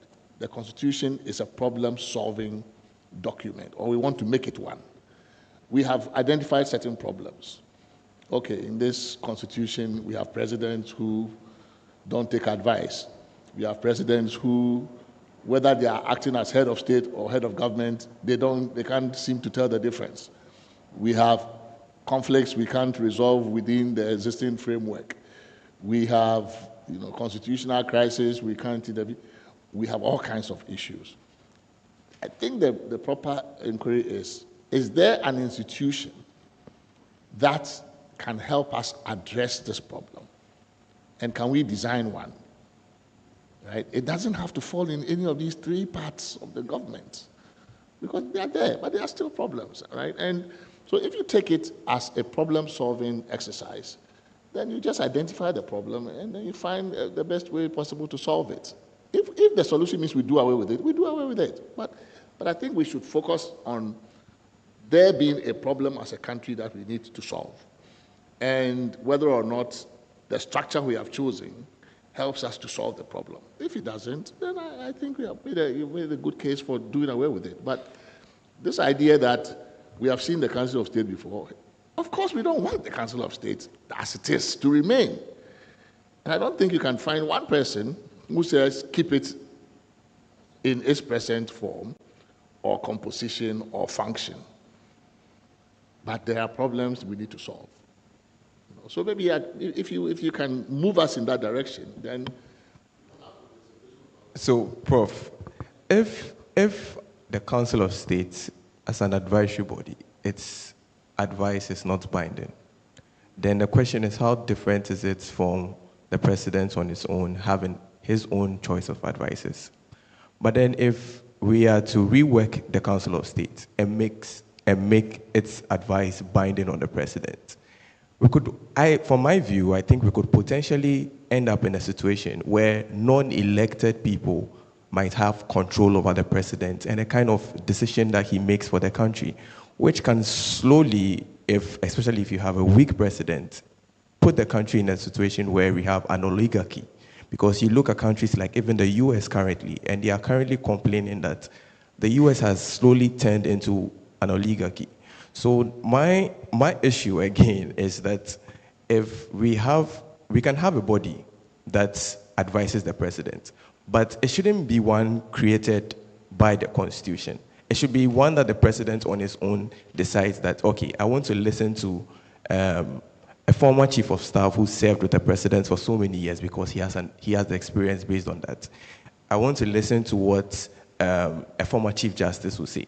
But if you look through the Constitution, where in so many places the Constitution mandates that the president listens to this group of people before the president comes to the decision, and the decision is still not binding, then it's an exercise in futility. The president can still make his decision without listening to these people, or he can decide on a group of people that he wants to listen to.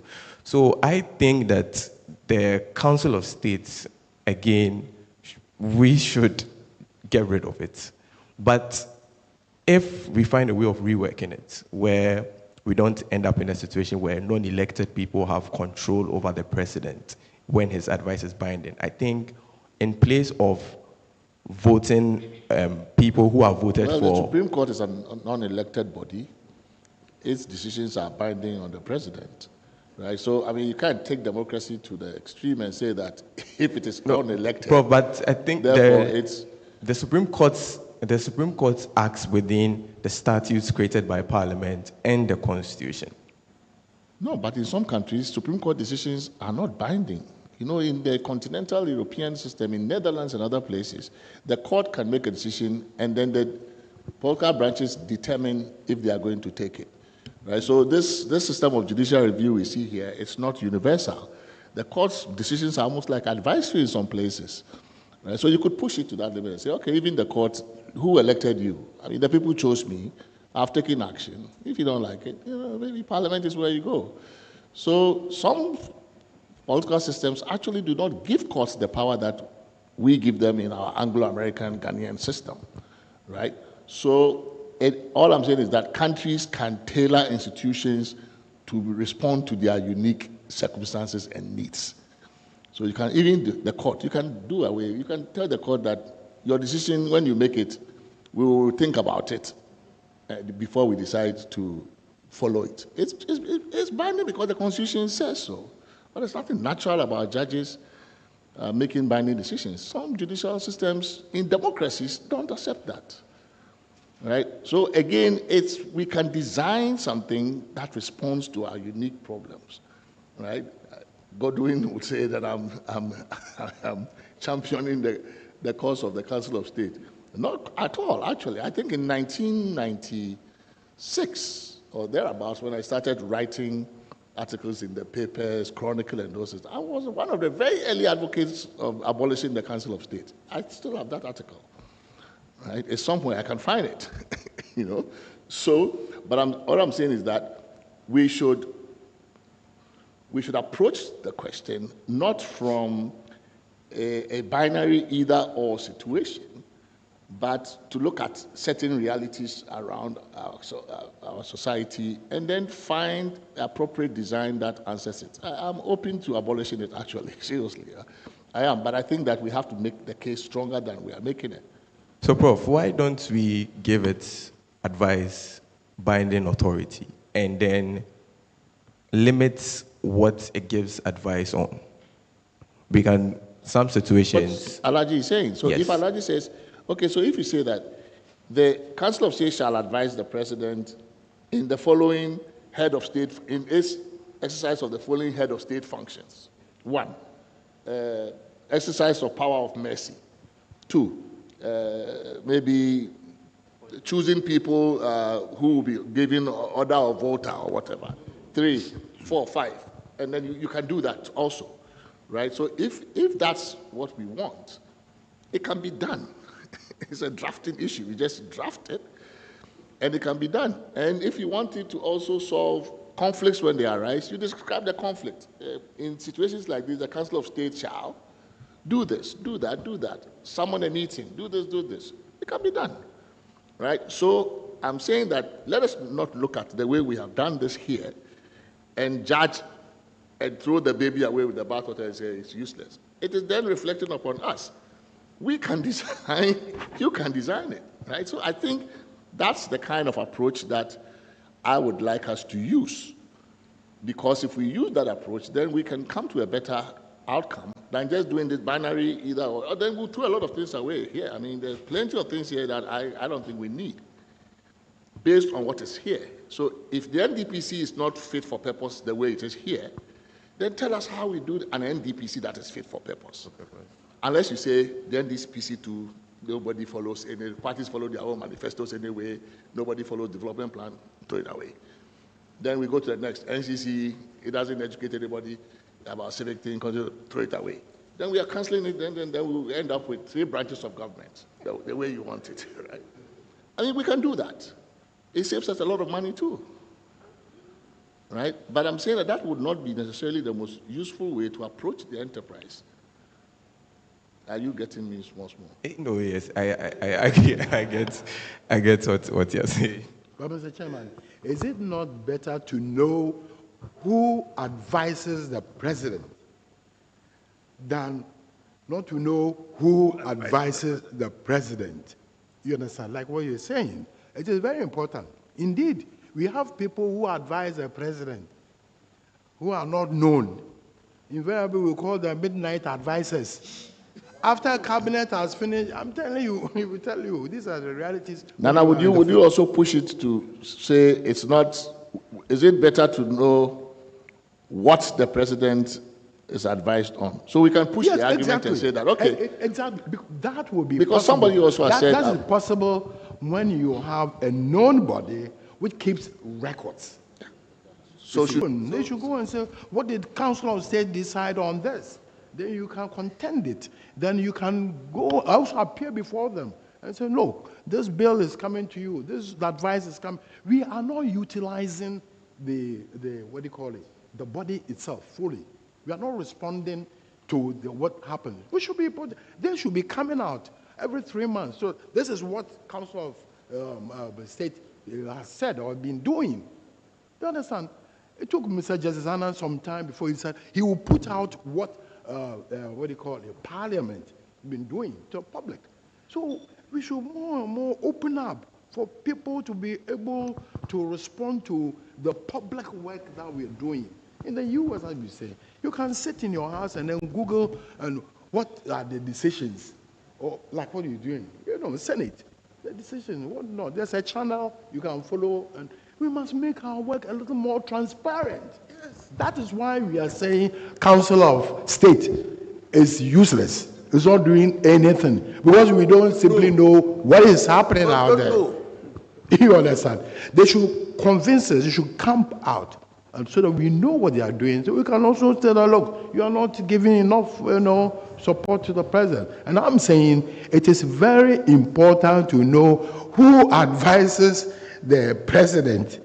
Now, not to know who advises the president, because you can have a situation where your cabinet, everybody, all the advice has been given. Midnight, one colleague walks out there, what is this? And I make some suggestion. Well, without any disrespect, our rules are also that we should also be careful about who sleeps behind the president. I'm just saying, you get me? Because it's in Ashanti, it's also a truth. I say, who's so penny for so that Onyinechi. Because at the end, after all the decisions, and what kind of decisions were you people sitting down there taking? The next morning, the chief says, Masisa Madrin, Look at me. You see, these are realities that we deal with. But so you must have a situation where you can read, you can respond, you can demand the notes. That's why public office is essentially written. So we can examine it. So maybe all the complaints we are having is because we don't have access to it, we don't know what they are doing. So it will almost amount to a disrespect to say it's a, bogus organization. You got me? Well, sorry, I mean. Yes, Mr. Chairman. And it's true that. No, I still want you to finish your. Oh, you gave me. Hey. So, yes. So, Mr. Chairman, and it's for good reason that the Constitution says that in taking certain decisions, the President must consult. In taking other decisions, the President must seek their advice. For good reason. If the President fails to consult, you will be breaching the Constitution. It's a procedural limitation on the exercise of power of the President. So he must consult, except that, and I agree with you, Chairman, I agree with you, except that we don't know. So if we want to redesign, we are entitled to know. What is it that they told the President? What is that they told the President? Because the President cannot take that decision with impunity. He can't do that. Okay. But because we don't know, we think that it doesn't happen. Okay, I think we have long exceeded our time. We invited Samson here not to abolish the Council of State, but to save the judiciary. Yes. So I think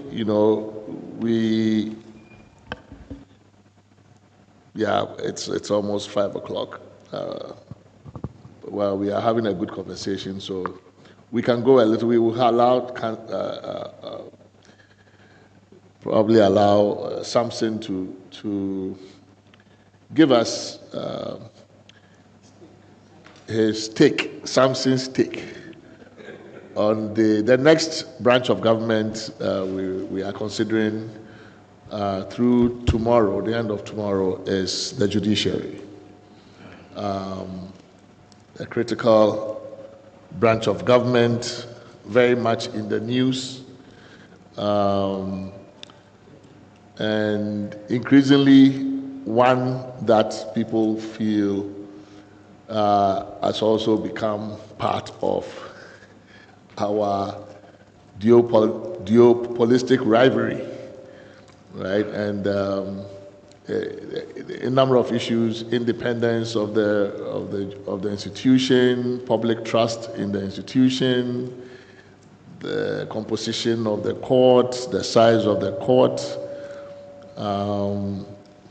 not just the Supreme Court, all three. Some would even say the so-called lower courts. Increasingly, those of us who have done some work on the lower courts at CDD, we've done some work. I think the elite interest is in the superior courts, but for most Ghanaians, they meet justice at the lower courts. That's the end of it. They are never going to go to the high court.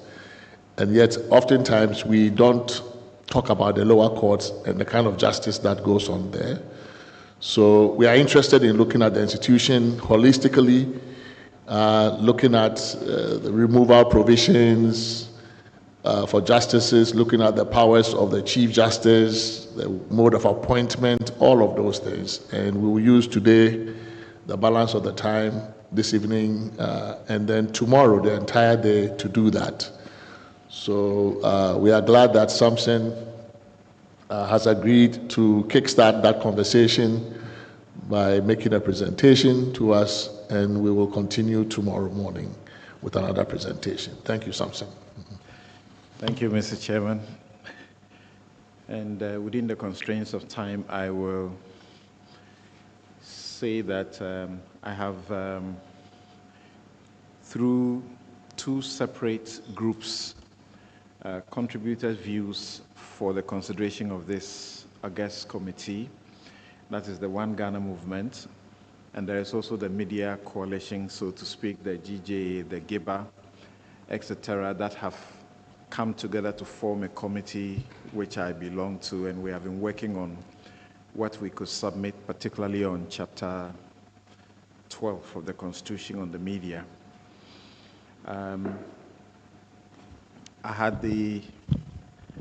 I think I may have missed my assignment a bit, but there's a small portion of my view on that touches on the work of the judiciary, and if that finds favor and support and eventually is what has to be worked on, I'm happy for that. So I'm going to share a few provisions in the executive and legislature chapters, that is 8 and 10, for your consideration, but I'd like you to indulge me to begin with two articles in chapters 5 and 11.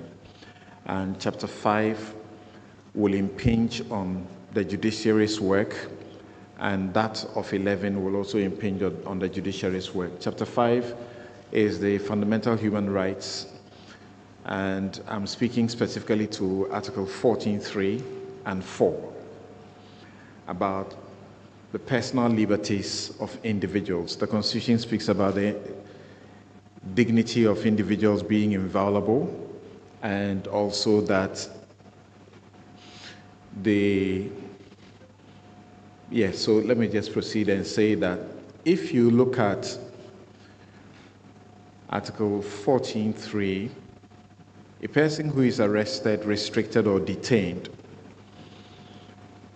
for purposes of bringing him before a court in execution of an order of a court, or B, upon reasonable suspicion of his having committed or being about to commit a criminal offense under the laws of Ghana, and who is not released, shall be brought before a court within 48 hours after the arrest, restriction, or detention. Mr. Chairman, in my getting over 15 years of practice, very active in the courts, I am in the court almost daily, or I'm in chambers preparing documents for purposes of court use. I've been to police stations, I've been to law enforcement places where persons are arrested, detained, or restricted. And I testify to the abuse of this particular provision in toying with people's liberties. So the abuse over the years by law enforcement informs a consideration for a reduction in the 48 hours to 12 hours. I'm sure that your committee will be aware that the Constitution Review Committee, led by Albert Fairjo, Professor, recommended 12 hours. But the white paper rejected without any good reasons. In clause 4, it is provided that where a person is arrested, restricted, or detained under paragraph A or B of clause 3 of this article and is not tried within a reasonable time, then without prejudice to any further proceedings that may be brought against him, he shall be released either unconditionally or upon reasonable conditions, including in particular conditions reasonably necessary to ensure that he appears at a later date for trial or for proceedings preliminary to the trial. Mr. Chairman, the reasonable time that is provided in the Constitution has been abused over the years, so that reasonable time has seen people who have been restricted, who have been arrested, who have been detained, and who have not been tried and have been kept in custody for years. In fact, pre-trial detainees, not people for whom trial is ongoing. So I believe the problem has had to do with the lack of specificity when we say reasonable time. The Supreme Court has had cause to construe reasonable time when it had not struck down the law which prohibited the grant of bail to people who had committed felonies like murders. And people who had spent years in prison were still deemed to be there under a reasonable time. So the proposition to resolve this and to stop the continuous abuse, almost by default, of the ordinary citizen who is restricted, detained, or arrested, is to provide a limit on the period of pretrial detention. So instead of saying reasonable time, I suggest that there should be a specific time to be considered rather than say reasonable time, which has been known to be at large. So it is suggested that no person be denied bail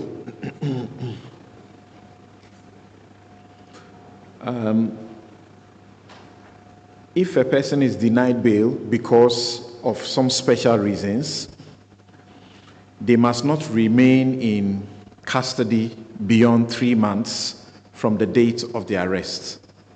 If the provision is redrafted in that manner, we will then come to appreciate that reasonable time perhaps will be 3 months.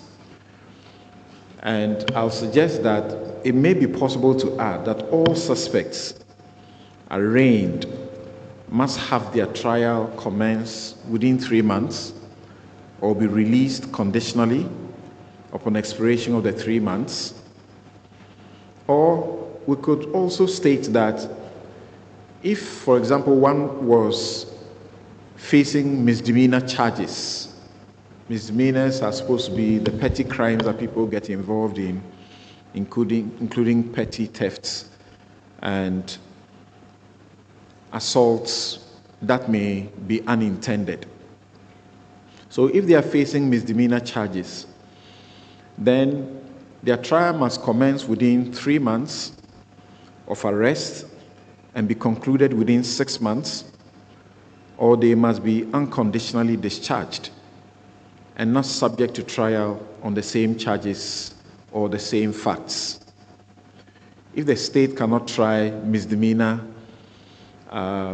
persons charged with misdemeanors within 3 months, it should have no reason to hold them. If it cannot finish their trial within 6 months, it should have no reason to continue to put them through the process. Persons charged with non-misdemeanors or second-degree felonies should have their trials commenced within 3 months of arrest and concluded within 12 months, or they should be unconditionally discharged and not subject to trial on same charges or same facts. If in the period of 12 months we can't organize to have a trial done for persons who are charged on such offenses which could take them to up to 10 years in jail, I suppose it means, first of all, that we're not serious about putting them in court. So we should let them go. I've had the privilege of going to the prisons on a project that I have been doing. And right from LLB, my project was on pretrial detainees turned convicted persons. And the situation appears not to have changed, regardless of the relief that was brought by the state intervention. Persons charged with serious offenses, including first-degree felonies, must have their trials commenced within 3 months of arrest and concluded within 24 months, 2 years, or they should be unconditionally discharged and not subject to trial on the same charges or same facts. Because if in 2 years you put a man accused of murder in custody or on trial and you can't deal with them, I think there should be something that tells the judiciary or the judge that it is just not fair and that it is not justice to allow such people to continue to go through the trauma and expense of the process. Now, particularly on chapter 11, which is the judiciary, I suppose in the last few days, it became very topical, Article 146, particularly Clause 6, and I'd like to include Clause 8 as well.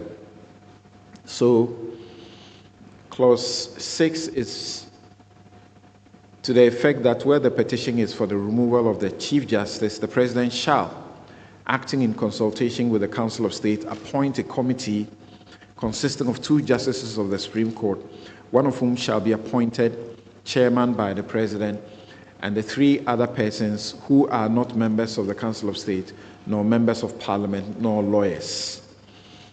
And Clause 8 says all proceedings under this article shall be held in camera, and the Chief Justice or whoever in camera.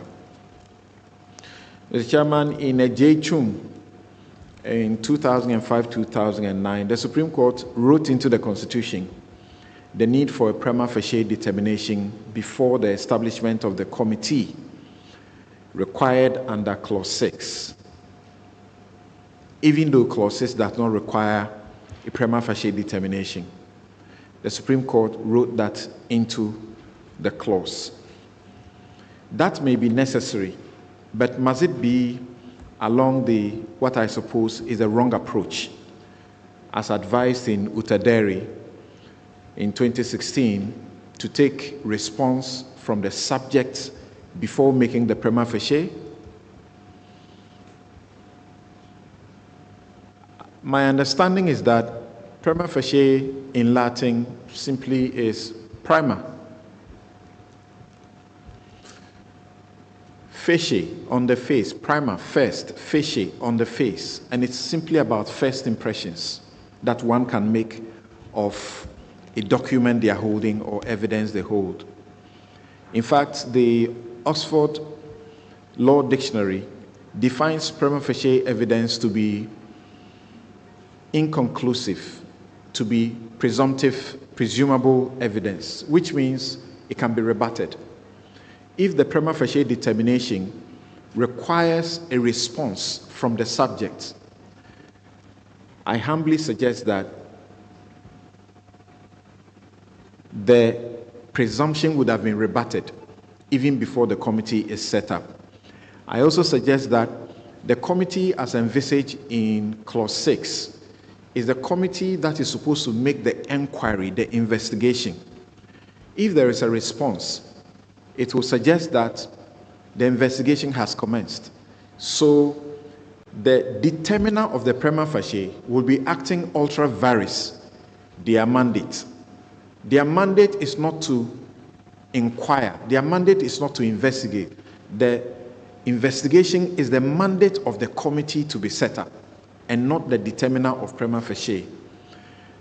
So to the extent that Utaderi is comments by the side, it is not the ratio of the case, but it's obiter. It may be time for us to specifically write into the Constitution what it should be. I know that in very ordinary, usual parlance, lawyers, when we say something is deemed as prima facie evidence, it is just something on the face of it. Even in the Constitution itself, uses prima facie evidence, including the declaration by the Electoral Commission of results. So when I see a gazette, it's prima facie evidence of the election of the president or an MP. I do not need an inquiry to make that conclusion that is what it is. So, to call the subject to make a response before the prima facie is determined also tells me that the burden for the petitioner has been elevated beyond what the petitioner was supposed to satisfy if prima facie determination is to be made. We often will say, and as we find in our copyright laws or intellectual property laws, we say that registration is prima facie evidence of ownership. That tells me what the Supreme Court tried to do by even the advice in Utaderi is just what it is, a side comment, and cannot be held to inform the way we proceed with the process. Then, why must the process that we believe and know is prone to abuse be in camera? If the president is subject to impeachment, the impeachment will not be done in secrecy and in private and confidential circumstances. It will be held in the Parliament of the Republic, where the people's representatives are. And that will not be a matter in camera. Impeachment proceedings the world over are not done in camera. Persons holding public office, such as that of the Chief Justice, and officers who are heading independent constitutional bodies, deserve the protection that a public inquiry should offer them rather than a private one. So that's my next suggestion under the judiciary. Now, I'll quickly run through the issues I had flagged under the legislature and the executives. They are very brief. I was under the impression that I had the option of the two, including the judiciary as well. So as far as the legislature is concerned, Mr. Chairman, I'm looking at Article 97.1, 97.1C, G, F, 98.2, 99, 111, and 117. Now, 97.1 C, G, and F concern vacation of seats upon certain circumstances. But I would like to concern myself with when a member of parliament absents themselves from parliament without permission, and they are unable to explain the circumstances of their absence to the Committee of Privileges. If they absented themselves from 15 sittings, they are deemed to have vacated their seats. Without permission of the Speaker, they are deemed to have vacated their seats. But that will not be until the Privileges Committee has heard them. Mr. Chairman, I think 15 sittings is just too much. It should be reduced to a week, 7 sittings. If after 7 days you have not showed up in Parliament without reason and without permission, you ought, like anyone who is in public or even private employment, be explaining yourself or be losing your job. And if you should absent yourself up to 14 days, 14 sittings, then we ought to construe that as one who has vacated their seat automatically, and there's no need for a requirement of a hearing. Then, in Article 98, Clause 2, the members of Parliament have the opportunity to combine their work with private business. Should they be doing so? And if they should be doing so, should they have the opportunity of their businesses engaging in public contracts, I want the committee to consider that as well. And in respect of 99, 111, and 117,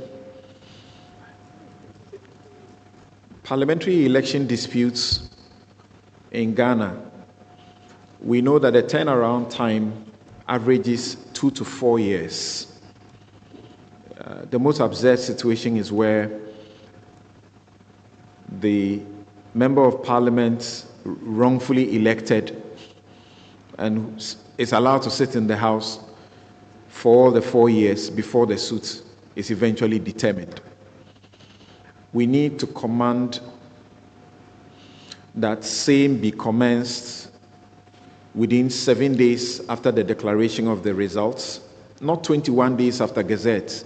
I don't understand why that provision is given in the Representation of the People's Law, that the parliamentary election challenge can be mounted within 21 days after Gazette, where even presidential election challenge, the Constitution is very clear on its face that the challenge is to be mounted after the declaration and not Gazette.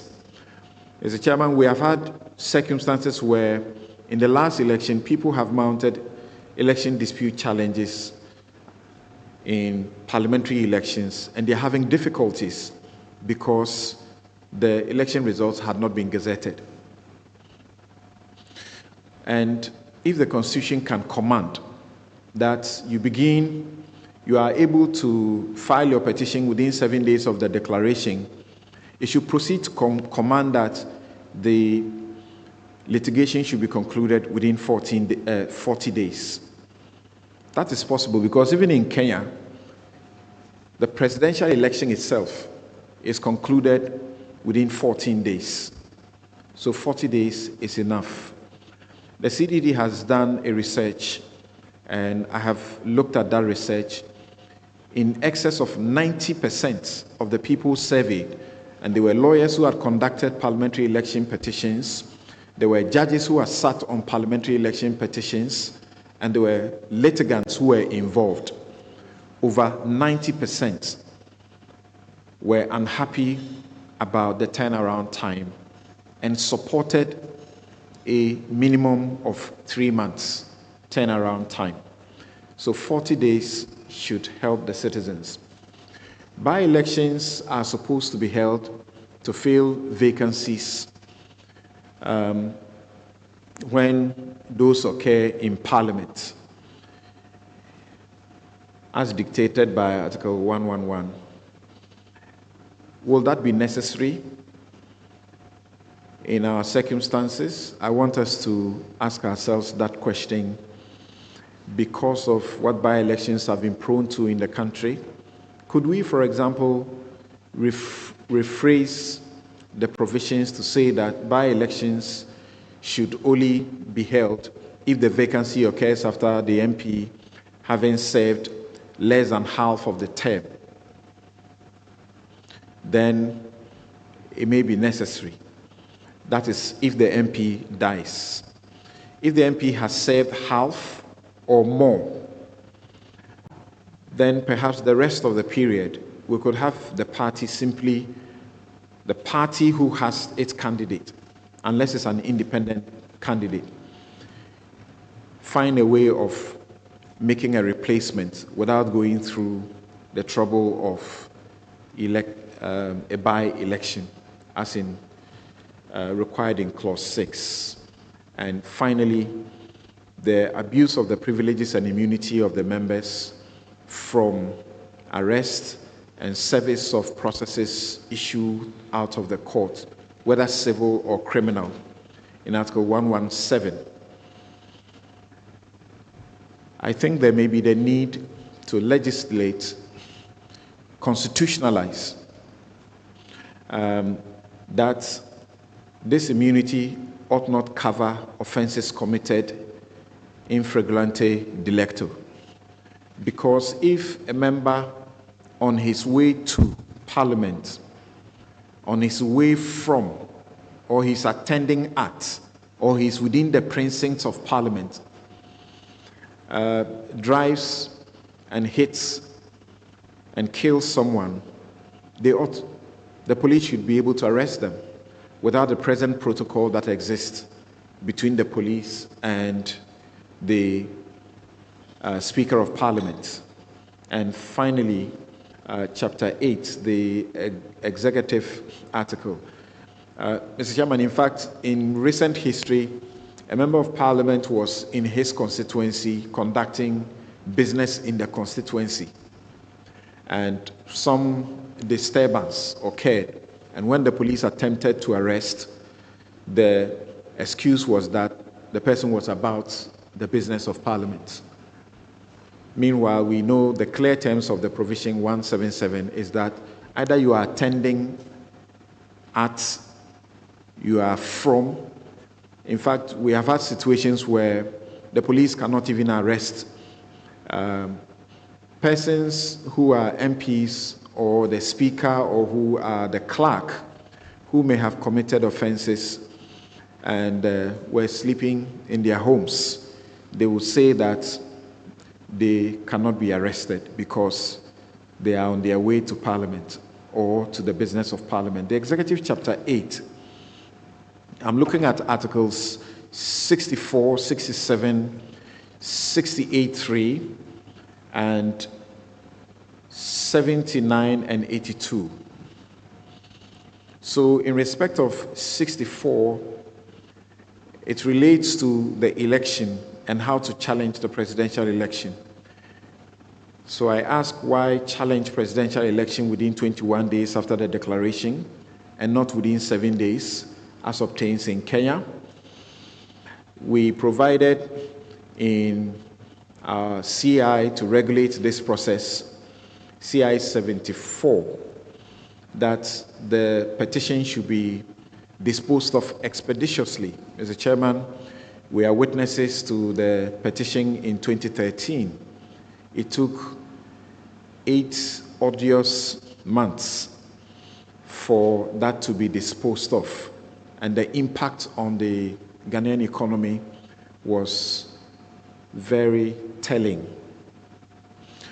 In 2016, I had the privilege of being part of a team that consulted on the rules for change that led to the present rules, and the rules mandate with a trial calendar for 42 days.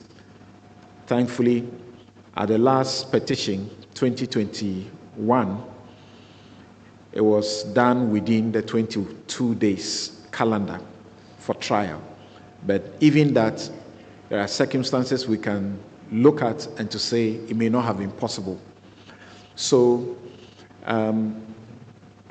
the suggestion is that it should be constitutionalized for the presentation of the presidential election petition to be done 7 days after the declaration, and the determination could be done within 60 days. If also it was possible to mimic a bit of the Westminster requirement to have the president take questions at least bi-monthly or quarterly in Parliament, maybe that will get our presidents, who presently are imperial presidents, to be a lot more accountable. Bi-monthly, they appear before the people's representatives and answer questions, or if we could do that quarterly in Parliament as well. As for Article 79, I'm suggesting that there will be the need to scrap the deputy ministerial positions as recommended by the last constitution review process under the Parliamentary Affairs Ministry. As for the ceiling to the ministers, I leave that to the good sense of the committee, but that will also be useful because we have seen a president give us in excess of 112 ministers. We never know when we could get 1,000 ministers. So that may be useful to do. And then should the ministers combine their work, just like the parliamentarians, should they combine their work with private business? And if they should do so, should their businesses engage in public contracts? The provision says that they can go to the Speaker for permission, and the Speaker will set up a committee that will determine that their business does not conflict with their work. Maybe we need to look at that more carefully. Then I ask, what is the point of Article 82? I thought you said you were done. Yes, yes, so that's where I'm concluding. What is the point of Article 82 if Clause 5 is left to stand? A minister goes through parliamentary censure, and there's a Clause 5 that says, despite the person having been censured, the president has a discretion to revoke that minister's appointment or not. I think there's a problem with that particular article. Thank you very much for the opportunity to share. Thank you, Samson, for this comprehensive presentation. I hope it's been submitted as a memorandum to the committee.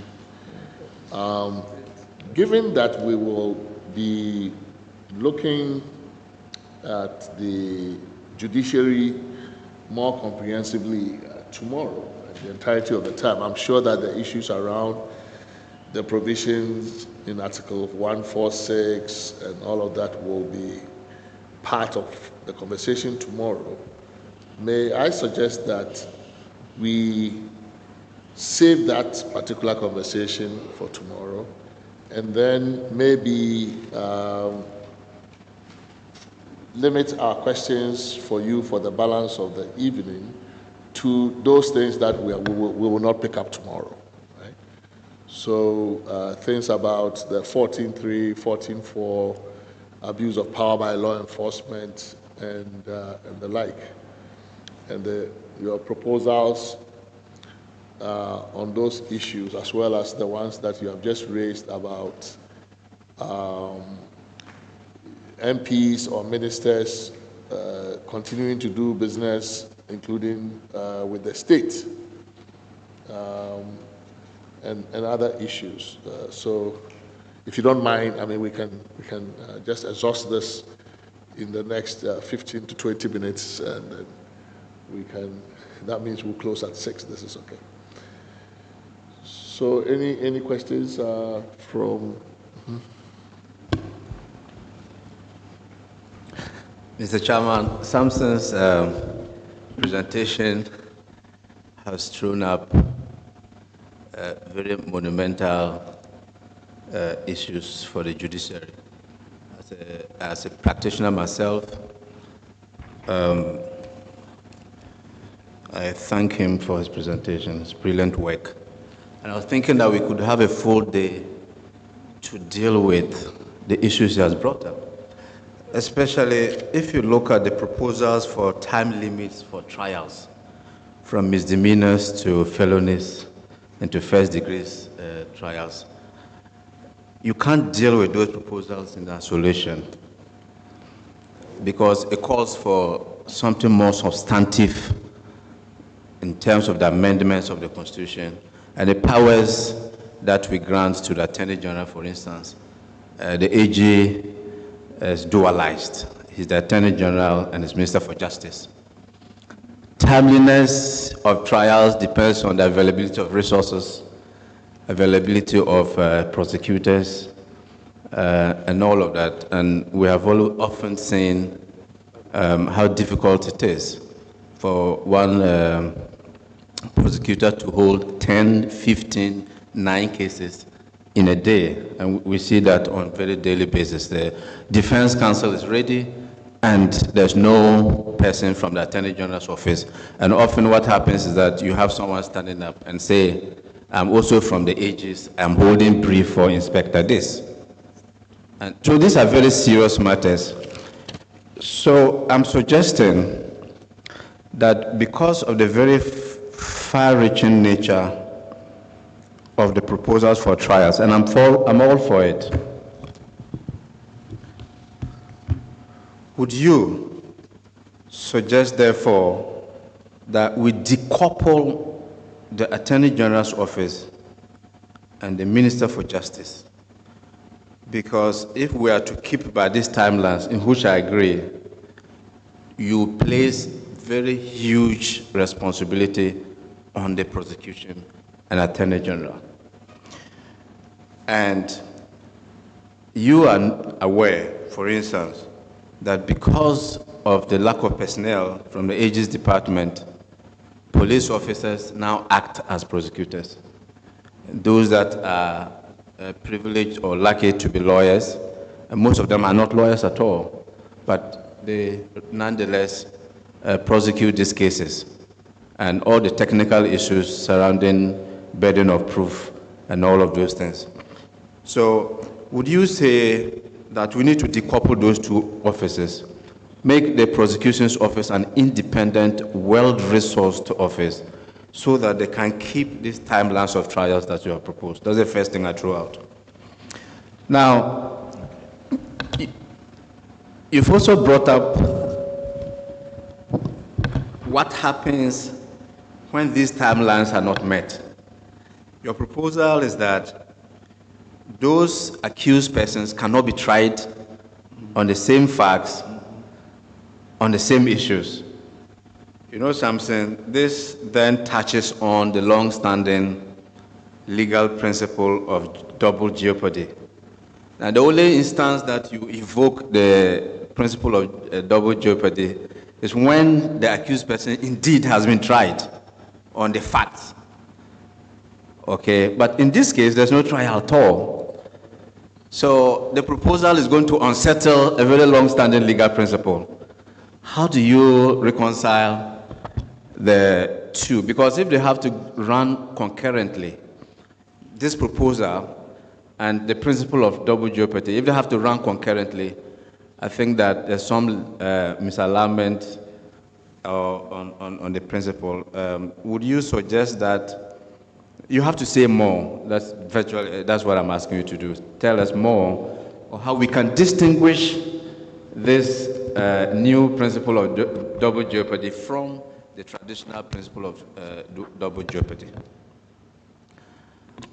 Because of your concern for the liberty of persons under Article 14 of the Constitution, I thought that you should have also mentioned or deal with the question of bail conditions. So even where the courts exercise their jurisdiction timeously and are able to sit on a case on a regular basis, they grant the bail and then they impose certain conditions in keeping with the rules of court and the Constitution. In 70 to 80% or even 90% of the cases, the accused persons, even though they are granted bail, are unable to enjoy their liberty, even though the court has pronounced or granted them bail. There are a number of reasons or the number of factors that account for that. One, either the bail conditions are excessive. Two, even though the bail conditions are reasonable, most of the accused persons are unable to meet those conditions. What would be your proposal so we can deal with this? Because I have had clients who have spent 3, 4, 5 years running. These persons have not been tried by court of competent jurisdiction and found guilty and sentenced to prison term. They were granted bail, imposed bail conditions, and they couldn't satisfy the bail conditions.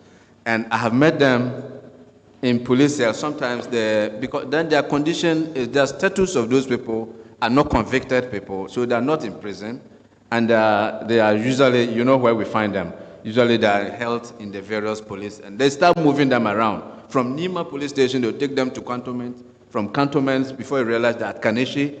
And these are people whose status are, you know, if you're a Catholic, there's something we call purgatory. When you die, before your fate is determined, you are in the hanging position, you don't know where you are. This is a serious problem. I think that it undermines the principles that are enshrined in Article 14 of our Constitution, and that I agree fully with you, that how do we deal with this? Would you suggest proposals, for instance, that will have to do with the kind and nature of the bail conditions that will be imposed on people that are granted bail, for instance, or what exactly can we do with this? And I agree perfectly with you. I'm speaking also as your colleague who practice in our courts. I also want to throw in the question on the structure of the Supreme Court, the composition of our court. May we hold off that one until tomorrow? For tomorrow, that's fine. Chairman, thank you. Thank you very much. Samson will have to come back. I am sure there will be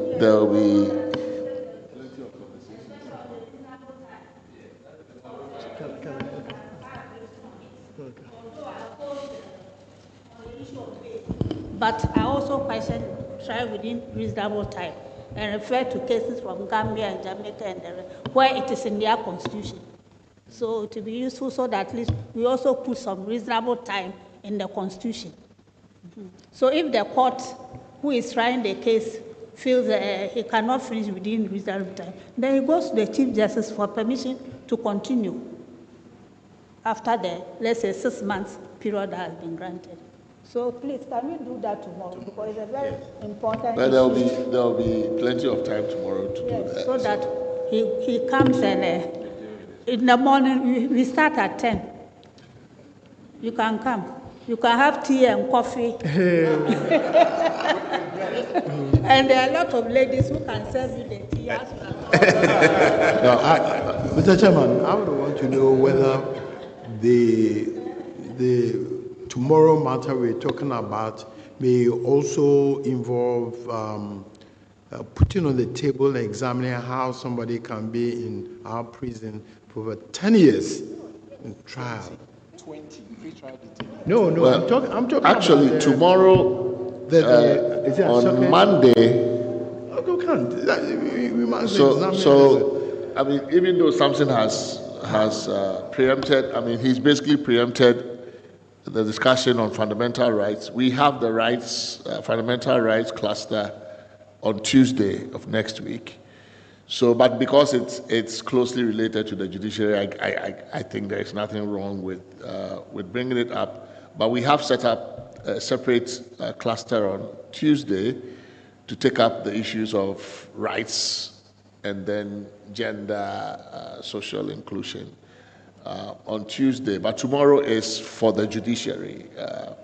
And these are ancillary, incidental kinds of related issues. So I think it's okay if you want to bring them up, but the organization of the judiciary, the structure, these kinds of issues around appointment, size of court, those things we will pick up tomorrow. But I think Godwin has a question for you. Okay. Thank you very much, Mr. Chairman. I'm just wondering, there are two things. In fact, I have two concerns from your proposal.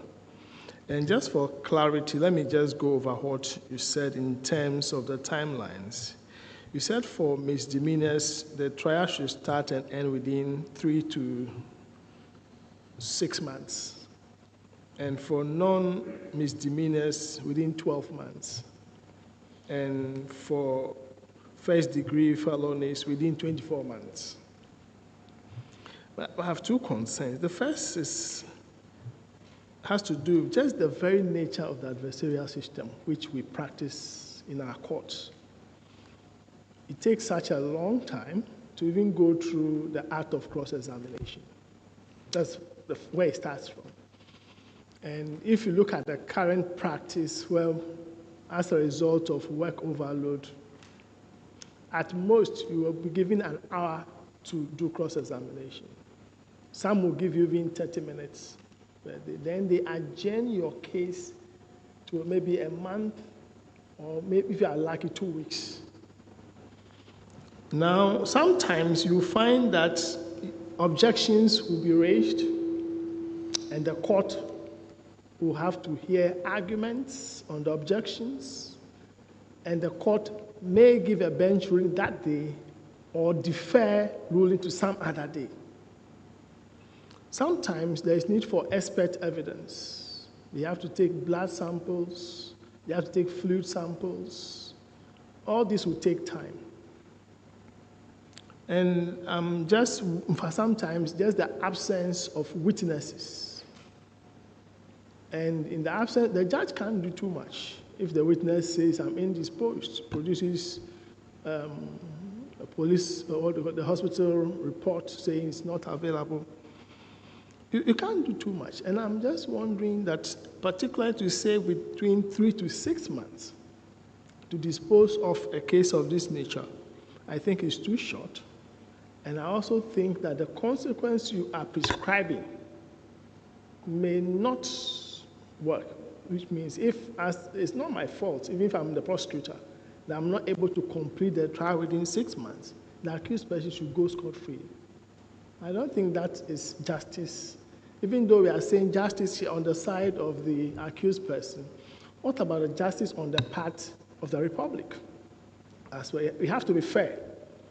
And justice, we say, cuts both ways. It should not be just in the direction of the accused. So I'm thinking that prescribing timelines within the Constitution for the commencement and conclusion of suits may not work. What I can agree with is bail, because once the person is on bail, yes, within reasonable time, but I do not think we should prescribe that the accused person should be acquitted for them. And that I think would be too, what was the right word, too,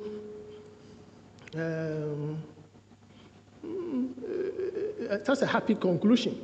So if you are able to delay the trial after 6 months, that will be the end of the case. No. The justice of the matter must be resolved. And I think that it should be based on the circumstance. If it's bail, I can agree with you. But in terms of commencement and conclusion of the trial, within such time frames, I do not think we should put this in our Constitution. Okay.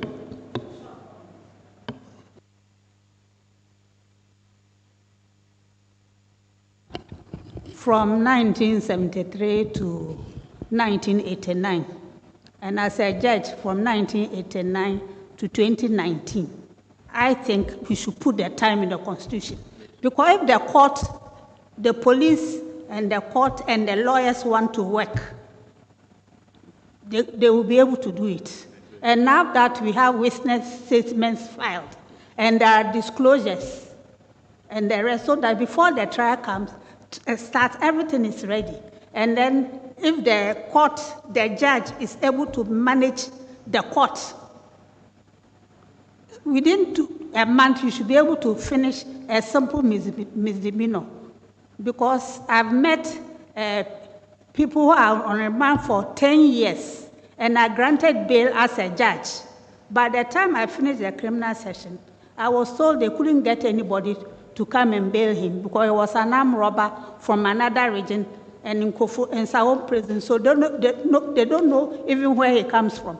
And then we have finished the session, and I couldn't grant him bail. Those who were on manslaughter charges, I granted them bail. But most of them, they couldn't get people to come and release them. But at least I did my best to grant the bail. So the time, I feel we should put it in. Thank you. Okay. I am sympathetic to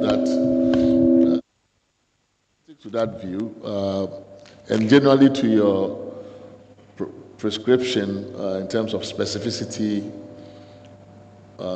in these matters, because I think what we have done is we have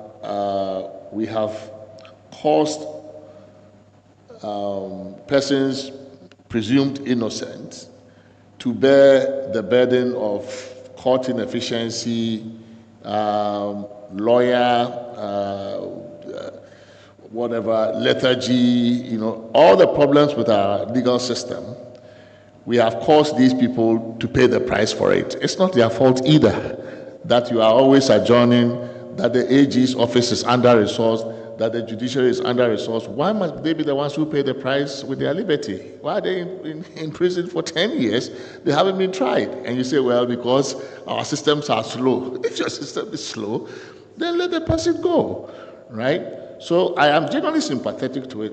However, I think that this 3 months thing that you were proposing, it would be favorable to those who otherwise would have stayed in for 10 years. But it would be injustice to somebody who would otherwise have actually left after 2 days, right? Because I think if you say 3 months, that's going to become the norm. They will keep everybody in for 3 months, right? So these things have a way of building a dynamic, right? You say police people should bail people out in 48 days, then they'll stretch it out. Even if they could have let you go in 12 hours, they'll keep you in for 48 hours. That has become the practice. So if you name a number like 3 months, within which this person must be sent to trial or whatever, you are going to get everybody being in for a minimum of 3 months. And that is my worry, is that it is not necessarily favorable to somebody who could have gotten this thing expedited in a week or 2, but then who now must become part of the average 3 months. So that is my problem. And then how do we get persons, I know there's a remedy in here for you to be able to sue for compensation and all of those things. I don't know how frequently that happens. But how do we, beyond that, because it requires you to bring a lawsuit and all of that to get compensation, how do we find a way to impose some sanction on law enforcement officers who clearly or intentionally just set aside the Constitution and behave with impunity? So for me, that is the issue on my mind. And then you talked about privileges, but didn't talk about contempt of Parliament, which has become a new tool that Parliament and parliamentarians, not even the institution sometimes, parliamentarians are beginning to use contempt of Parliament to silence media and public commentators and critics of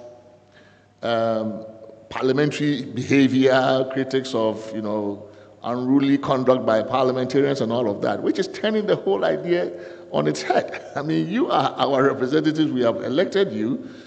Now you think you are a court of law because somewhere in the Constitution they say committees are cloaked with contempt power for a particular purpose so that they can enforce things around production of documents and witnesses and stuff like that, right? But it's been turned on its head and it's now being used to hound media and critics of parliamentarians. I want you to look at that as well, not just the privileges in terms of immunity from prosecution and trying to escape arrest and all of that. I think it's a very pernicious practice, and if not kept or nipped in the bud, could cause trouble with our democracy, because then we cannot criticize the people we have elected, even, right? It's one thing not being able to criticize a judge, but you can't criticize your MP. I mean, really.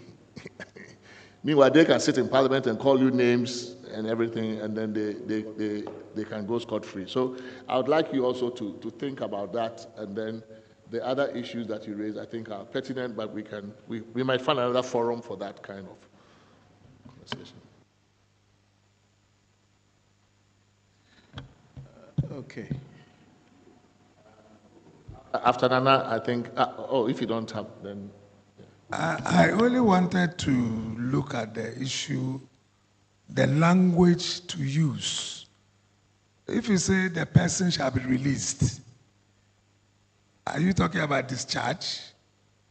Are you talking to be acquitted and discharged?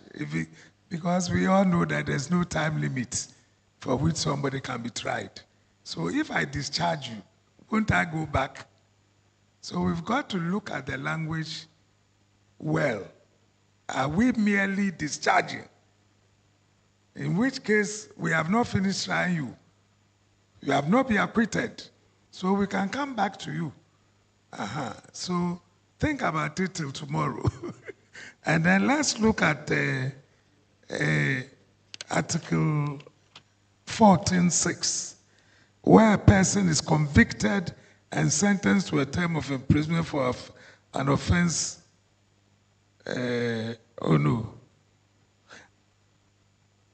where you can take into account the fact that he has been, where a person is convicted and sentenced to a term of imprisonment for an offense, any period he has spent in lawful custody in respect of that offense before the completion of the trial shall be taken into account in imposing the term of imprisonment. Now, what do we do to this clause? If the period of sentence, say 2 or 3 years, and the person has spent more than that, is that not rather where he should be acquitted and discharged? Because at the end of the day, even if you have tried him, convicted him, it's only 3 years. He has spent even more than 3 years. So, yes. So should he be tried again? So long as you can find that he's gone even beyond the period of sentence, lawful sentence. So this is something we could be thinking of until tomorrow.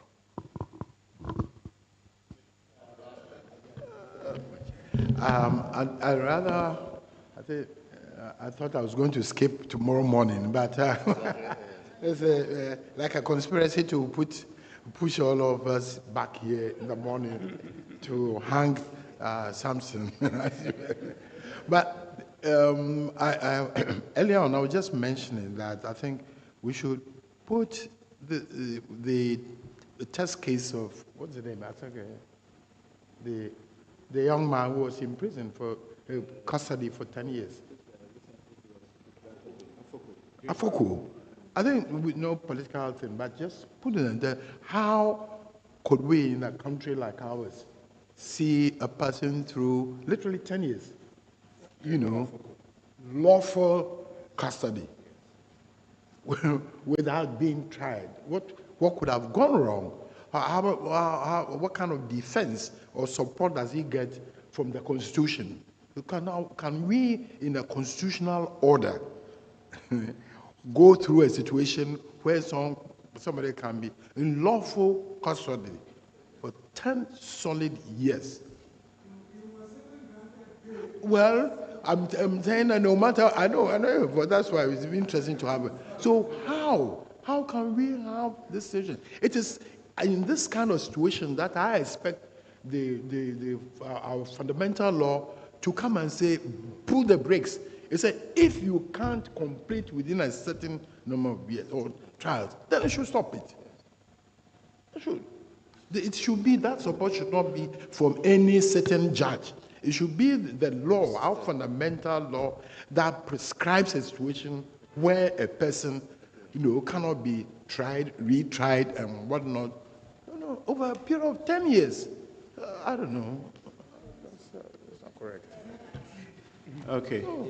If I may attempt quickly, and I'll begin with the Honorable former Attorney General's instruction to look at Article 14.6, except the answer in Article 14.6 is in Article 14.7, where if the person in the end is acquitted and they have spent more than they have spent some period, in jail, in custody, the court will now have to certify to the Supreme Court for compensation to be awarded that person. And if it is the Supreme Court that is determining that matter, the Supreme Court ought to decide what should be the award. If I may just read that quickly so that we move on. It says, where a person has served. All right. Okay. All right. So that if it is stopped, then there still should be the opportunity for compensation. Right. Okay. Thank you. Now, if I look at Dr. Rayner's first question about quick trials needing decoupling of the AG from the Minister of Justice, the quick trials are possible. I've witnessed some myself. And as we sit here, I can point to certain judges in our courts. they, on their own, sort of have courts that are efficient, courts that are effective by their own work. Justice Anthony Yeboah, who died not too long ago, you want your record of proceedings the same day after you have finished court. It's available for you because he ensures that that is done. Why can't that be the default situation in the courts? If I can have that in London, I'm expecting that I should have that. We have built a court complex fitted with equipment that should automatically, record and transcribe. Why is it that I sit here, I can use my phone to record what I say and have a transcription in the end, but the court cannot deliver that to me? So I think some of what we have in the court, if the Constitution commands it, we are likely to have a result that will get closer to what the Constitution commands. So that's my proposition. If it means decoupling the AG, fine. The Honorable Aikoto would be familiar with a case that I did together with Godfrey Yeboah Dame, who then was on the other side. And it was a parliamentary election matter. It was Justice Benasco. She ordered us to file all our processes electronically to her clerk before we file it, physically in the courtroom. We took 2 weeks to finish a parliamentary election dispute. 2 weeks. But we didn't use all the 2 weeks. I'm talking about the 2 weeks from the trial, setting the issues down, everything to judgment in the 2 weeks. So I can see it is possible in our courts. Well, not too long ago, I did in a week, because the judge commanded that we had to do certain things. So we, the lawyers, didn't have the luxury of wasting anybody's time.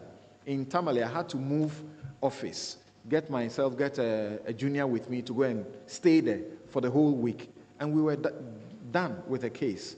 I suppose that is possible. Double jeopardy, the risk of double jeopardy. I believe that what is legislated is to the extent of what is legislated.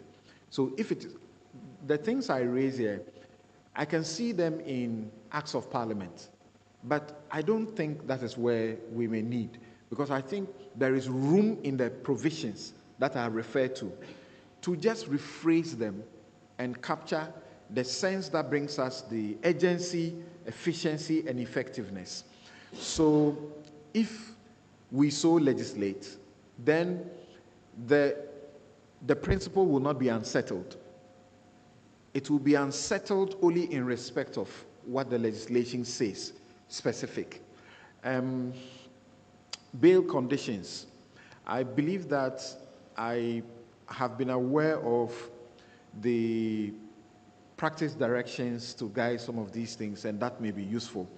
Then, Dr. Jokoto, the observation about the adversarial system and the length of cross-examination, expert witness. In fact, there could be interlocutory appeals. I've seen interlocutory appeals that take 2 years. But my belief is that if the Constitution commands this, we will find a way to make this happen so that, like Prof used the proper language, the accused person should not suffer the lousiness of the lawyers and everybody else with the adjournments that are unnecessary. If I may go back to Kenya again, I have no other experience to use because I've read this over and again. In the parliamentary election petition matter I referred to, they have their legislation guiding the parliamentary election petition. And it prohibits interlocutory appeals or processes after the pretrial conference is over. And there is a time limit for the pretrial to be conducted, case management to be done.